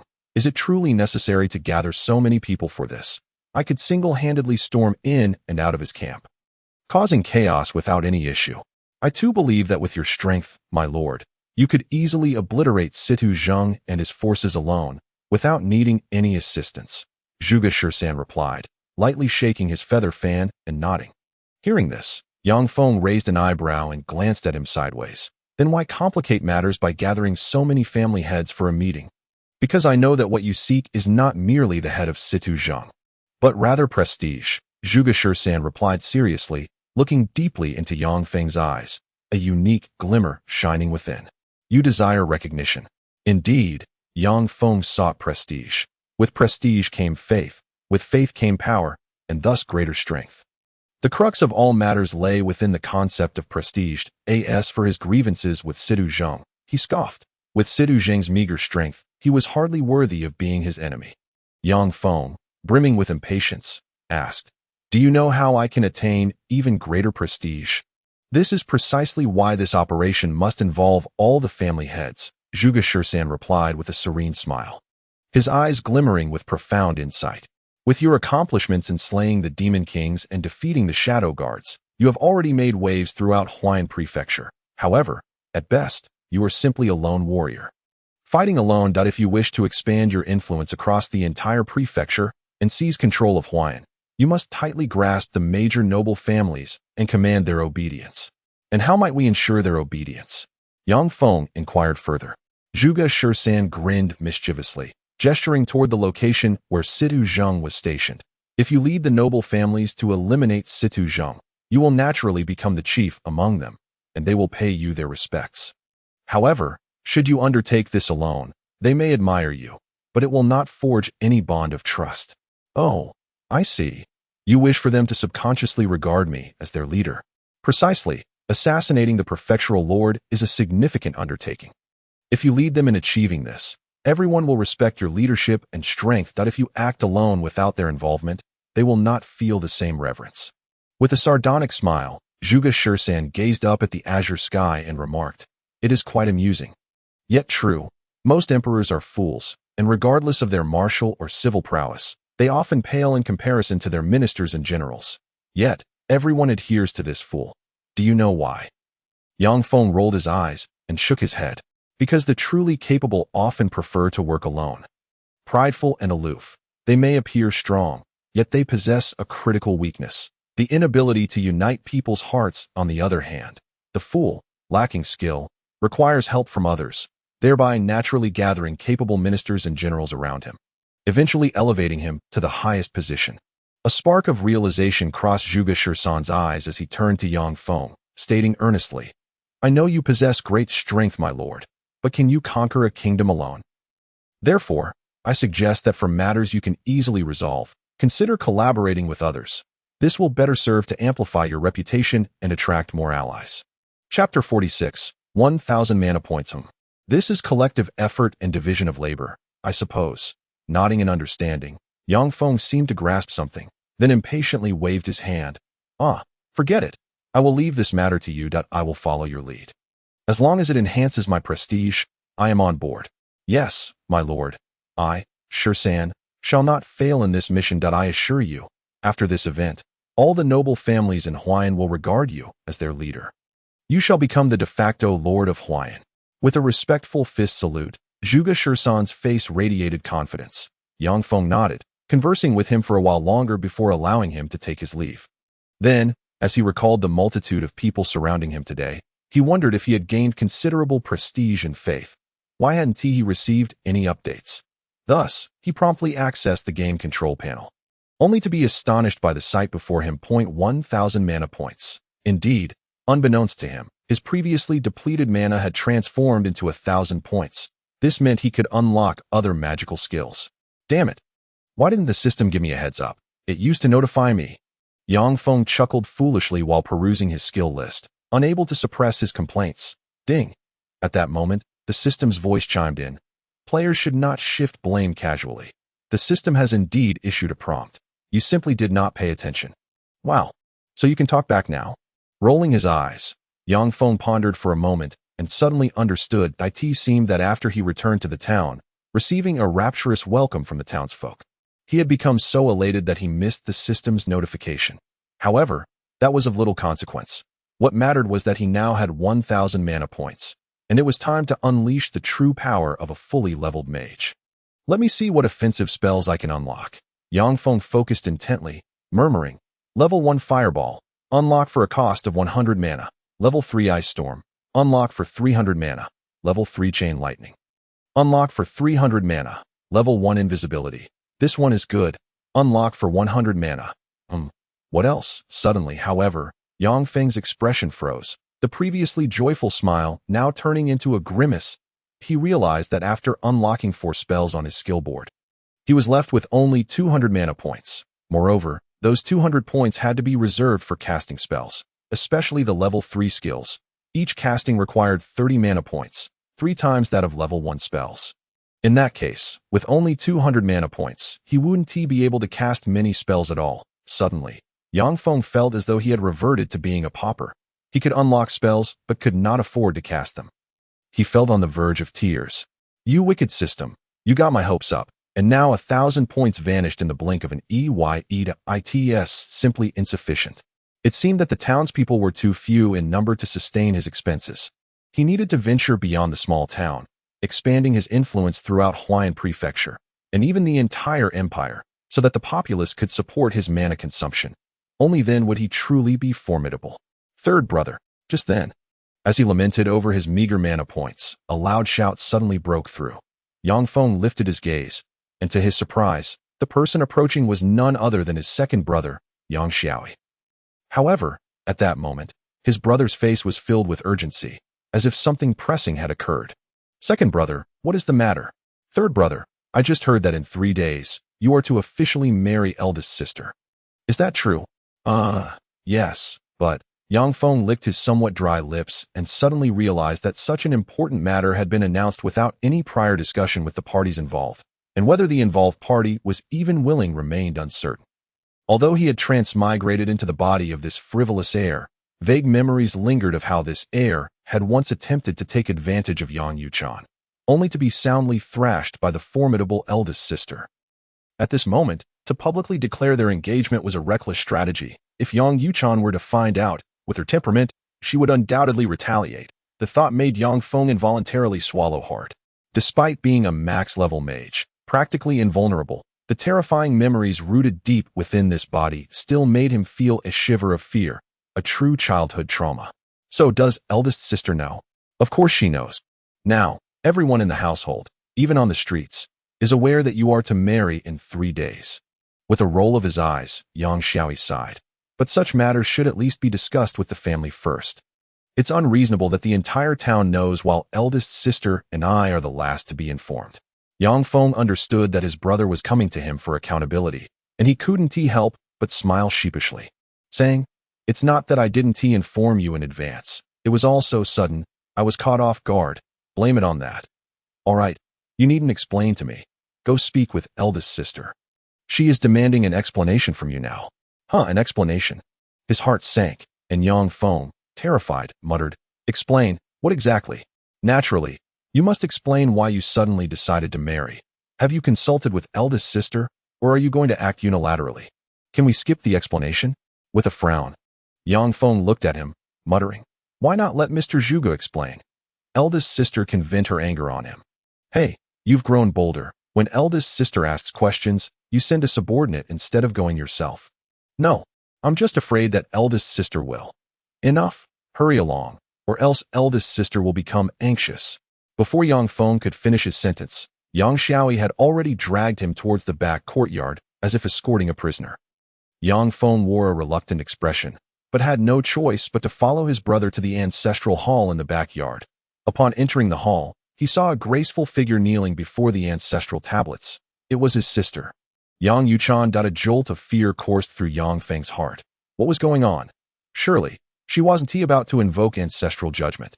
Just then, Yang Shaobai stepped out of the hall and shut the door behind him, plunging the space into dimness, illuminated only by a few flickering oil lamps, amplifying the eerie atmosphere. Rubbing his hands together nervously, Yang Feng cautiously approached, murmuring, "Eldest sister, I'm here. About what happened today, kneel." Before he could finish, Yang Yuchan's sharp voice cut through the air. Startled, Yang Feng complied, kneeling beside her, while inwardly heaved a bitter smile. Based on the previous experiences of this frivolous heir, he knew a beating was inevitable. However, he consoled himself with the thought that he was tough-skinned and could withstand it. Yet, he quickly realized he was mistaken. After a brief moment of contemplation, Yang Yuchan spoke softly, even more gently than usual. Her voice tinged with shyness. I heard you are to marry me in 3 days. Is it true? Chapter 47. You can't even enter the door? Well, it's a long story, mainly. Yang Feng stammered, unsure how to explain. Finally, he simply stated, it depends on whether you are willing. If not, I won't force you. I will continue to treat you as my sister. After 3 days, if need be, I can just bring a chicken to the ceremony. For isn't that the custom in our village? The wedding must be held. Go away. Before he could finish, Yang Yuchan shot him a fierce glare, her cheeks flushed with embarrassment. Only in cases of a ghost marriage. Or if one of the newlyweds is ill, do we use a chicken as a substitute that I am perfectly healthy and can go on my own, without needing anything else? You'll go on your own. With an arched brow, Yang Feng looked at her with a mischievous glint, teasingly asking, so, does that mean you agree, my wife? With a slight blush, Yang Yuchan lowered her head, nodding gently. Originally, I was to be the child bride of the Yang family, destined to marry you. However, you were too reckless before, and I feared you would become overly enamored with women and lose your ambition. But now, you are more than capable of supporting this family and elevating the Yang household. Thus, I can rightfully entrust myself to you. After the wedding, you will be the head of the Yang family, truly in charge. All matters regarding the family will be under your purview, and I shall no longer interfere. Eldest sister, your thoughtful intentions move me greatly. Have such a wife. What more could a husband desire? Taking a deep breath, Yang Feng couldn't help but sigh in gratitude. Then, naturally, he reached out and wrapped an arm around Yang Yuchan's shoulders. She leaned into his embrace, and in that moment, Yang Feng felt a surge of warmth throughout his body, a delightful tingling sensation. Wow, this warmth, this humidity, this richness, and this fragrance. This is the essence of youthful femininity. After more than 20 years of being single, this was his first experience of such warmth, and no wonder Liu Shaobai was so desperate for Yang Yuchan, going to such lengths, utterly shameless. Suddenly, one of Yang Feng's hands began to wander inappropriately. Yang Yuchan shivered, realizing it, and quickly straightened up, scolding, "What are you doing? I can't help it." Panting heavily, Yang Feng gazed at Yang Yuchan with the intensity of a wolf, urging, "Sister, since we only have 2 or 3 days left, why don't we take care of the main event now and not delay? Shut your mouth. Do you take me for a woman of the brothels? Until the official wedding, you shall not lay a finger on me. Come on. Isn't it just a matter of 2 days early? How does that make me a brothel woman? You're being too conservative." After giving her a deep look, Yang Feng broke into a joyful smile, nodding, "But I like it. Having such a wife at home is reassuring." Not understanding his words, Yang Yuchan shot him another glare before turning back to the ancestral tablets to pray. "Father, my younger brother has matured. Our Yang family will surely rise under his stewardship, even surpassing our past glory. Rest assured, in 3 days, I will marry my younger brother, and I will strive to help the Yang family flourish." As she spoke, Yang Yuchan respectfully bowed her head. Yang Feng looked at his virtuous wife with a smile, then raised his eyes to the ancestral tablets, murmuring to himself, "My dear father, although we have little emotional connection, I am sincerely grateful to you for preparing such a beautiful wife for me, allowing me to end my more than 20 years of single life. With this, I will undoubtedly lead the Yang family to greatness, dominating the world and making it the foremost family, trampling all clans beneath our feet, including the emperor." With such thoughts, Yang Feng too bowed deeply. Meanwhile, within the Liu family's ancestral hall, Liu Qingfeng wore a grim expression, staring blankly at the ancestral tablets before him, surrounded by white mourning cloth. Before him lay an authentic coffin made of golden silk nanmu, containing the cold corpse of Liu Shaobai. Undoubtedly, Liu Qingfeng approached, caressing Liu Xiaobai's stiff cheek, his eyes glinting with cold light as he sneered, "Xiaobai, do not worry. I have already made arrangements with the night tiger in the night demon forest. He has promised to help us eliminate that Yang Feng. Soon, he will join you, and then you can torment him as you wish." Master, there is news from the night demon forest." At that moment, a servant rushed in, breathless. Liu Qingfeng quickly inquired, "What is it? What was the result of this assessment? Devastating." The servant sighed heavily, shaking his head in despair. "I heard that over 100 young masters went into the forest for the assessment. But only about 10 returned. The rest perished inside. Humph, they got what they deserved. That my son cannot attend Tianfeng Academy, and neither shall they. The Night Tiger did a splendid job. Haha. Unable to contain his laughter, Liu Changfeng exuded arrogance, then glared at the servant, asking, "What about that Yang family brat? Is he dead? Did he perish in the Night Demon Forest? Is the Yang family preparing for a funeral?" No, no, no. The servant shook his head vigorously, exclaiming, "This time in the Night Demon Forest, although the losses among the young masters were severe, 3 from our Longhu town, the Yin and Yang families, went in, and all 3 returned unscathed. Yang Feng is perfectly fine. Isn't that miraculous? There are even rumors that our Longhu town is blessed by divine protection, which is why we faced such high casualties and yet suffered no losses." What?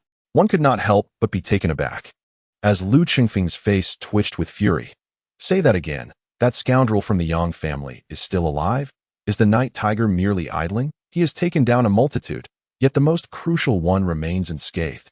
Nodding vigorously, the servant hurriedly replied, "My lord, you are correct. Yang Feng is indeed alive, and he has slain the 2 great demon kings of the Night Demon Forest, the White Dragon and the Night Tiger." How can this be? He managed to kill the Night Tiger and the White Dragon? Stunned into silence, Liu Changfeng, who had just been furious, was now utterly dumbfounded by this revelation. The servant, casting a glance at his master, nodded solemnly and said, "Indeed, the entire town, no, the entirety of Huayan Prefecture's noble families now regard him as a hero. He has resolved 2 significant threats for our Huayan Prefecture, and the townsfolk are currently celebrating with great fanfare. Those flocking to the Yang family to present gifts are lining up out the town's entrance." Enough! Liu Changfeng interrupted vehemently, waving his hand, muttering in a frenzied manner, "How can this be? That wastrel could not have become so formidable overnight.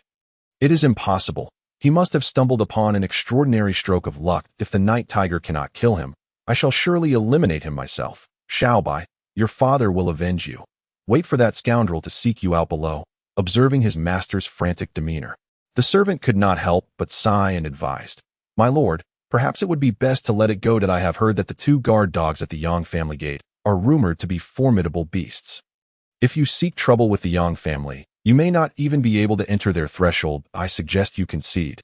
You cannot contend with young Master Yang. He is not the same as he once was." What? 2 formidable beasts as guard dogs? Is that true?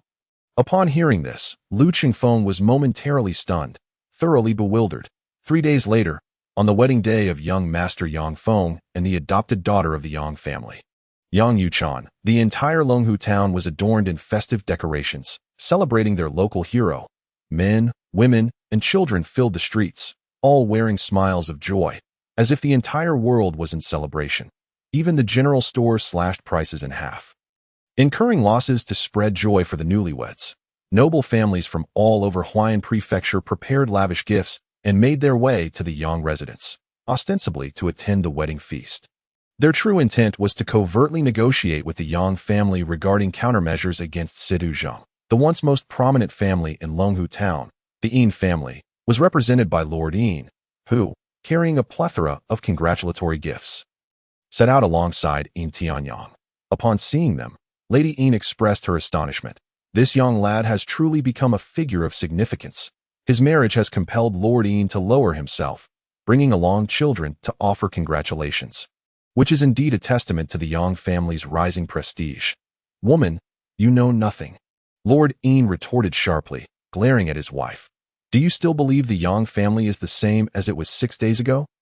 At this moment, Yang Feng is the most sought-after young talent in the entire Huayan Prefecture. Furthermore, the Yang family has recently recruited both Shimen Zun and Zhuge Shursan, 2 formidable talents, one of literature and the other of martial prowess. You must understand, both of them were once elite youths serving the Sidu family. Now they have all been brought into Yang Feng's fold. Once they return from their studies at Tianfeng Academy, the Yang family will undoubtedly become the foremost family in Huayan Prefecture. Their glory will be unparalleled. Currently, every noble family in Huayan Prefecture is seeking to curry favor with the Yang family. If I do not hurry, I may even miss out on the scraps. Otherwise, our Yin family will be trampled by the other families.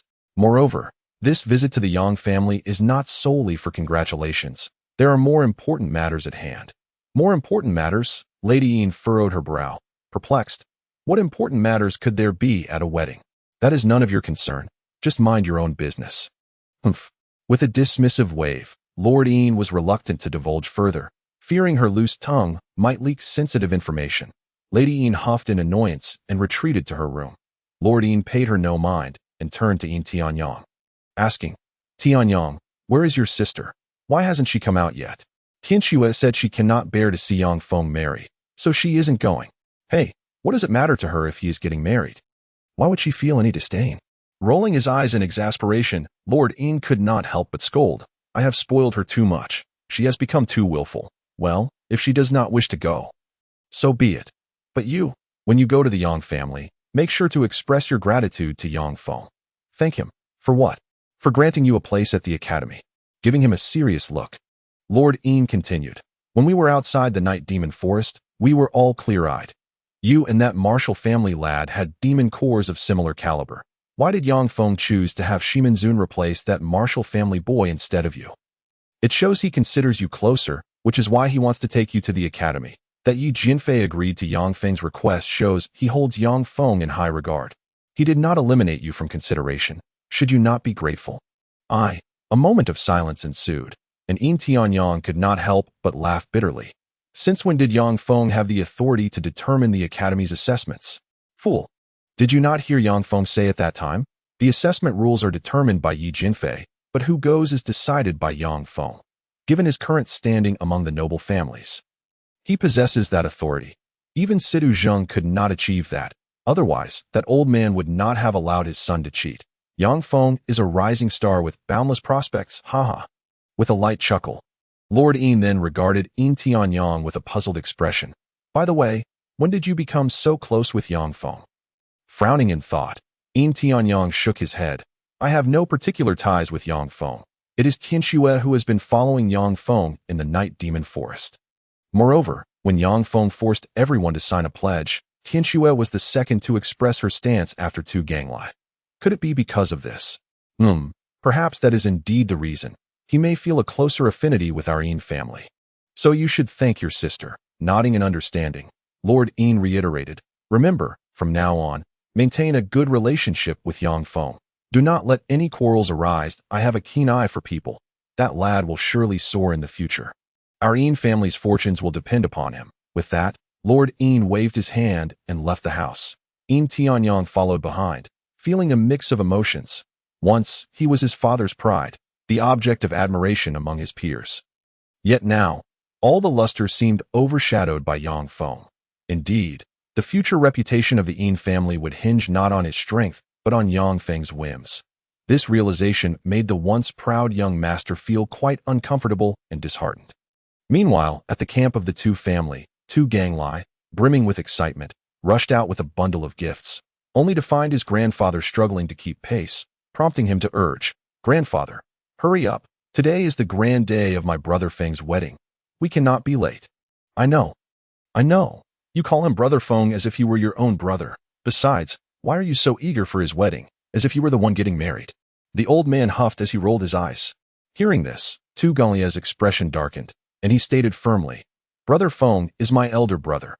He saved my life in the Night Demon Forest. Without him, I would have either been devoured by the Night Tiger or slain by the Shadow 13 guards. In essence, Brother Feng is my savior. I am bound to him for life. Oh, so he is your savior. I have heard that this lad is quite cunning, having feigned ignorance for years, and with one move, he brought down a rival family. Now he has Zhuge Shi-san, who is full of schemes, by his side. What mischief could they not devise together? With a long sigh, the old man gazed at Tu Ganglai with a mix of pity and concern. Lamenting, my dear grandson, being so straightforward, how could you not see the danger? Following these two sly fellows, you might find yourself sold one day, only to help them count the money. Tu Ganglai could only smile wryly at his grandfather's words. Do I look like a fool? Can I tell good from bad? Now, are you coming or not? Of course I am coming. It is precisely because these two little tricksters have many schemes that we must rely on them to counter the even worse Sidu Zheng. This is called using evil to combat evil, haha. With a grin, the old man quickened his pace, leading the Tu family onto their carriage, heading towards the Yang residence at the same time. Other families also set out. Making their way to the Yang estate, in the blink of an eye. The entrance of the Yang family was bustling with activity, filled with nobility and esteemed guests that it could be said that in all of Huayan Prefecture. Aside from the grieving Situ Zheng, who was still mourning the loss of his son, all the prominent figures had gathered. Such glory was unprecedented in the history of Huayan Prefecture. No family had ever achieved such splendor. Including the various lords, the Yang family, standing uniquely in its glory, would undoubtedly be recorded in the annals of the prefecture, celebrated by future generations. Chapter 49. The movements of the Liu family. The sound of firecrackers echoed incessantly, as countless townsfolk rejoiced before the Yang family's gates, particularly admiring the two enormous huskies lounging at the entrance, showering praises upon them. Families such as the Yin, Tu, and Wu families, all notable clans within the prefecture, arrived successively at the Yang residence. Observing the imposing figures of these two formidable beasts and the arrival of other esteemed families, they could not help but express their silent admiration. Under the stewardship of Yang Feng, the Yang family was truly enjoying unprecedented glory. As the steward of the Yang family, Blackbeard stood at the entrance, welcoming guests with an expression replete with pride and satisfaction. He felt an immense gratitude towards Yang Feng for having once given him a thorough beating, forcibly confiscating his assets and conscripting his strongmen. Without that, he would not have achieved his current status. The prominent figures of Huayan Prefecture regarded him with utmost courtesy, their faces adorned with smiles, careful not to exhibit even a hint of disrespect. Indeed, serving the Yang family was the wisest decision Blackbeard had ever made in his life. Meanwhile, the groom, Yang Feng, was in his study surrounded by 4 or 5 attendants, clad in a grand red wedding robe, preparing for the marriage ceremony. Master, the guests have nearly all arrived, and the auspicious hour is fast approaching. Are you ready?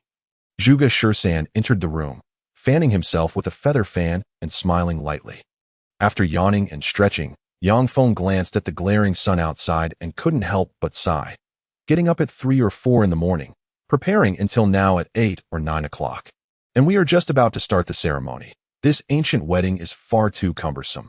Must it be this complicated? Can't everyone just gather for a meal and enjoy themselves? How am I supposed to consummate the marriage after such a sleepless night? The ancestral customs are intricate, and I share your sentiments, but please bear with it, Zhuge Shursan replied with a wry smile, looking at him with a hint of mischief. That moment, Yang Shaobai rushed in, urging, "Third brother, the auspicious hour is almost upon us. Are you ready to pay homage at the ancestral hall?" Understood. Let the ancestors wait a moment longer. After all, they've been lying there for hundreds of years. A little longer won't hurt. Yang Feng retorted dismissively, rolling his eyes. Yang Shaobai immediately shot him a disapproving look. His third brother showed too little respect for their ancestors, even less than I, an adopted outsider. Just hurry up, he urged again, hurrying out to greet the guests. However, just as he reached the doorway, a figure darted in. It was none other than Shimen Zun. Recently, this newly recruited guest of the Yang residence had been sent by Zhuge Shursan to surveil Situ Zheng, fearful that the old rogue might discover something and take action prematurely. Now, having returned for the grand wedding, Shimen Zun greeted Yang Feng with a smile. "How goes it, brother Shimen? No unusual movements from that side, I hope? I suspect he has recently lost his son and is consumed by sorrow, so his mind won't be particularly sharp. You needn't continue your surveillance today. Stay and share a cup of celebratory wine with me. While there hasn't been any movement from Situ, I did notice another family seems to be plotting something and gathering men. I apprehended someone, and after interrogation, learned they are targeting you." Shimen Zun replied, his tone measured. "Who is it?" Yang Feng asked, puzzled. "With my current standing and the Yang family's influence, which audacious fool would dare provoke me?" "The Liu family, Liu Chengfeng," Shimen Zun stated, glancing at him with a hint of concern. "He has spent considerable wealth recruiting underworld figures from the surrounding mountains and valleys, gathering them for an assault on you tonight." "Ah, him." Yang Feng's eyes glinted as he nodded, smirking. "The grudge for his son's death. How could I have forgotten that old coot? He even incited the night tiger in the night demon forest to eliminate me. Unfortunately for him, I not only survived, but I also ended up killing that monstrous ally of his. I can only imagine how furious he must be upon hearing that news. Ha ha ha." Yang Feng seemed unfazed, but Yang Shaoi's expression tightened with concern. "Third brother, I apologize. You asked me to keep an eye on the Liu family, and I let my guard down. This is my oversight. I had no inkling Liu Feng was secretly amassing forces. Thankfully, Brother Shimen discovered it early. Otherwise, being ambushed on your wedding night would have been a significant problem. Second brother, don't take it to heart. This is not a grave issue. That old man is cunning and operates in the shadows. It is entirely reasonable that you didn't notice. Brother, she has experience with the Shadow 13 guards, so such intelligence gathering is second nature to him, Yang Feng reassured him. Indeed, I am grateful to Brother Shi for this timely warning, Yang Shaobai acknowledged. Bowing deeply to Shimen Zun, who reciprocated with haste. It is my duty, second master need not be so polite. Then, Yang Shaobai turned to Yang Feng, his demeanor serious. So, little brother, what shall we do now? Should I gather some men and contact a few family elders to preemptively strike and dismantle Liu Feng's lair? Let the folk of Longhu Town see what sort of man Liu Feng truly is. Second brother, you may attend to your matters. I will handle this myself, Yang Feng replied. You. Yang Shaobai was taken aback momentarily, then glanced at Zhuge Shisan and Shimen Zun beside Yang Feng. Quickly coming to understand, with these two formidable allies at Yang Feng's side, his presence was no longer required. The tinge of disappointment flickered in his heart as he nodded and exited. Once he had left, Yang Feng shooed away the remaining attendants, then raised a finger and pointed into the void, commanding, 1,000-mile insight technique. I wish to see what that old wretch Liu is up to. In an instant, a clear image materialized in the air, revealing none other than Liu Feng. At that moment, he was bellowing in anger before a group of ferocious thugs, leaders of the brigands. Today I, Liu Feng, have exhausted the Liu family's wealth to summon you all here, hoping you will lend me your strength to avenge my son. Taking money to eliminate foes is a common practice in the martial world. Since the Liu family has paid, we shall naturally assist you. Now, whom shall we kill? The leaders replied. On this dark and windy night, on the eve of the wedding, while that little brat is busy in the bridal chamber, reveling in pleasure, you all shall storm in and hack him to pieces. Liu Feng's eyes burned with murderous intent, unaware that every move he made was being observed by Yang Feng. With a chuckle, Yang Feng turned to Zhuge Shisan and the others, teasing, that old coot is truly relentless. He has spent his fortune to kill me. What a grand gesture. He must be abandoning plans for his old age, ha ha ha. While Yang Feng laughed heartily, Zhuge Shisan and Shimen Zun stared at the bizarre scene before them, utterly dumbfounded. Even Zhuge Shisan, the most knowledgeable strategist in Huayan, was momentarily at a loss for words upon witnessing the miraculous 1,000-mile insight technique. After a long pause, he finally exclaimed, Magic? Master, you possess such powers. But what sort of magic is this, allowing you to perceive the actions of an enemy from 1,000 miles away? I, despite my vast knowledge, have never encountered anything like it. Indeed, with this ability, you could monitor Situzheng while lying in bed. Why would you need me? Shimen Zun added, his face stiff as he muttered, still reeling from the earlier shock, with a playful wave of his hand. Yang Feng replied nonchalantly, this technique is merely a trivial skill passed down from my master. It consumes a great deal of energy each time I employ it. Consumes energy? It means it's taxing on the body. Quite burdensome. Thinking of the energy he expended with just a few uses, Yang Feng felt a pang of sorrow. Thus, I cannot use this technique frequently. I must wait until you detect signs of the enemy before I can check it out. Hence, Brother Shi need not belittle himself. Upon hearing this, Zhuge Shisan and Shimen Zun exchanged glances and nodded slightly. However, the astonishing 1,000-mile insight technique continued to astonish them. Zhuge Shisan praised, no wonder you, Master, have achieved such extraordinary strength at such a young age. Your teacher must be an incredible figure to possess such magical abilities. A great master produces a great disciple. Indeed, my master is quite remarkable. Haha. Yang Feng chuckled, deflecting the praise before asking again. Zhuge, how should we address the Liu family matter? Should I personally go and dismantle his lair as my second brother suggested, or should I invite a few family heads to bear witness, proving that I did not bully him and that he sought to harm me first? Shaking his head, Zhuge Shisan wore a mysterious smile. Neither option is appropriate. If you strike first, it would appear as though you are domineering and tyrannical. Even if you capture those bandits, it would suggest that you've been surveilling the Liu family in secret, which is unbecoming of a gentleman. Moreover, with rumors circulating, It would tarnish the reputation you have worked hard to establish. Then what should we do? Wait for them to strike first? Not quite.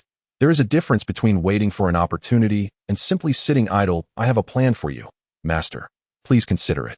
With a subtle smile, Zhuge Shursen leaned in close to Yang Feng's ear and whispered a few words. After hearing it, Yang Feng's brow twitched, and then he looked at Zhuge Shursen with admiration, exclaiming, "Cunning. This plan is truly devious. But I like it, ha ha ha. Thank you for the compliment, master. Blackbeard, come here." Zhuge Shursen smiled lightly and bowed slightly, while Yang Feng nodded and called out. Blackbeard hurriedly rushed in, bowing and scraping. "Master, what are your orders? Come here. I have a task for you. Do not disclose it to anyone, not even to the mistress." Yang Feng beckoned him closer and murmured a few words. Upon hearing, Blackbeard's eyes widened, and after a deep look at Yang Feng, he praised, "Cunning, truly cunning. Master, I like it. Your plan is brilliant." "Ah, this is not my idea. It is Mr. Zhuge's." Yang Feng pointed at Zhuge Shursen and chuckled. Blackbeard then turned to the ever-smiling Mr. Zhuge, who was quietly waving his feather fan. Understanding dawned upon him, and he nodded. "I knew it. Although my family head was once cunning, he never stooped to such depths. It turns out this is Mr. Zhuge's scheme. It truly surpasses the foolish ideas of Liu Shaobai and my family head by several levels. It is simply the pinnacle of cunning. Sir, you are indeed quite devious." I have matters to attend to." With a thumbs up to Zhuge Shursen, Blackbeard hurriedly departed. Yang Feng and Zhuge Shursen exchanged knowing glances, both sharing a smile. Just as Blackbeard dashed out, he unexpectedly bumped into Yang Xiaoi. Observing Blackbeard's hurried demeanor, Yang Xiaoi couldn't help but inquire, "Blackbeard, where are you rushing off to in such haste?" "I am attending to my master's business." "What business?" "Second master, the master forbids me from saying. You should ask him yourself." Blackbeard shook his head and sped away. Yang Xiaoi stood momentarily bewildered, then turned his gaze back to the trio inside the room, feeling a deeper sense of disappointment. His younger brother preferred to send Blackbeard on errands rather than himself. Suddenly, a bitter taste filled Yang Xiaoi's mouth, yet he forced a smile and loudly declared, "Little brother, the auspicious hour has arrived. Prepare the gifts." With a crackle and pop, firecrackers erupted, accompanied by joyous music. Marking the commencement of the wedding ceremony, under the witness of all the guests, Yang Feng paid homage at the ancestral hall, honored heaven and earth, and welcomed the bride. The entire process took a full day. And before long, night fell. Once the guests finished their banquet and dispersed, Yang Feng entered the bridal chamber, lifting the red cloth covering the bride's face. Instantly, a stunningly beautiful visage appeared before him, causing Yang Feng's heart to race. Gulp, he swallowed hard, sitting beside the bed, gazing tenderly at the enchanting woman before him, murmuring, "Elder sister, I wish to." "Do not call me elder sister. From now on, we are husband and wife. You may call me Madame or Yuchan," replied the blushing Yang Yuchan. Her face lowered in shyness. Yang Feng licked his dry lips, nodded, but awkwardly added, "I am unsure of how to express this, Yuchan. I wish to. I am yours now. You may do as you wish tonight," Yang Yuchan said. Her delicate lips pressed together, her face buried in her chest from shyness. Upon hearing this, Yang Feng nodded in understanding and smiled. "If you say so, then I am relieved. Yuchan, actually, I wanted to ask if you could sleep in the study tonight. Or perhaps return to your own room." What?" Yang Yuchan's body froze momentarily, and then she looked up, her eyes wide with disbelief as she stared at Yang Feng, utterly stunned. What did you just say? You want me to sleep in the study?" Yang Feng realized that his words were somewhat inappropriate, but he still awkwardly nodded. With a jolt, Yang Yuchan fixed her gaze on him, nearly on the verge of tears. What kind of husband sends his newlywed bride to the study on their wedding night? What sort of peculiar situation had she married into? Anger surged within her, and she could not help but retort, "Yang Feng, what are you trying to do? On the night of our wedding, you want to send me away from our new home. I am now your wife. If others find out, what will they think of me? Are you, the head of the Yang family, planning to dismiss me right after marrying me? What have I done to deserve this? You have done nothing wrong. The fault lies with me, all right." Without the time to explain, Yang Feng hurriedly helped her up and gently urged her towards the door, pleading earnestly, "Elder sister, Yuchan, just this once, bear with me. I promise I will make it up to you tomorrow. Make it up to me. Tonight is our wedding night. Do you know how significant this night is for a woman? How will you compensate me?